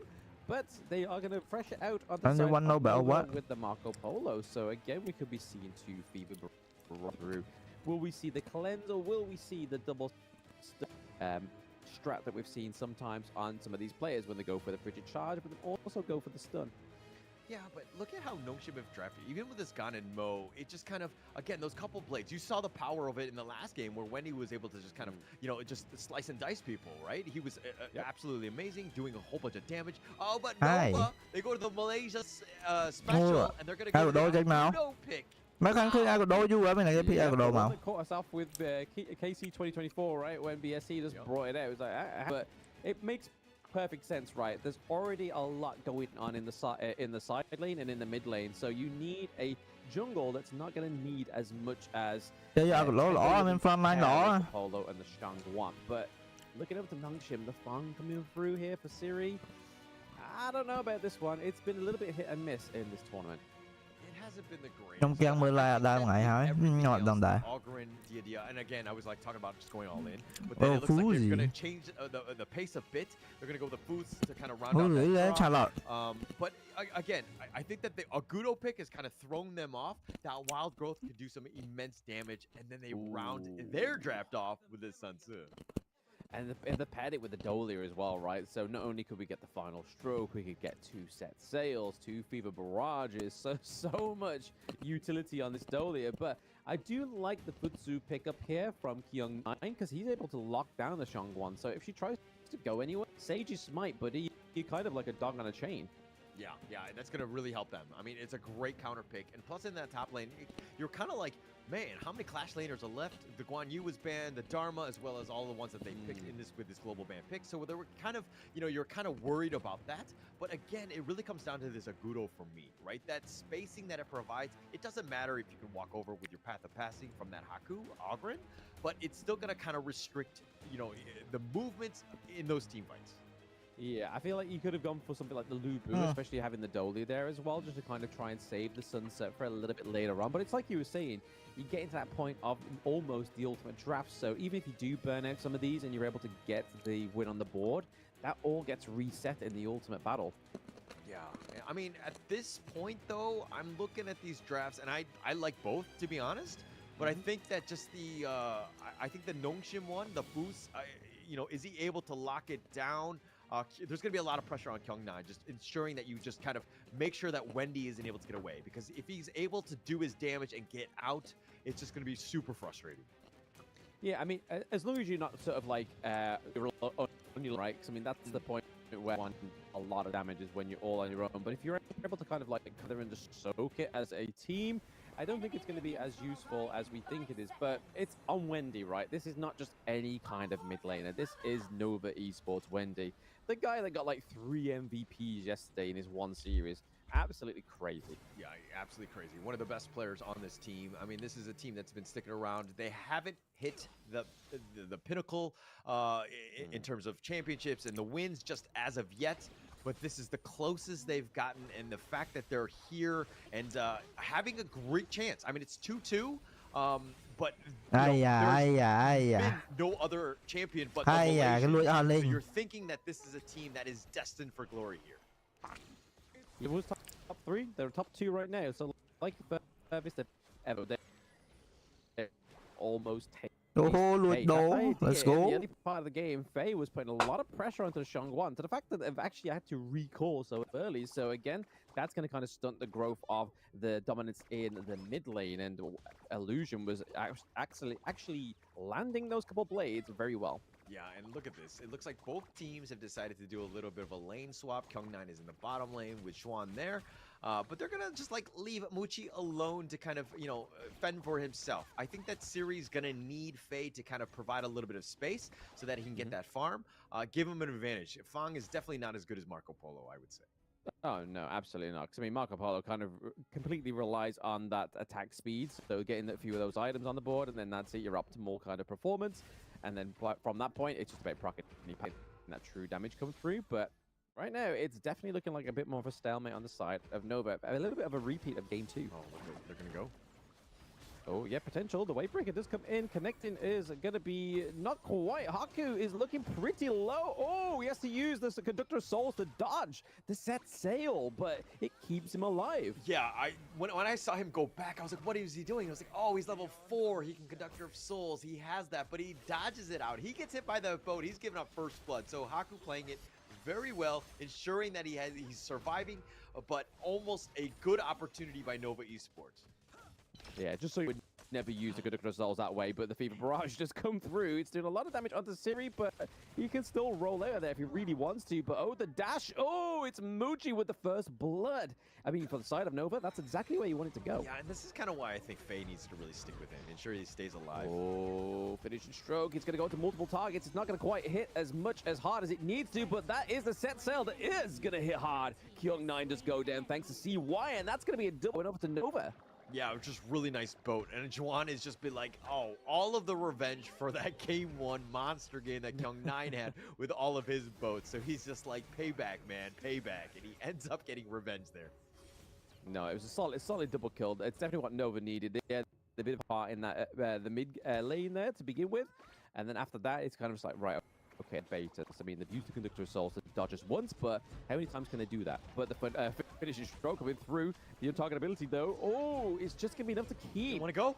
But going in again, oh, it's Haku. He's going to be the backline defense for Siri. Yeah, Faye was there to keep him alive. I mean, just bitter farewell to just kind of slow him down. Wendy went all in on that one, tried to get the pick off onto Siri. He's already died once, and having him die a second time in less than 4 minutes, that would have been a disaster. So Faye did everything that he could to keep him alive, and just barely survives here.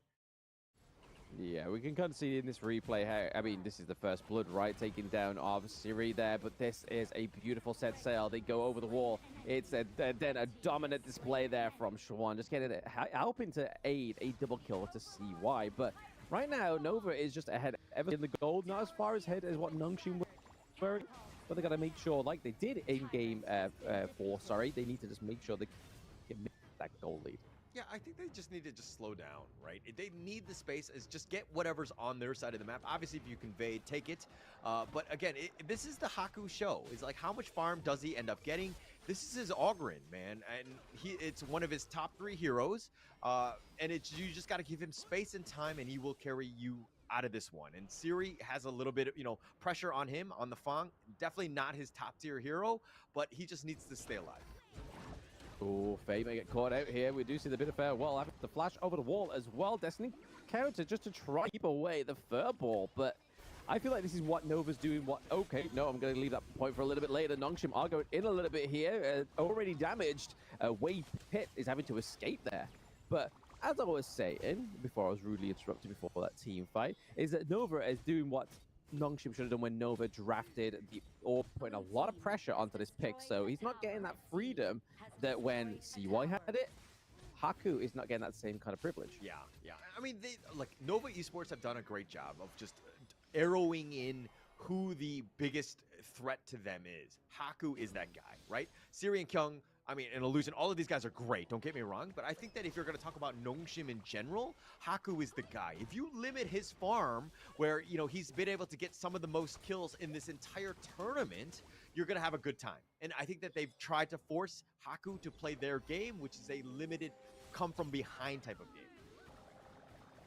So far, we can see that. But right now, Nova are still a little bit ahead of the gold. Again, it's only by a few hundred. So it's only one rung step that they make. And we could see Nongxin actually just abuse them for it. But Wendy is on the prowl, right? He's trying to get that finishing stroke procced it onto the side of Nongxin. But they're all together. Here we go. A lot of damage going over to CY. But that big heal came through. It's going to be the Kobe from Haku. We do see the set sail completely missed it, but it is going to be used as a bit of a transport for the side of Nova. But now Wendy comes through with a finishing stroke. It is going to be a 3-1 trade. They do get a takedown onto Muchi, but how long is left of Haku? And the answer is not very long. Yeah, you cannot get away from Wendy. The fact that he was on the back line, he was finding all the weak points. He was forcing him to get out. He had that finishing stroke. Everything was just on point. And this is why Wendy is just so scary. I mean, yeah, he's great with those Ganemo, the standard, very static type of heroes. But when he's playing things like the Shangguan or the Mai, he is high flying, high risk, all the way in your back line, blowing you up, getting all those kills. Wendy is a monster in the mid lane. Oh, yes. Oh, yes. I mean, we saw a little bit of a try and bait them onto the Way Pit there. Way Pit was like, hey, come get me. I mean, Wendy's not here, I promise. Wink, wink. And then all of a sudden, we see that two more members of Nova are here. They're trying to find a victim. Oh, right on top of Haku. But he's not the kind of guy you want to do that onto. He's got a lot of sustain, but right now, he's definitely feeling it. But it is going to be Wendy. Lung luôn bro, không bọn họ cho quay cái lung luôn này. A lot of damage, a lot of mobility on the side of Nova being taken down. Look, I complimented Wendy. I was talking about like how he was just like, you know, it got to his head, right? It just like he went over aggressive, tried to dive, tried to go with Haku of all things, who's probably one of the tankier, most sustainable heroes out there. But now Nova Esports looking to defend this mid T1. Not the greatest play by Wendy. Pro troll mình pro troll không bọn họ troll bị cho bọn họ troll mà nhắm mưa lại bên nó hết thôi trên món. But now he's kind of like, oh, maybe I shouldn't be like putting them at the helm of me just being overconfident, but it's still a good place to be in, right? We see that Nongshim and Nova have both basically pushed those side lanes, and that's where there could be trouble. Yeah, it looks like they're going to go for the boat. He's going to go the long way around. Doesn't actually, okay, doesn't connect. Yeah, but it's not going to be optimal, right? Yeah, not really going to be optimal. I mean, that wild growth just slowing it down. Like, Nongshim don't want any of that action. They're just going to kind of stay on their side of that growth.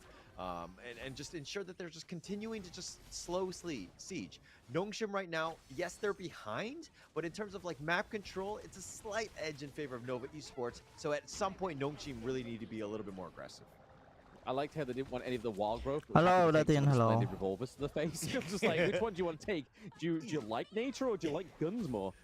I'll take the bullets, sir. They're not going to hit as hard. Screw nature. But Nongshim finding ways. Yeah. I'm not gonna take long walks on the, you know, in the jungle. No, I want to go where, you know, the bullets fly and roam free.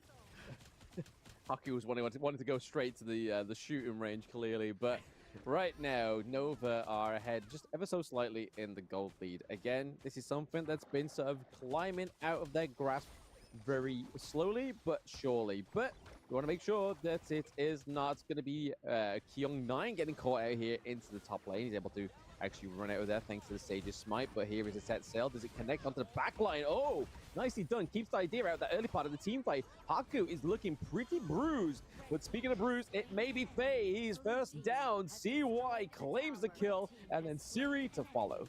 Yeah, they just had so much damage. I mean, Haku had his Conductor of Souls, and he was trying to out-heal it, and he just barely gets back to safety. But Siri and Faye were already compromised in in their poor positioning. They thought the fight was going to happen, but once the retreat call was made, they were caught out in no man's land, and they paid with their lives. Nova Esports finding ways to get those kills, really taking advantage and turning it into neutrals. Yeah, I mean, that Sage's Might didn't quite hit the way they wanted to. Wendy's able to keep Illusion out of that pit there, but his death. No one is gonna land, but it does come straight on time. These minions into the T2, into the farm lane. So the Nova are actually coming back from a weaker game in terms of the turret takedowns, because they were still behind by the T1 in the mid lane, able to take that, take the T2 down into the farm lane. He's gonna put a lot of pressure onto Nongshim. Yeah, a lot of pressure, and I mean they haven't been able to answer what Nova have been throwing at them, right? I mean, Kyung9 has kind of been not the greatest with the foods. He hasn't been able to kind of have that impact of just like being able to control Wendy and kind of lock him down. We haven't seen too much of that. Like most of the fights have just been chơi mà vô thanh thì cho cái đá một cover sao chưa một vô thanh cho cái đá một cover bay vô rồi. Man. Yeah, it's definitely looking like it's brewing up to be something here into the mid lane. It's beating all those skills. There to Kyung9, but there's Fever Barrage, takes down into the backline. Faye is down, takes down Kyung9 as well. That is a huge pickup here for Nova. They are trying to get some minions. That's all they're missing here. Okay, what the fuck was that? Get some of these high ground turrets. Yeah, and this is the power, right? Just the Agudo just up in front, so tanky and just so annoying to deal with. And they're able to giống vậy chứ, nhưng cái thân lag này mình lag để sao lag internet nó mới là internet nó cứ đá thọt ra đó thì. Tại lag này lag để sao thằng kia stream mau thì cái stream mau lag nó lag cái. Oh yes, the finishing stroke once more, just trying to just push away. A lot of damage, just keeping suppressed under the turret, but he's not having a great time here. Again, going back in for another one. He's going to be able to take down Illusion, though Is Haku staying alive, but this is definitely looking like Nongshim's on the Nongshim back tranh ropes. giật hỏi. Look at Wendy's going in, doing so much damage, getting that Nhưng có burst. thể Nova and just nè, nhưng có thể surviving. Nova That's được like the champion. biggest difference maker, right? Nongshim Wendyល្អដែរគាត់ understanding ថា the បញ្ហា absolute របស់ limits of Nongshim the លេងពេល hero, ខ្លះមើលទៅដូចជា understanding when he needs to get out, when he's at danger, and when he can get those kills. ដូច I mean, yeah, there was the one time he លេងដូច dove the T1 mid, trying to ពេល get ខ្លះ back លេង home. That was passive ពេក probably លេង like មួយ his មួយ one ដូច game mistake, កុំព្យូទ័រ but ពេក Wendy has played phenomenal. Yeah, very, very well. It's like they're definitely, like we said in the last game, they've kind of តែ shifted យើង the អត់ដឹងដែរ tide ខ្ញុំមើល of ទឹកដៃ carry គេ right now. Like Muchi did it in game 2 and game 3, and they were just like, right, okay, we need to kind of like Muchi needs a break. We need to give it over to Wendy, and that's exactly what's happening, and it's working very well.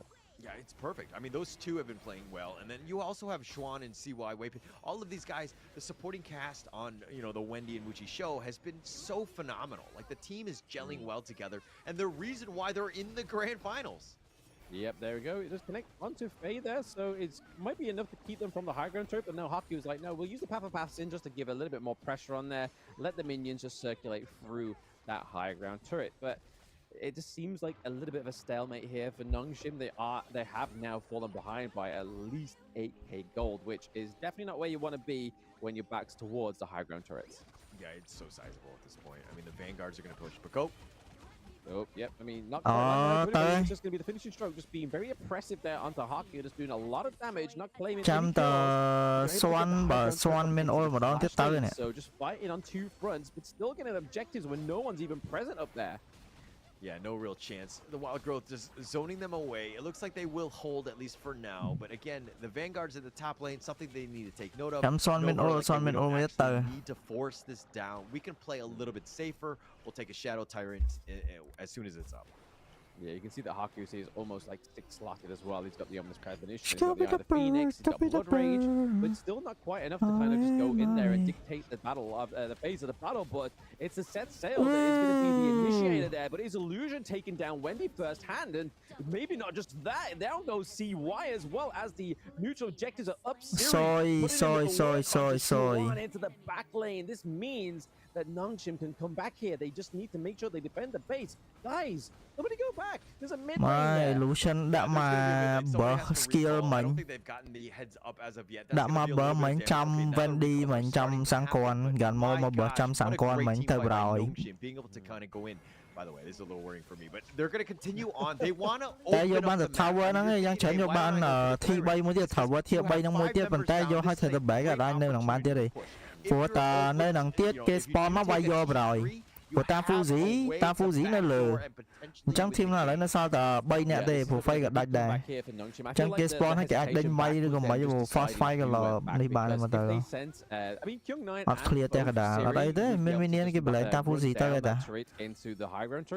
គេ fast ប្រហើយនេះគេ fast ប្រហើយគេដឹងថាNongshim អត់ជុំគ្នាចឹងគេយក Tyrant តែបើសិនជាអត់យកទេអាចនឹងបើសិនជាគេបើ Nongshim ដាក់ភ្លេចខ្លួនគេហក់ចូលវាយមកទៅអូ trade ប្រហើយដាច់បានហើយនេះ man But he's gonna get taken down once more. Haku is here to claim some more kills onto the side of that's one more then.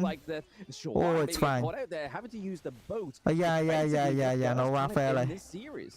What an uncharacteristic mistake by Wendy. Being overly aggressive, then got caught out. Wendy មិញ commit ចូលណាក៏ពិតមិញចូលលោទៅដើម្បីឲ្យ poison មកអត់ទេ commit ចូលឡើងពី3ដងហើយ game នេះសាំងគាត់ធ្វើស៊ីចូលរយៈ game នេះ But let me talk a little bit about that last team fight. Not this one, the one previous to this, where Faye actually tanked the boat.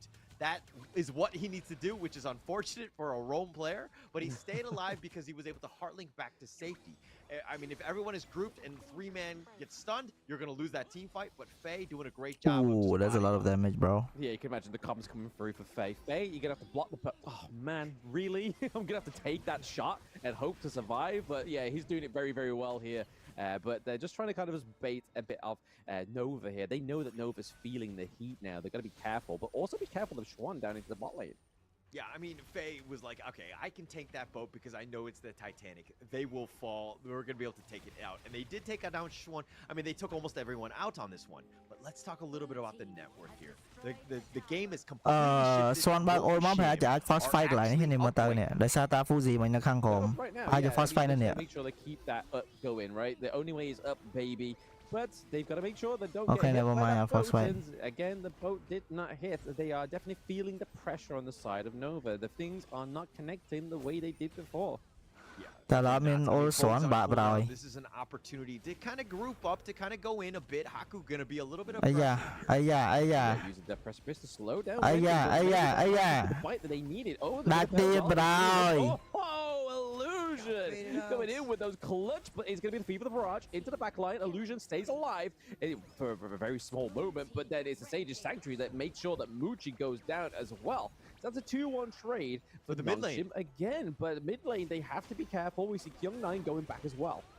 Yeah, I mean, this is an opportunity. They got the pick off. I mean, Illusion did die, so, I mean, it's going to slow this one down, but Nongshim potentially looking to end this game. The Wild Growth will slow the minions down even further, but this is an opportunity. Siri does some serious damage. Minions on both let's see, bro. Get into the high ground, the crystals territory here, and right now they're trying to do it, but he finished one. That's just keeping it alive. Is he going to be able to do it? He gets the Sage's Sanctuary taken down from him, so the second wind has gone, but that was a clutch. Tafuzi, onto Kyung9. He's going to do a lot of damage, but not able to they're fighting, bro. deal another one. Yeah, what a good call. នងស៊ីប្រហែលជាអាចនឹងយកលីតមកវិញមកពងឲ្យមើលទៅ And then they were like, okay, we can't take this fight. The potential was there. They actually threatened ending ចាញ់ the ដោយសារ game សាំង at គាត់ this នឹងខ្លាចចូលច្រើនដងពេក Gnome Ship right now take the Shadow Overlord. Tempest Dragon about 90 seconds away. It's setting itself up for a nail biter to the end in this game. Yep, Nova definitely looking like they're on the back ropes now, where Nongshim were for the 2 games in a row, and they're feeling like, hey, we want to give you that same kind of pressure and see if you crack under it. We didn't. We have the resilience, but I feel like the call back to go and get the Overlord was a good call.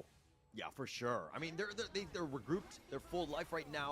Haku is this beast up front, but go. Shuan there just trying to take out Siri and is able to effectively, but that is a 1-1 trade overall. Shuan goes down. Fever Barrage into the back line. Illusion goes down. That's a lot of damage on the side of Nongshim already gone. Now it's 1v1. All that revenge from those finishing strokes that he's had to endure this entire game. But 2 Sage's Sanctuaries up. We have Nongshim going into this one. They are trying to finish off this game 5 from Nova. Not quite, but Nova are giving that it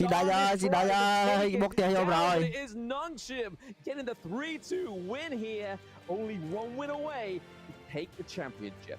Absolutely. The fact that Nongshim were able to bounce back, finding Wendy a couple too many times for Nova Esports good, and ending up finding ways to win this game. CY and Waypit, they don't really have that whole lot of damage. Yes, they're tanky, and they were kind of slowing it down a bit, but once Haku got all that net worth, he was doing so much damage, and my gosh, what a turn of events.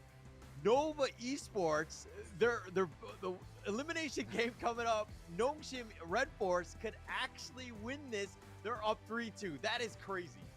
I mean, they're up 3-2, but this is 2 teams that have been crowned the comeback kings, and that's the way they've been able to get into this grand final. So there is still hope for Nova to come back into this to make it a 3-3, which would then take it to the ultimate battle, which would be the ultimate write-off of Season 3 Invitational. But you saw how Nova looked on stage towards the end there. I mean, we saw Way Pit was rubbing his eyes. He's like, he's feeling it.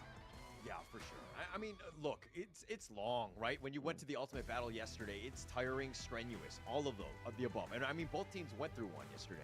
But going into today, having to do it yet again, and to be honest, if I were Nova Esports, you're kind of thinking they had a little bit of a favorite, that they were kind of just have an easier road, so to speak. But Nongshim, never say die, finding ways to win.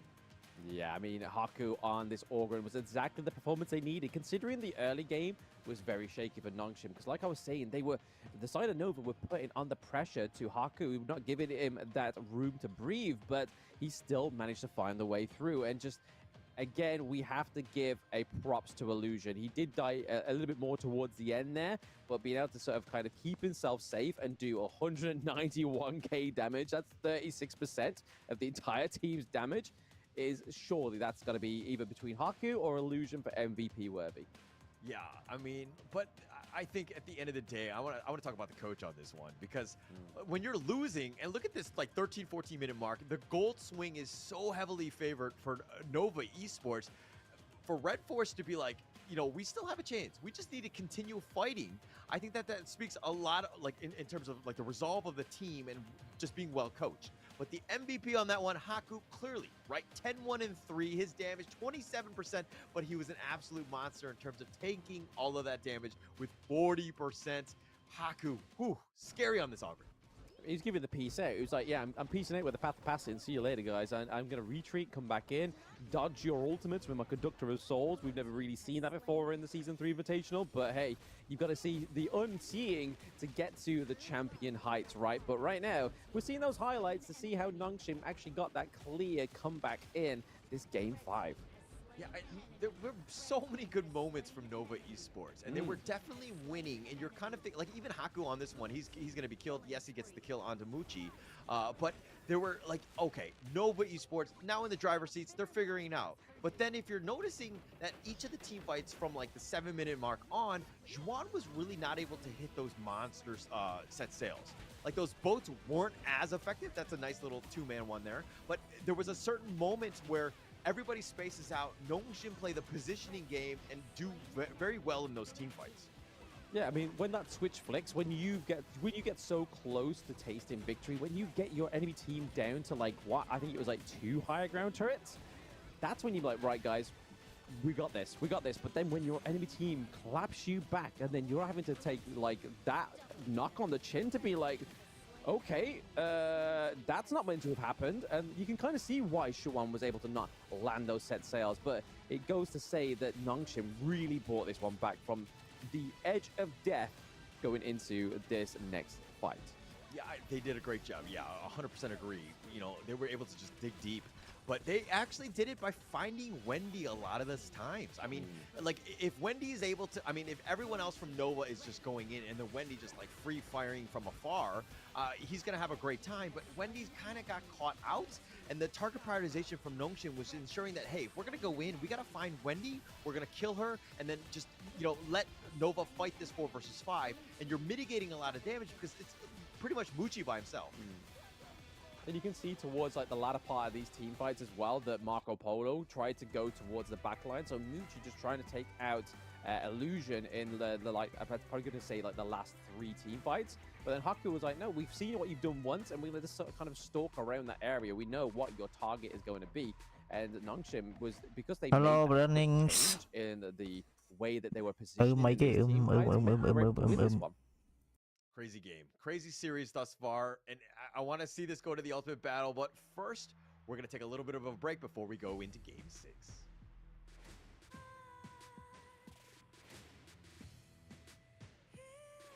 Rồi, 7-2 rồi, 7-2 rồi. Nhóm kết tha em khỏi em rửa Nova bỏ mà bên man 7-7 mà tới. Nova bỏ mà bên man 7-7 lên đó game team per. Vì nãy nó xe tao màu à.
น้องชิมบินนะน้องชิมบินมวยนาชนะกับบ้านได้บ้านลอยตะเกียงต่างออเต้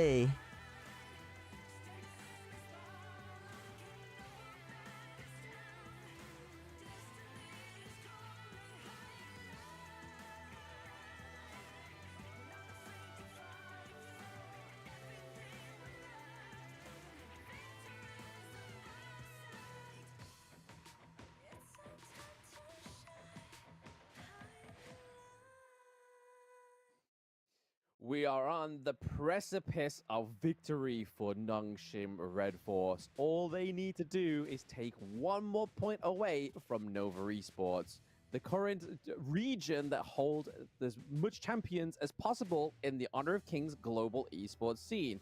I am Blam, and with me is Hauler. How did we imagine that it would go this far? Honestly, I don't think anyone really had Nongshim Red Force on their bingo card, right? In the grand finals, and they're on the edge, potentially winning on this one. I think they've shaken it all up, right? This is absolutely crazy. The fact they're in the position, this is a team that has seemed like, you know, all of the times that were slighted, the fact that they were never able to play, make it to the international stage. And you're seeing just the culmination of all of the years and experience and just being well coached to get to this position where you could potentially be the grand finalist.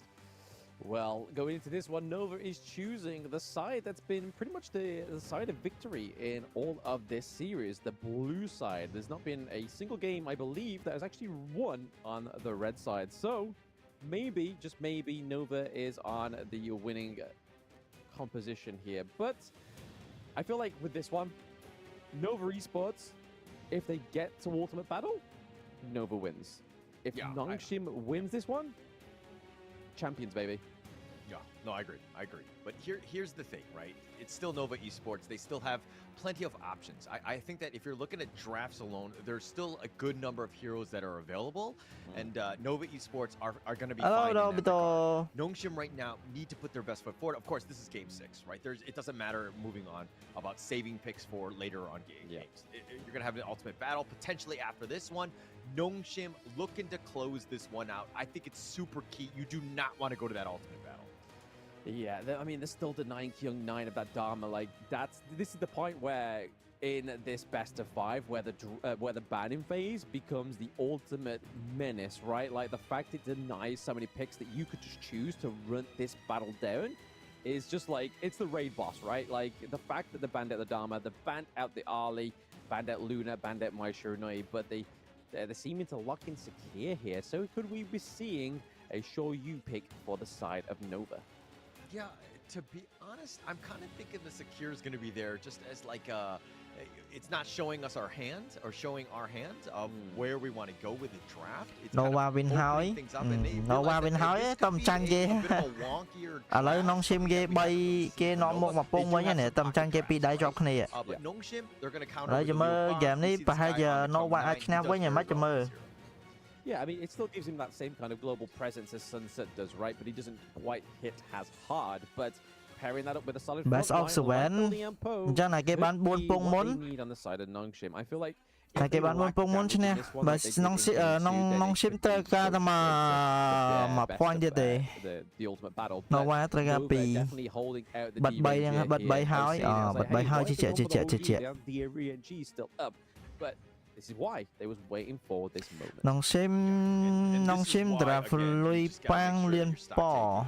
Ensuring that you have good heroes when the games are the tournament lives are. Chẳng cái lên setup Nongshim lên setup điểm cho mid lên frost lên ấy mà tới nè. Lên dễ lên frost lên ấy và một nong pick ở hay. Pick chẳng quan tròn bay. Lên trong lên bay bên mỏ. You know what? Let me go for the Shangguan. Let me show you how. Okay. In Korea. Absolutely. I mean, look, Illusion, he's a high-flying guy. I mean, almost similar to Wendy. We just haven't seen too much tape of him in comparison to what Wendy has done on that international stage. But Illusion, very mechanically skilled, very sound. Vô sáng quan tụi nó là tại sao sáng quan ô cho tới hơi lùi bang cho ô bị lừa tiền. Dạng này. Illusion needs to play safe. If he's going to look to go, and the potential with chaos and havoc that's provided by the Lian Po as well as Liu Bang going in with that protection, you might have a better time. Yeah, the thing I'm starting to struggle to feel like where Nongshim's going to go with this draft, especially the jungle, right? Like, they have Monkey, but I feel like that's too much frontline. It's too much Dream Roll. It could be effective, but they need more damage. And right now, they have the Liu Bang. Maybe it's going to be up at the Clash lane on Kyung 9. They have Lian Po. That is Faye's pick. They go for the Marco Polo. So, okay, some more damage coming out. But we saw how it didn't quite start for Muchi until it was a little bit too late in that last game. Yeah, it didn't really get going. I think it just kind of struggled more in the laning phase. But the Foods, the counter picks, right? Exactly what Nongshim did last game. They're bringing it themselves, realizing that, hey, it can kind of lock down Shangguan. Oi, there's a lot of potential. Okay. We're getting the Monkey, baby. We're getting Wukong come through, which is going to be very interesting. Maybe they go for the Dion way, right? Maybe they go for the Dion way. Yep, there we go. Yeah. Okay, it looks like they're going to go with fireworks. This is going to be, Haku doing his Who's thing. he? Sometimes he's an Wukong. absolute monster when Haku gets going on that way. But the Wukong pick, this is a nice one. We haven't, to be honest. Dạ nó lên bay chươngគ្នាហ្មងmấy nè lên thằng Nova lên set up mà lên mà đi admin set up bên đây nè. Wow, game 6. lên vai vô mỏ à lên đau vai trung quanh vai mỏ à là cái thằng quạt vai vơ chụp vụ mu là quạt pi lỡ pi khổ bị chơi bị đau vai mỏ mấy nè. Nong sim ghê lên set up cáiបញ្ហាដែលគេមានលុយប៉ាំងមិនដឹងពេលមានlên po Israel Even pairing with D-Range's Imperial Order, right? That's going to make sure work of picks like Lian Po and the Liu Bang. Rồi đặc biệt cho nó quay mấy à? Is the Wukong like a pick that they were setting up for? Like this is a set draft? Or is it just like, actually, we just don't really have a jungler that we like, and it has a little bit of control, and like it's fine for the general play style? Like, what are your thoughts on that? I feel like overall damage output, the Wukong can be very effective, and you can feel like you can kind of see that Xuan and CY are going to be working very buddy together, because as soon as you lock somebody down with the Sage's Might, the pain game that comes from Wukong is pretty crazy, especially in the thì má bờ sân chỉ lên thử và nếu như có thanh non sim trên này. If he kind of gets that snowball early, it's then just going to carry on into the late game. Yeah, okay. I mean, I see it. The potential is definitely there. I'm just kind of worried about how they're really going to get onto this, this Siri Marco Polo, and to kind of just deal with the Dian Wei Haku up front, because you got the Lian Po to kind of back you up, and then Liu Bang with that shield. Like, this draft to me seems kind of scary if I'm more on the Nova side, because I don't know if I have enough damage to deal with these bruisers. I feel like the damage does come through, and it definitely like pairs up nicely with Muchi having the Imperial Order, right? Because as soon as he lands onto one of the tanky heroes on the side of Nongshim, then they lose a lot of physical defense, and they lose a lot of magical defense as well. So that's when we can see Muchi on the D-Range as well as CY on the Wukong come through with a lot of hard-hitting skills. Okay. All right. I just, again, just doing the damage and able to take a lick themselves when... the Nova Esports, definitely not one of the more tankier ones. But again, I think a lot of it comes down to Waypit as well, with those mulberry powers, ensuring that, the team fights go their way with all those stuns. Yeah, and I mean, if he gets into the late game, and obviously we see a lot of those stacks come through. Đây mới năng đi đây đây mới năng này dừng. Người ta mình rủ non sim á, vậy man. Đến tới cứ non sim, vậy zin mò. Interesting. I think that this is going to make for an interesting game 6 here. There's going to be a lot of pressure going in on this one. Nongshim, again, looking to close this out, become champions. Just one more game. Yeah, the fact we're saying Nongshim and champions in the same sentence is wild, considering where they were last year, being able to not qualify for any tournaments whatsoever, always just being at the last little hurdle, and then just being smacked down by their opponents. But now they're in the grand finals. They have it within their grasp. Yeah, I think the Battlefield Command right into the back line. They're looking to go for this one. They find him, and Waypit able to fly away, ride the wind, get into that bush. Yeah, that's the one good thing about Sakia, right? Just as soon as you lock onto a brush, you get that increased movement speed. You're all fine and dandy. It's all good. Don't worry about it. Yeah, but look at this. Kyung9 now has to do the walk of shame all the way to the top lane. Oh gosh, it's a slow and painful process getting himself there. Xuan, though, is level 4. He's like, actually, he'll take this one, as he looks like he takes the sprite in the top lane. Yeah, he's like, sorry, lads, I missed out that whole play. I'm very, very sorry. Forgive me. Forgive me. Going with his own thoughts in his own mind as he makes his way up to the clash lane. Kyung9, you had one job.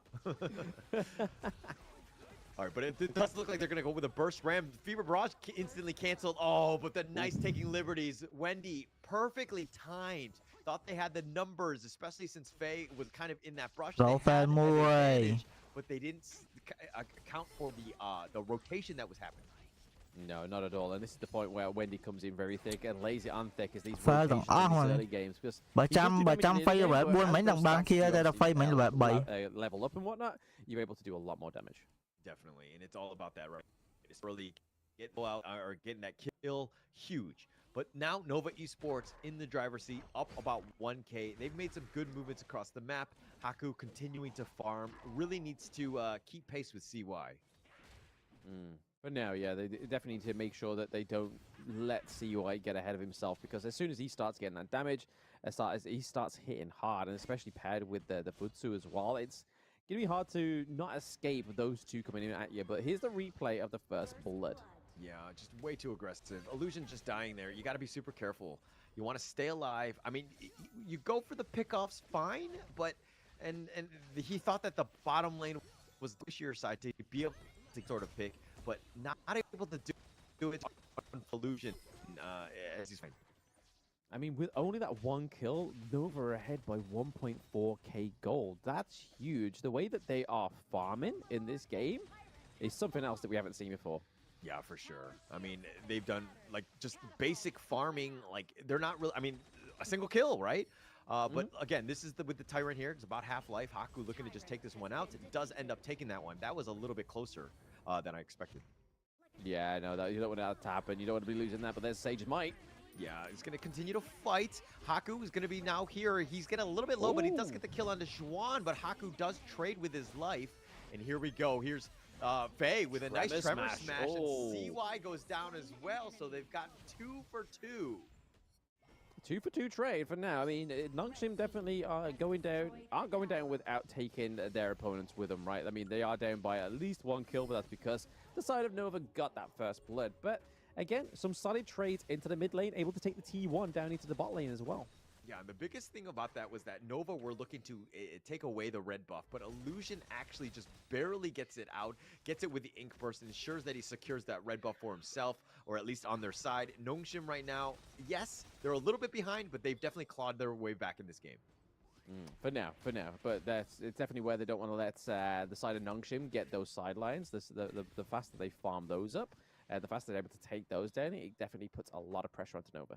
Yeah, a lot of pressure at this point, right? And this is another concern, is that Kyung9, once he gets going and he can kind of just split push, he can kind of be a little bit more aggressive. They're trying to bait him out. Are they going to let it go? But it looks like it's going to be a trap. But on the side of Nongshim is looking to turn this around. But Kyung9 is actually going to be the first to fall. They do have that damage, but they trade with Xuan. Tremor Smash. And the Tremor Smash is going to be just, stopped at this point. But Waypin is joined. It's going to be a 1-for-1, both of the Clash Laners. Yeah, that was just a kind of a stop Waypit getting into it. I feel like it was just kind of like, hey, make sure that Sakir doesn't get in here and do healing. Yeah. I mean, he's going to out-heal everybody, right? And Waypit is there, so it's like, okay, this lane, the sustainer is going to be unreal. We just got to stay alive. But Haku now, again, level behind, but if we're talking about net worth, just about 500 gold. Dianwei, once he gets going and he gets those kills, that's when he kind of turns it up. But he's 2-1-1, which is a little underrated at this stage. But Siri, he's putting in the work. He's doing that macro play that we saw when he had that Lung pick, right? So he's definitely going for that same kind of strategy. Like, we don't see much of the Lung in the early game. Yes, he's on 1 assist, so he's definitely taken some kind of like team fight participation, but he's just playing the macro. Yeah, he needs to, right? I mean, once he gets going, Siri on that Marco Polo is going to be a beast. And because, Nova Esports also, they might group up. They're not the type where they're like completely afar. But through it all, Faye scouting it out, finds CY. CY just, man, he's farming quite quickly. He's farming very quickly. I mean, he's doing a lot of damage to Faye already, right? So even without items, he's only got his 2nd tier jungle item. He's got Eternity Blade as well. So he's not even like 3 slotted. He's just kind of just still hitting very difficult, like very hard. Oh, looks like they're going to go. Haku is going to be all the way up in front. He gets knocked back. He's going to be killed, and they have the burst with that board. The Tremor Smash is now going to be used, the finishing stroke, but the Taking Liberties pulling both of them back, and they find Illusion as well. Siri's going to be killed. They've gotten 3 for nothing, and Nova Esports finding ways to just roll them down. Yeah, the Battlefield Command just didn't quite hit what it needed to, right? Like, he came in on top of the Shang-Wan, who was already up in the air, and it kind of just felt like there was just no presence from Kyung9 in that whole fight. Yeah, look at how, and now they're putting a pressure in. This is going to be an easy T1. Nongshim, all they can do is watch helplessly here. Yes, Haku is back on the stage, but my gosh, he is behind. Let's check out the replay here. Yeah, going in a little bit too early before his teammates could even get in there. Haku was just literally just deleting before he could do any damage. Like, the Leap of Fury came in too early. The Fever Barrage almost took down Schwan there, but again, almost is not good enough when you're on match point.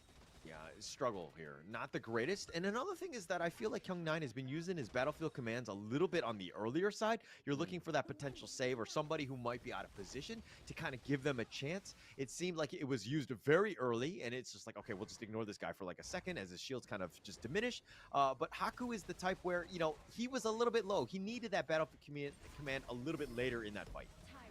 Yeah, it's kind of CY with the steal there. It's just like, yoink, thank you. But yeah, I feel like the Battlefield Command just being used as a bluff mechanic, right? So it was the fact that Nova just completely called Nongshim's buff. It's like, let him come through. We'll just do the damage.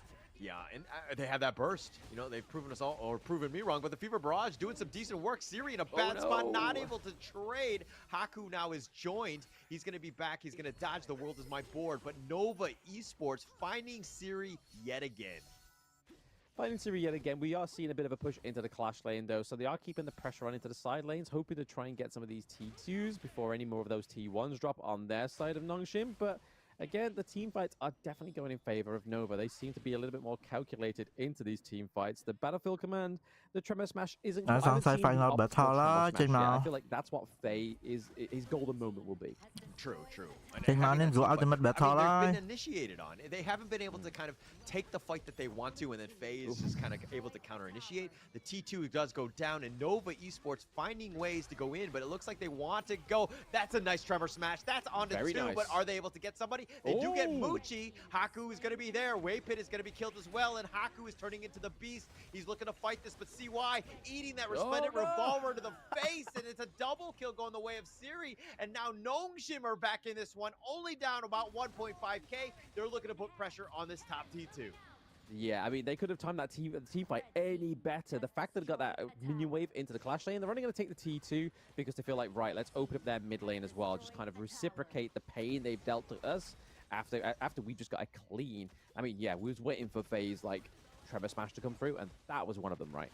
Yeah, and it literally seemed like you, Blam, like you voice activated Faye with that Tremor Smash. You were like calling him out, and you're like, he needs to have a good one. And he had an amazing one, setting him up for those 2 kills. They've gotten the Tyrant, they've kind of created all that space. Nhưng vậy man, nhưng ta thay giảm ní bảo tam tara món cứ non sim sne bên tay mơ team fight mà team fight ní cứ phê là ngon. Bây giờ thử kia vô một. Lên bó ô là trâu, chim xe lui bảng ô là tạo trâu luôn. Lui bảng ô chuẩn ra ô là du ô là miền cho teleport mà với nhà lươn trâu vai đề. Ô vậy đúng cứ ô bạn mơ mà. Giờ đúng cái lẽ trâu cái này món trap trên màu nhỉ? Trap nó bắt trap lên không bó tổng thể trap là pe lên lẽ trâu không bó nên là bé chăn vậy rồi. Hay ta lại chậm mơ trên team fight mấy năng chẳng ban định mau bên bạc khoảng 3 đá nhưng bảo sân chỉ team fight khỏi lên thở ở đâyแต่ team fight khỏi lên khóc. Chop about it. They're trying to turn this around. The Battlefield Command. Nice. Is going to be the first to fall. Siri's still doing his work. Haku is just cleaving them left and right. They've got 3 members. They're looking to chase it down. Haku wants more. He smells blood in the waters. He's fighting this 1 versus 2. Where are his teammates? He's going to go for the slice and dice, but Haku is able to do it. No. Siri will now get killed as well. And CY with the outplay ឃើញទីមកឈួតចឹងអត់ឃើញឃើញនងស៊ីមចេញមកឈួតចឹងអត់តែប៉ុន្មានបើសិនជាដាន់វេនមិញគាត់ដាន់វេនមិញត្រូវថយឲ្យនងគ្នាទៅយក overlord ទៅល្អជាងមើលអត់ចង់លូបលូនដោយសារអាងនៅមាន blood rage នៅមានឈាមសចុចដល់ពេលចុងក្រោយ fail ហើយចុចដល់ fail ម្ដងទៀតឥឡូវគេបានវិញបណ្ដោយមកលេងមកឈួតថ្ងៃហ្នឹង so many times and his mistake compounded into Siri dying as well and that's kind of how you throw things but make a mistake យ៉ាងដល់ពេលមកចាញ់ហ្គេមបណ្ដោយ looks like the overlord will be picked up Nongshim want none of this but again you're kind of throwing the lead letting Nova get back into this. Yeah, no, the T1 dropping down into the side lane is definitely not where Nongshim wanted to be. They had a very strong clash lane up until this point, and it's definitely just the roll-on effect of these mistakes that can happen on your teams, right? But still, they are only just ahead about 1k gold on the side of Nova. So again, if we can start to see some of those positive trades come through from Nongshim that we have been seeing, then we could be still onto a Nongshim win here. But Nongshim win here, he's going to call clutch. I mean, he has the battle TP ចាញ់អត់ TP ឲ្យបាត់ហើយបានមើលគេ cancel មិញ He's going to be mulberry powered instead. He was playing with fire on that one. He should have used it instantly, but he gets តែថាបើត្រាំនេះត្រាំលេង combo ទៅត្រូវគឺ team fight ឈ្នះហើយខាង Nongshim គឺឈ្នះយកហ្មងឈ្នះអូតូហ្មងប៉ុន្តែឥឡូវ team វាលេងតថ្ងៃវាលេងឡប់លេងឈួតឡប់ towards there that obviously CY is leading the race in terms of the gold race, but it is going to be Siri that is second place now, so he's actually managed to take that gold lead from. Okay, no, he's diving in. Wow, ឆេះងាប់ដែរ trade បានអំមួយបាត់ No, he's going to be killed. CY. តែខំសជីវិត2 Here's the secondary life. CY បាត់ហើយ GG បាត់ហើយចូលដល់ ultimate battle បាត់ well and Nongshim bro them falling and Kyung9 is the only one but it looks like we're going to go to an ultimate battle as Nova Esports come back in game 6.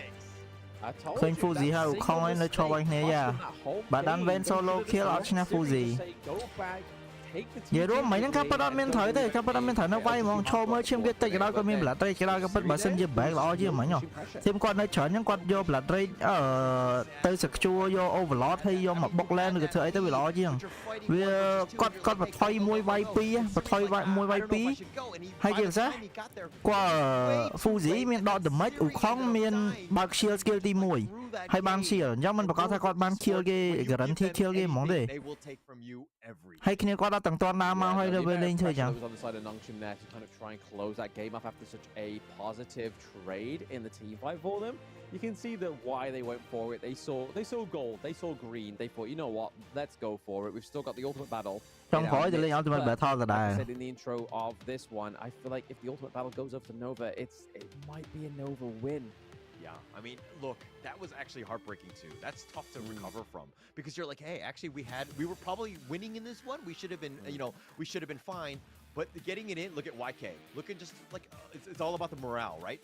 Heads up, it's all about the thing. He looked at this team and he was like, Kentana, right? And just ensuring that, hey, everything is fine. We Gucci, guys. Oh no, Nova's got blue. I mean, historically, like I said, we're going into that draft. Blue side's been winning, and they've just gave blue over to Nova. I mean, it doesn't really matter in terms of the ultimate battle, though, right? Like, they are going to get the picks regardless. I mean, finally, we'll hopefully get to see Kyung9 on his Dharma, but is this going to be enough for him to come back, or will he make a quick switcheroo and go for the Sunset once more? Because I think dominant performance-wise, the Sunset has been the most effective thing for Nongshim in that clash lane. 100% a Kyung9 special. You have to pick him. I mean, they picked him almost in the other 2 ultimate battles, and I can't believe this is their third ultimate battle in a row. Right? Yeah. And this is second for Nova. So again, these teams are very well rehearsed in that sense.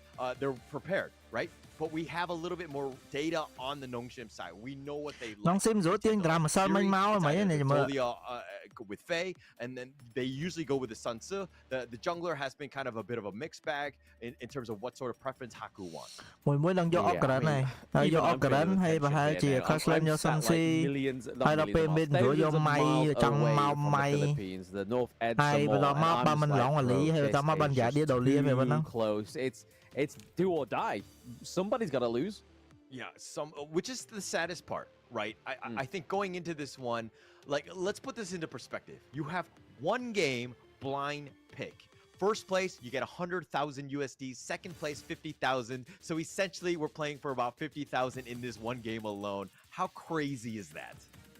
The fact that you just told me, I've just started to crumble. The fact that you just told me that 50k extra is at stake. I'm like, no, nah, I can't make a single mistake. And neither can Nongshim, neither can Nova. They cannot make a single mistake in this one, because if they do, it's going to be bye-bye. Yeah, it's so crazy right now, right? And I think at the end of the day, look, this is what we wanted to have seen. The grand finals, how many times have we seen, like, just stomps, right?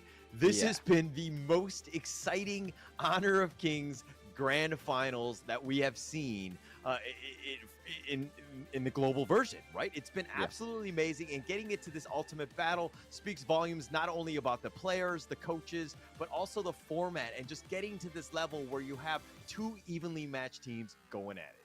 Yeah, I mean, it's not lopsided. It's not like we are seeing two of the same regional representatives. We are seeing, for the first time, the JPKR region being represented for the side of Nongshim, and then obviously Malaysia coming through for their third championship grand finals as well. So I feel like this is just the start of it. Honestly, we've been saying this time and time again. This has been one of the most exciting esports events for Honor of Kings Season 3 Invitational. Imagine the Pro Leagues, imagine KWC at EWC. That is going to be wild. Even though KPL is included, it's still going to be so wild. Yeah, everything. I mean, the horizon for 2025 is super exciting, right? And the opportunities to get in on this and to play here and to do it for, 15 million essentially USD in available funding is pretty crazy if you think about it, right? And to get to this level and to be able to play at this, the grand finals, and to represent not only your country, but your team and all of your friends and family and everyone that's really committed into making you an esports star, this is the opportunity. This is the chance. Nongshim and Nova Esports, both of these teams have dug deep. They've done their research. They've practiced countless hours to get themselves into this position. But who's going to win this final game? Yeah, I mean, the reality there, I mean, I just took a deep breath because I was just like, those last 3 minutes are going to just basically dictate, well, they're going to be one of the biggest parts of dictating whether you're going to win this best of 7, this ultimate battle between Nongshim Red Force and Nova Esports. 3 minutes that could haunt you for the rest until the next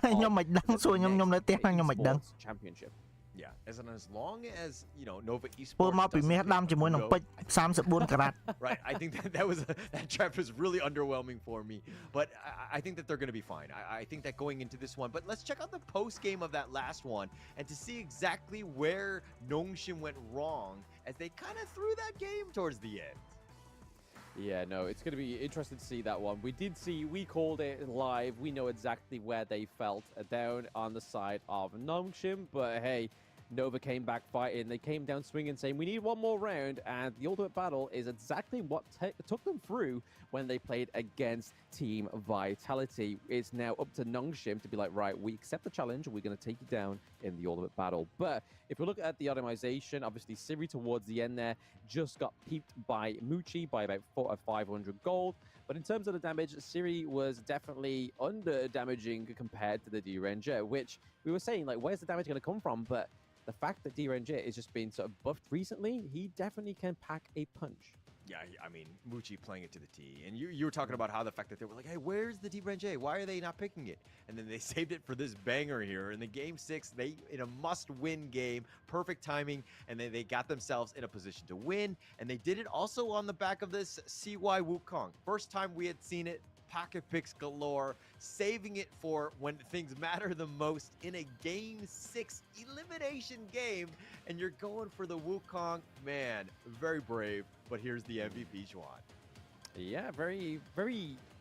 bit of a weird MVP, right? Because obviously he was there, he was getting the lockdowns into those team fights. He was basically the cage that wrapped around Nongshim Red Force. It's forcing them not to fly out of the grand finals as the victor. So, well played, a very utilized MVP by the side of Nova Esports.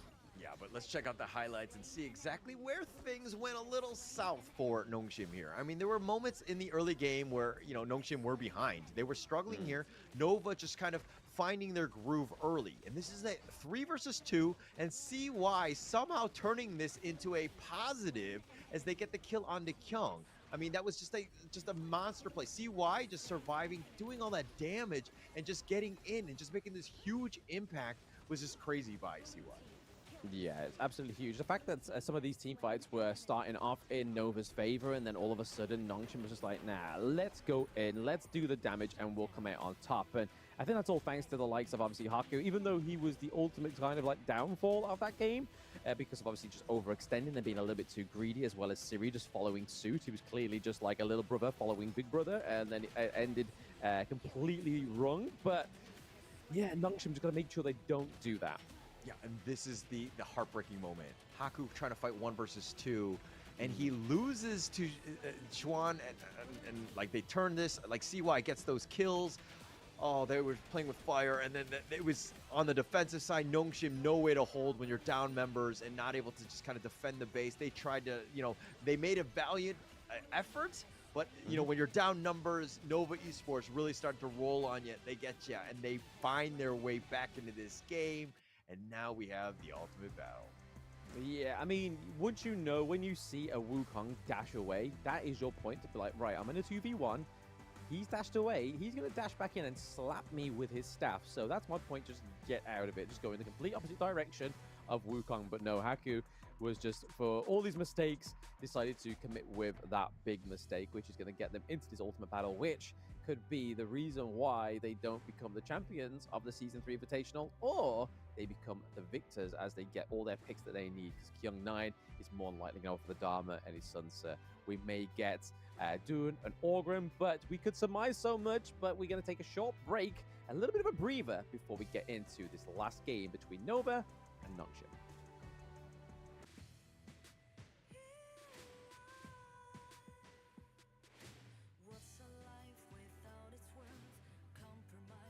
Giảm cho khỏi chặn đọ đài ở đó có mỗi sao chạm môn ở đó dương trăm mưa trap sân về cái trap hay chậm dương chạm thang hàng này chứ nè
And we are now back with the final game in the grand finals between Nongshim Red Force versus Nova Esports. One single game for essentially 50K more of that prize pool. My name is Holler, and with me is Blam. Your thoughts on this ultimate battle? I mean, it's been an ultimate battle that's been definitely written in the stars, especially ever since that game 1 win, right? Like, we saw that Nongshim was like, that was a surprise to everybody. And then for them to lose 2 battles and then win 2 and then lose 1, it was just like, it's almost perfect, right? But now we're going to get into that draft that was locked in a few moments ago between the coaches of both these teams. And we are not surprised at these first 2 picks. Yeah, the Guan Yu Zhuan special, you just saw the amount of impact that he had throughout the entire game. Not to be undersold by Kyung9's Sun Se has been great, but it looks like both of the junglers are going to go with Ogren. No surprises there. Yeah, no surprise, especially when you've got like a clash lane that is not necessarily a tank. It's more so that kind of like engage, move them around, but both of the mid lanes going for Mai Shiranui. This is Wendy against Illusion. Not only the fight for the championship, but for the fight of who is the best Mai Shiranui. Yeah, it's, like, look, I mean, we probably wanted to have seen this in that the Solo King showdown earlier, but you know, it's even better in the grand finals when you let them go at it, because again, a lot of pressure, but the Dia and the Dolia both តោះយើង Ultimate Battle Nova ជាមួយនឹង Nongshim ហ្គេមចុងក្រោយ ហ្គេមចុងក្រោយណាគេឈ្នះគឺជា Champion Invitational Season 3 ហើយ draft របស់ Nongshim ដូចខ្ញុំបានទាយតាំងដើមហើយ draft ចេញមកគឺដូចបិទតែម្ដងមាន Sun Si Ogren Long Mai មួយ Yadi Yeah, see? I don't know how I feel into this one. Told you. Both these drafts looking I know that draft. Yeah, actually. Oh wait, Dodia.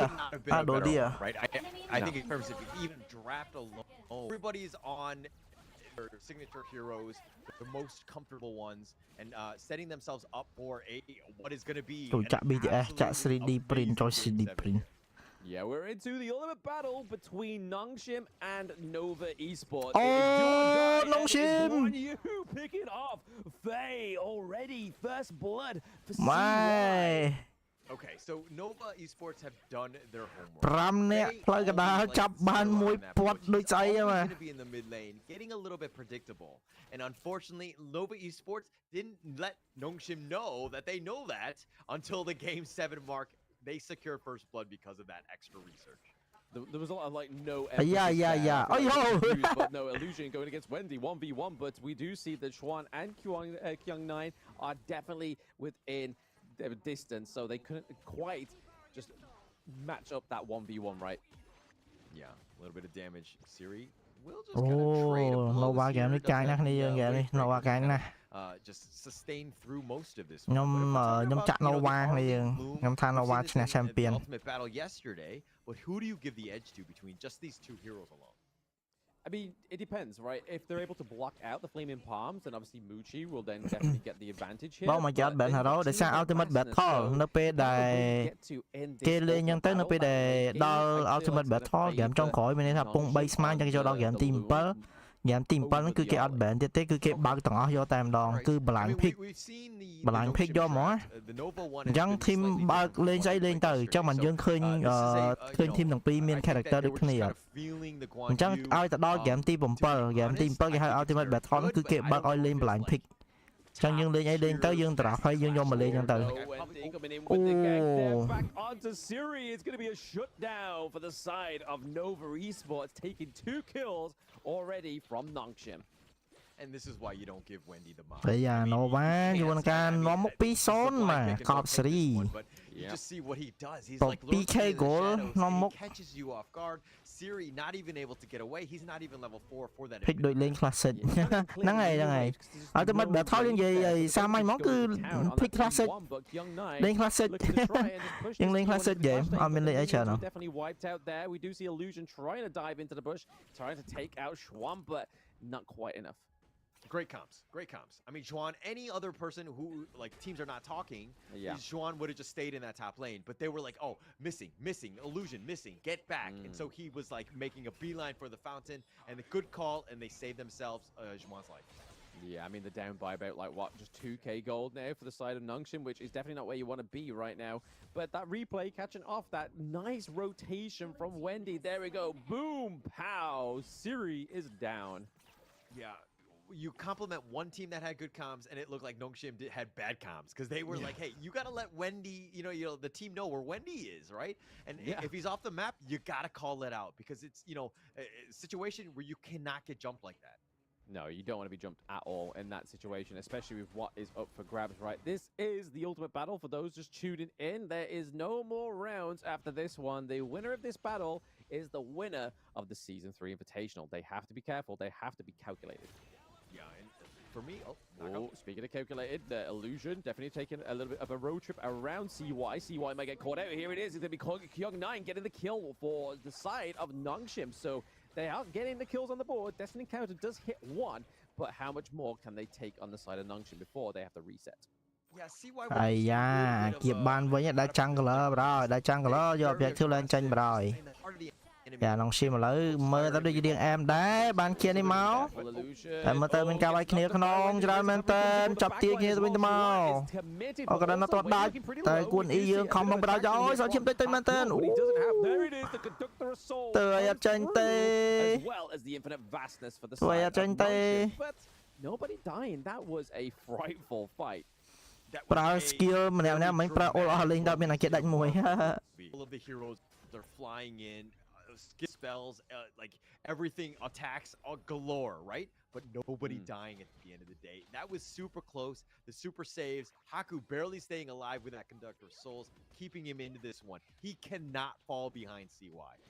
No, he cannot. You just, if that's the case, I mean, level-wise, he has just for now, but in terms of gold, he's got to make sure that the gold is definitely going in his favor, and it is currently by 300 gold there, but the dividends here is down into the farm lane. You want to make sure that Lung is getting some farm up. Siri needs some time to shine. Yeah, need some time. I mean, it looks like they're going to create a little bit of space by pushing this bottom T1, focusing it out. Illusion is here as well. Teleports are coming. Oh, yep, teleport is coming through. Oh, no, he cancels it because they're able to just keep away those minions. So good play there, but we are going to get the Kyung9 Express back up to the clash lane with the passenger illusion here as well. Haku is just looking to try and clean out the mid wave a little bit more. Okay, Wendy goes in, commits, pushes back Conductor of Souls from the side of Nova. The Braves covering dry. Oh, dive in! Wow, 6 គៀបយកបាន tower mid បដ ாய் Nongshim as well as the T1 into the mid lane. This is ដល់មួយខាងខមមួយ right now. Juan's timing is so key. He's always there when you need him because again, Haku gets away, Juan doesn't get there in time. Oh no, there could be a sitting duck. Chopoy! He's going to get taken down once more from the side of Nova. Nova are rotating with finesse. Nova លើបាននាំមកវិញទៀតហើយ Nova នាំមកជាមួយនឹង 2k goal បាទ 2k goal ហើយ 3 kill ផងដែរ Still in there, Nova លើព័ត៌មានទឹកមាត់លេប What space is given and it looks like it's going to be in the top lane. Nova Esports playing this one perfectly. Yeah, very well. I don't think they could have played it any better thus far. I mean, there is still a point for Nongshim to come back right now. They've just got to make sure they don't lose the high ground turrets and whatnot. That we've known them time and time again to come back, but this highlight is just showing how powerful. Yeah, នេះចូលភ្លាមវាយគ្នារហូត This is the reason why. តែ Nova ត្រាស់នេះគឺត្រាស់វាយយកហ្មងគេត្រាស់ rotate វាយ rotate វាយហ្មង hero they want is like yeah you have that same you know blessing ឃើញគេ rotate លឿនអត់ឃើញគេ rotate 5-5 អត់ when they get all 5 មើលលេងគេ rotate 5-5 rotate វាយ rotate វាយយកហ្មង it's scary at this stage. Yeah, everything becomes way easier for them because they've got to think less. They've just got to act more, you know. So it's definitely their stronghold is this ultimate battle feature, right? But we do see Kyung9 and Siri trying to push up into the clash lane where there it is. Wow, flash one go them though. Wow, dai Haku barai. Wipes him down, but CY claims the kill. A little bit of Orgren and Orgren action. What a great initiation by Waypit. អត់ឲ្យអក្រិននៅថែងធីមទេអត់ឲ្យអក្រិននៅថែងធីមទេដោយសារ Nova គាត់ដឹងថានៅខាង Nongshim បើសិនជាមានអក្រិននៅគឺរៀងពិបាកដោយសារអក្រិនគឺចូលកោតែម្ដង front line ប៉ុន្តែបើសិនជា Nongshim អត់មានអក្រិនទេនៅសល់តែ Sun C ទេហើយបើ Sun C Nongshim គឺមិនលេងថែងមិនលេងអីទេគឺលេងdamage លេងថែងខ្លះទេ hybrid ទេអញ្ចឹងបើសិនជាដាច់អក្រិនហើយគឺពិបាកទប់មែនតើហ្មងសម្រាប់ Nongshim Nongshim come back here. They are struggling at this T2. It's the farm lane. Wendy's already there. The illusion as well, looking pretty low. He looks like he's about to make it out, but no. Waypit gets the takedown. Siri gets the kill onto CY. That is.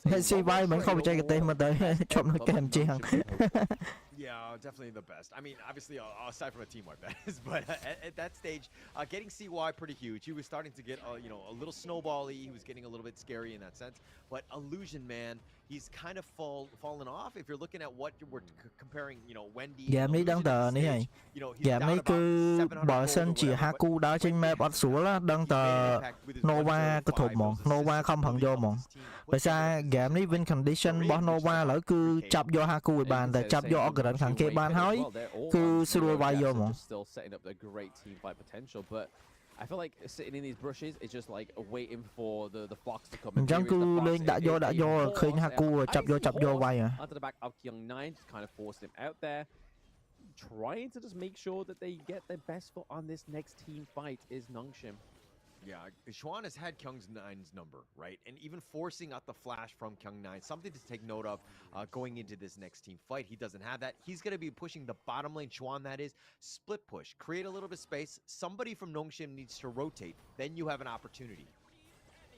Yep, speaking of opportunity, the set sail locks onto CY, but is that going to be the bait that they really wanted on the side of Nova? Already soaking a lot of damage is CY. Down goes Kyung9. He is already down in an earlier round. Kaku, it's going to be the second victim for the side of CY. 4 អ្នកផ្លូវត្រង់មិញស្អាតមែនតើ 4 អ្នកផ្លូវត្រង់មិញចង់ចាប់ CY តែមិនចាប់ CY អត់កើតទេឥឡូវប្រហែលជាមានការបុក tower បាត់ហើយអាចនឹងដាច់ tier 3 អាចនឹងដាច់ tier 3 tower T 3 tower អាចដាច់បើសិនជាបាន kill នៅទៀតធ្ងន់កប្រហើយ T 3 2យក T 3បាន 2 tower នេះ T3 mid is already been taken at not even the យកបាន T 3 tower បាន T 3 tower 2ហើយពួកគាត់ back អាចនឹងសេរីសរងមើលបើយក shadow overlord បើសិនជាគាត់ចង់គ្របគេជាមួយនឹង damage ចង់គាត់ទៅយក tyrant វិញព្រោះដោយសារឥឡូវគាត់ពងឈ្នះអញ្ចឹងយក tyrant ក៏ល្អដែរគាត់ត្រូវការ overlord ទេគាត់យក tyrant ហើយគាត់យក damage វាយគេយកហ្មង but they don't have the freedom to do so. Their lanes are all pushed. Other than the clash lane, they've got to work on something here. Nongshim looking for a dream. Yeah, looking for a dream, and that dream was in the shape of CY in that fight. They were just trying, they threw everything at him and the kitchen sink and were not able to take him down. អូខេអញ្ចឹងយើងឃើញហើយឥឡូវនឹង Nova បាន Shadow Tyrant ខ្ញុំជឿថាតិចទៀតគាត់នឹងជុំគ្នាហើយសេរីសរងជុំគ្នាហើយគឺវាយយកហ្មងសេរីសរងជុំគ្នាហើយគឺវាយហើយៀបឲ្យឡងវាយហើយ which was on his tail and they were able to help Shadow Overlord នេះ bait ទេនេះ Shadow Overlord នេះ bait ទេ Shadow Overlord នេះ bait ទេប៉ុន្តែបើសិនជាគេប្រឡែងឲ្យយកប្រហែលជាពួកគាត់យកតែគាត់ថា bait ច្រើនជាងតើបើសិនជានេះមកដឹងតើនេះហើយក្នុងនេះហើយប្រឡែងហំប្រឡែងទៅវិញមក អត់ទេអត់គេអត់ហ៊ានចូលចាំមានយកហ្មងយកប្រហើយតែក៏ពិតយកហ្នឹងគឺយក bait ឥ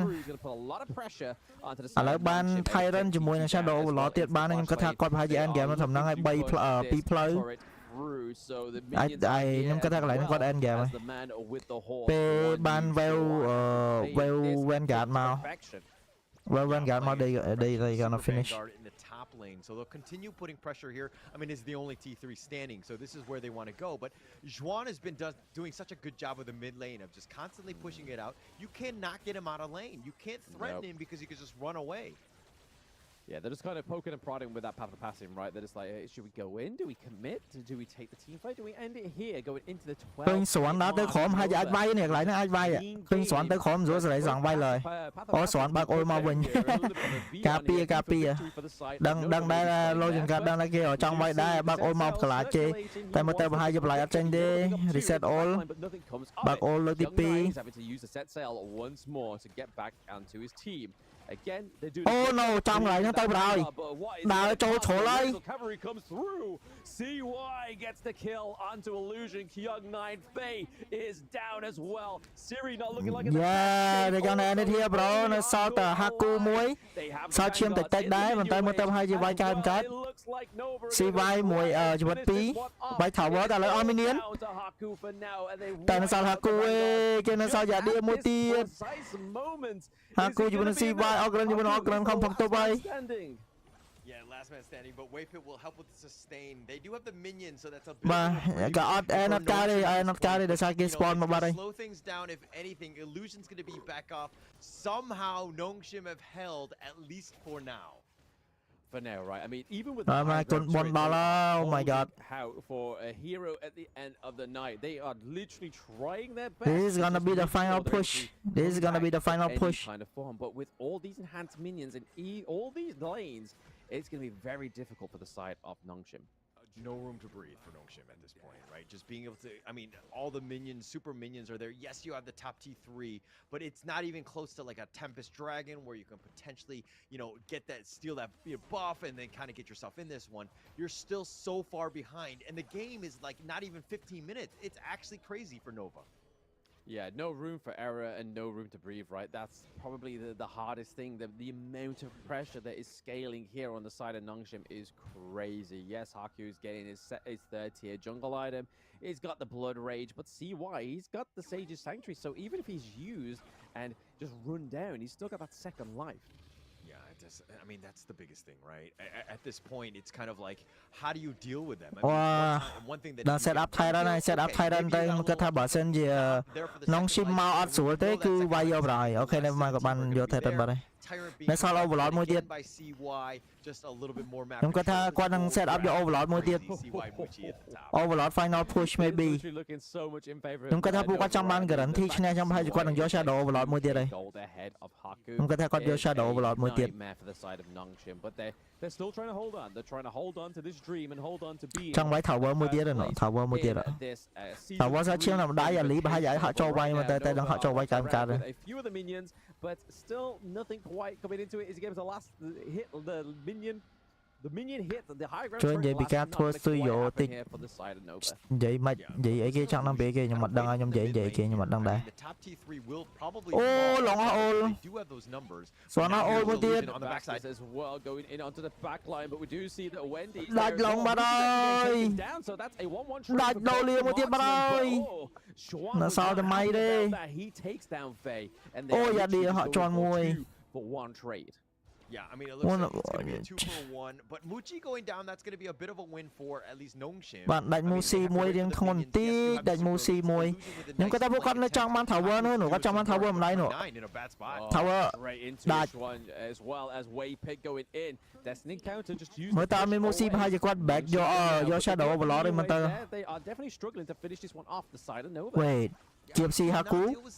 KFC Haku? Never mind, bro. I mean, they're Ogren to Ogren. It's a bit of a jungle diff in that sense because Nova Esports have been snowballing. Now they're going to look to back off, look to take a free Overlord, put a little bit more pressure onto Nongshim.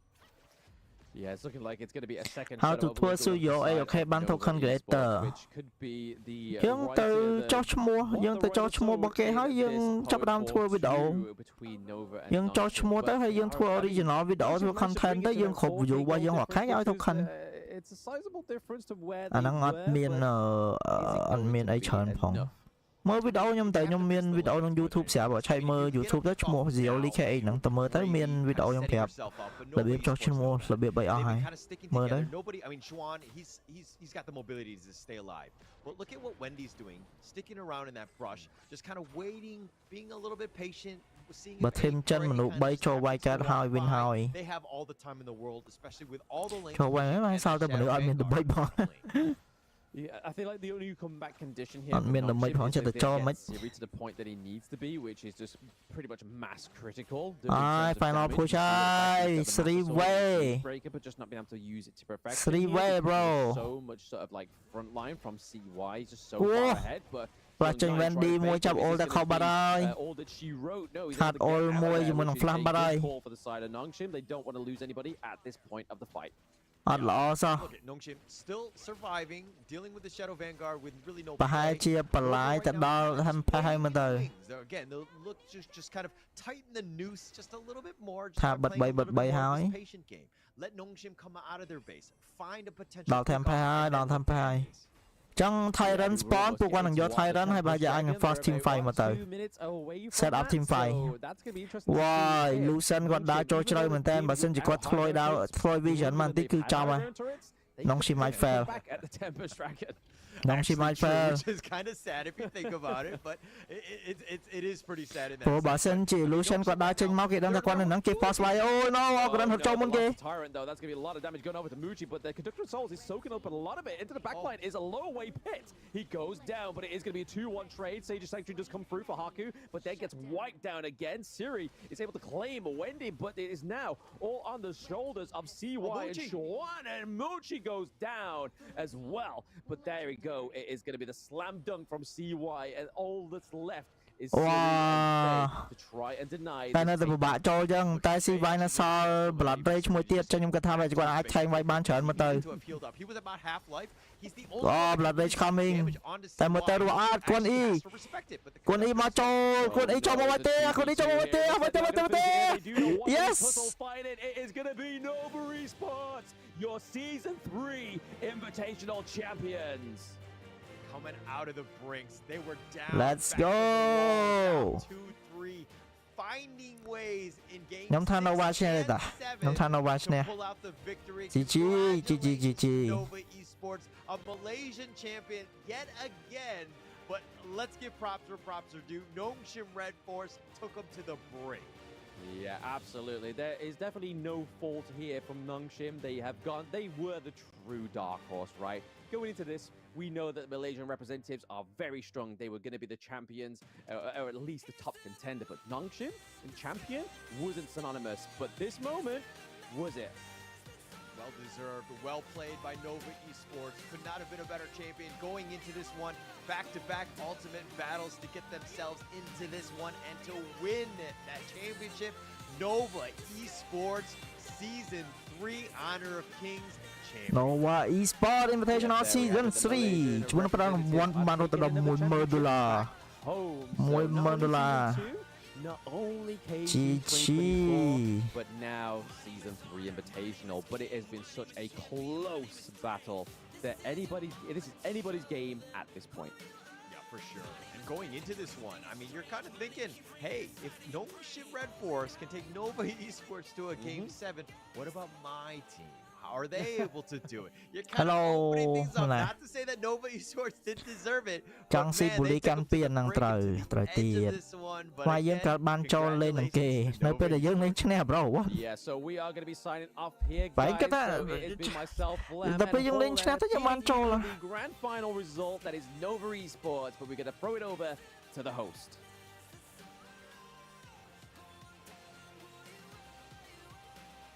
Ladies and gentlemen, make some noise for your HOK Invitational Season 3 Grand Champions! Let's go! Now you can say, Nova, Nova, Nova, Nova. Let's go! Even on the top, they're calling it as well. Oh, can you hear? Yeah. This is your team from your country. I want you to represent right now, Chu. Your microphone. Let's switch. What an epic យើងក្រោយគេរហូតឡើងខ្ញុំដឹងដែរហ្នឹងថាម៉េច My god តែយើងវារបស់ពេលខ្លះវាត្រូវការពេលវេលាអញ្ចឹងណាមើលដូច Nova លេងលើកមុនមានបាន2លើកនេះបាន2ហើយយើងថាដល់ជួនកាលឥឡូវយើងអត់ដែលឃើញតែលោក page Invitational Season ក្រោយយើងទៅលើក2ទៅយើងមិនដឹងមើលមិនឃើញ Your Ogren was just remarkable បងមិនអត់ចូលរួមប្រកួតនឹងគេហើយទឹកដៃដូចអាចនឹងទៅចូលរួមប្រកួតស្អីចូលរួមប្រកួតអត់កើតទេត្រូវការ team ត្រូវការអីត្រូវការហាត់សមមិនស្រួលទេគ្នាយើងមិននៅអង្គុយសុកនៅឃើញតែប្រកួតណាហ្នឹងមិនស្រួលទេណា你最后一局你们的准备的过程你可以跟我们说一说吗就是我一直这2个 BO7里面我就说过一句话，巅峰对决我们就没有输过。In the best of 7, they said when it comes to the last battle, they never lost before. Just about believing in themselves. Rồi redeem code đây giờ redeem code Honor of King.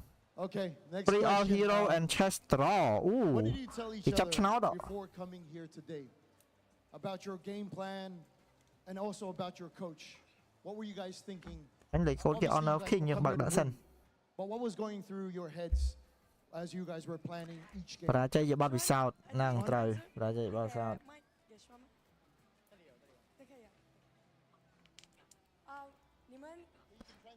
និយាយរួមវាស៊ីពេលវាស៊ីអីច្រើន Season 4ឃើញមុខវេលាហើយយ៉ា ចាំតែឃើញមុខខ្ញុំទៅគ្នាយើង 我觉得就是不要想太多吧，就是不要在乎结果，去享受这个过程吧。 Don't think too much. Don't think about the result. Just do it and just take the journey. That was amazing. Now, Thank you for your answer. I want to ask CY. Okay, CY. How does it feel right now being the champions of Honor of Kings Invitational Season 3? Finally the champions. 你自己的感觉现在有什么感受？你们现在在邀请赛、这总决赛得到了冠军，对你来说是什么？我感觉我们都互相相信，队友都很强。我想说就是很多人质疑，很多人嘲笑，但这就是击倒你玩。They have so many good rivals in this season.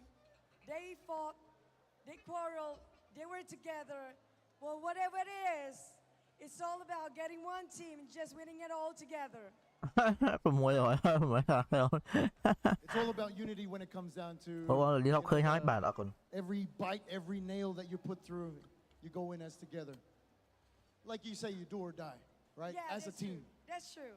Now I want to ask, who else are doing? Wendy we did, Xuan we did. We're going to ask the marksman Muchi, right? Muchi, you won yourself a big prize pool now. What you gonna do with the money?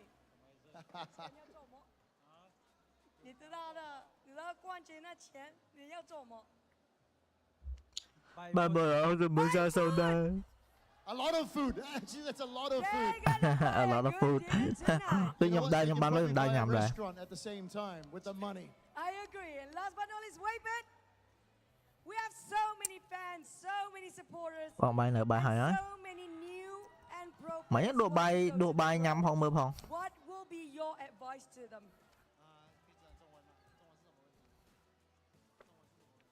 就是你们这边有很多粉丝，也有新的网手，也是有职业要打最高的level。你有什么对他们话要说吗？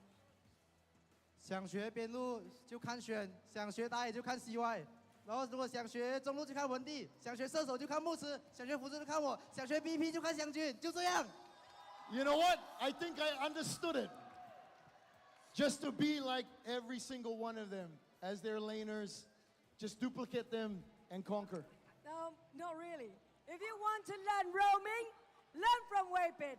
If you want to That's learn exactly from it. farming, you learn from Muchi. You want to learn the mid, you learn from Wendy. You want to learn from the coach, be like him too.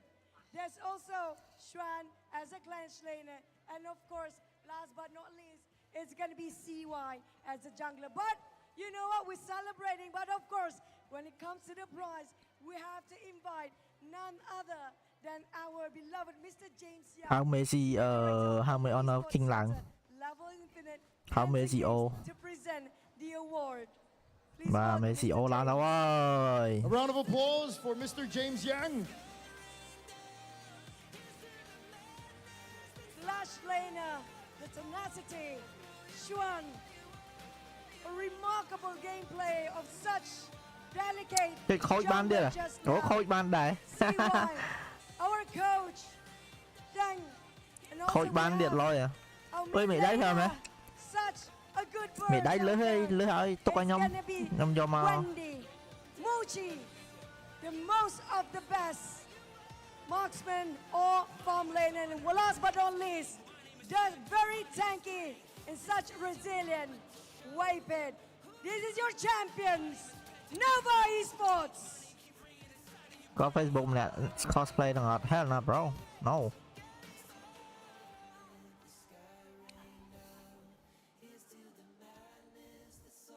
Guys, once again, your grand champions. A round of applause for Nova Esports. Yeah, do your chant. Let's go. Nova, Nova, Nova. You know what? I'm very proud to be here in the Philippines. Even though Malaysian team won, look how many people still stayed just to support you guys. Mr. James, You know? we want to have the FMVP, so I want you to count down with me. Okay, but before that, who do you think will be the FMVP? Shout the name. Who is MVP? MVP chăng lửa vào đây. CY. CY ơi, CY. Let's count CY ơi, CY. And your MVP is... Trời. Lo tập ban của đi rồi. Okay, now we would like to award the FMVP. And hit all the way, MVP ban lôi, FMVP ban lôi. Nova C Gaming Marketing Head. Please welcome Mr. Harry Leonardo. Thì ban tu sao mẹ nó ban gì cái đó? Sige nó welcome to the QT world. Rồi kìa. U lên dạ ban ngày nắng. Đơn giản mà gì Ladies and gents, another round of applause for your finals MVP, Nova Chuan. Posing for pictures, Mr. Harry Leonardo, and also Mr. James Young. Thank you so much for presenting the award for us. Thank you so much, Mr. Harry Leonardo. Infinix Mobile South Asia. Ơi cái chăm mà season đi đây cho nó season khỏi đi đây. Director of Global Tencent Global Esports. Sorry.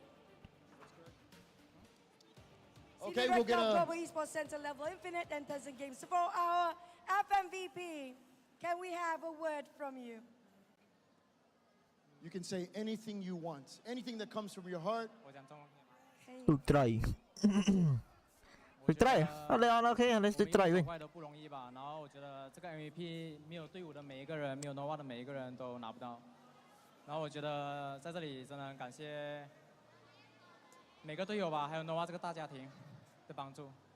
I want to thank you, every single one of them. There's no way I can get this MVP without every single of my family of Nova and also my team. And also for each of every single individual has been supporting them all this while. The fans, the whole Nova family, thank you so much.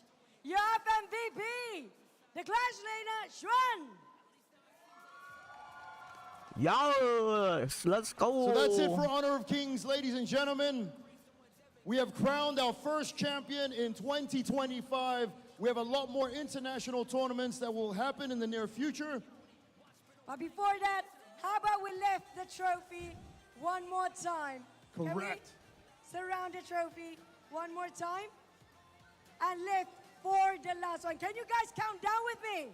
We count down together for our Kings for this season. In 3, 2, 1. Nova Esports! Your grand champions of the Honor of Kings Invitational Season 3. Nova Esports! Why trời vậy? We're welcome to and have overcome challenges after challenge and now stand before us today as the current kings. It's been a whirlwind of tournaments with many ups and downs, and none this could be possible without you fans. Lahat kayo, every single one of you have made this event so special. Give yourselves a round of applause. Yay! Isang iyaw naman dyan. but there's going to be more tournaments in the future. So thank you, everybody. I'm Eric Eruption Time. And I'm Juju. We're going to see you soon again in the next one. Honor of Kings. Maraming salamat everyone here.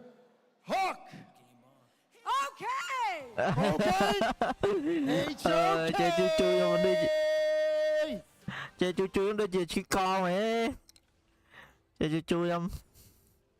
Rồi đón vậy lưa tay lượt đi chơi con.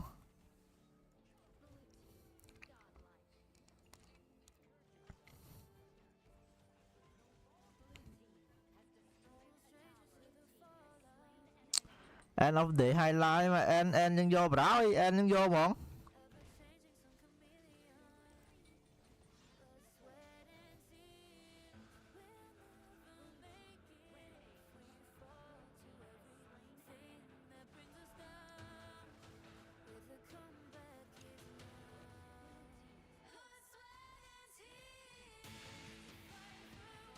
Let's go. Top Invitational Season 3. Ok, lấy nhóm bật stream đi cháu xem, bây giờ nhóm xong bật stream đi cháu xem. Hãy bạn nhóm từ bật stream mình đóng tiếp. Cháu lấy xong bật stream đi mua cháu xem ratatata.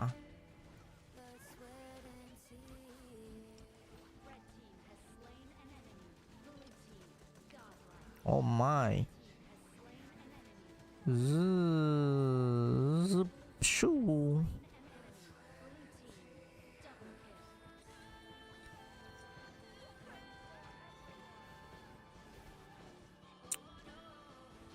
Ok. Bye bye. Chúcគ្នាបន្តទៀត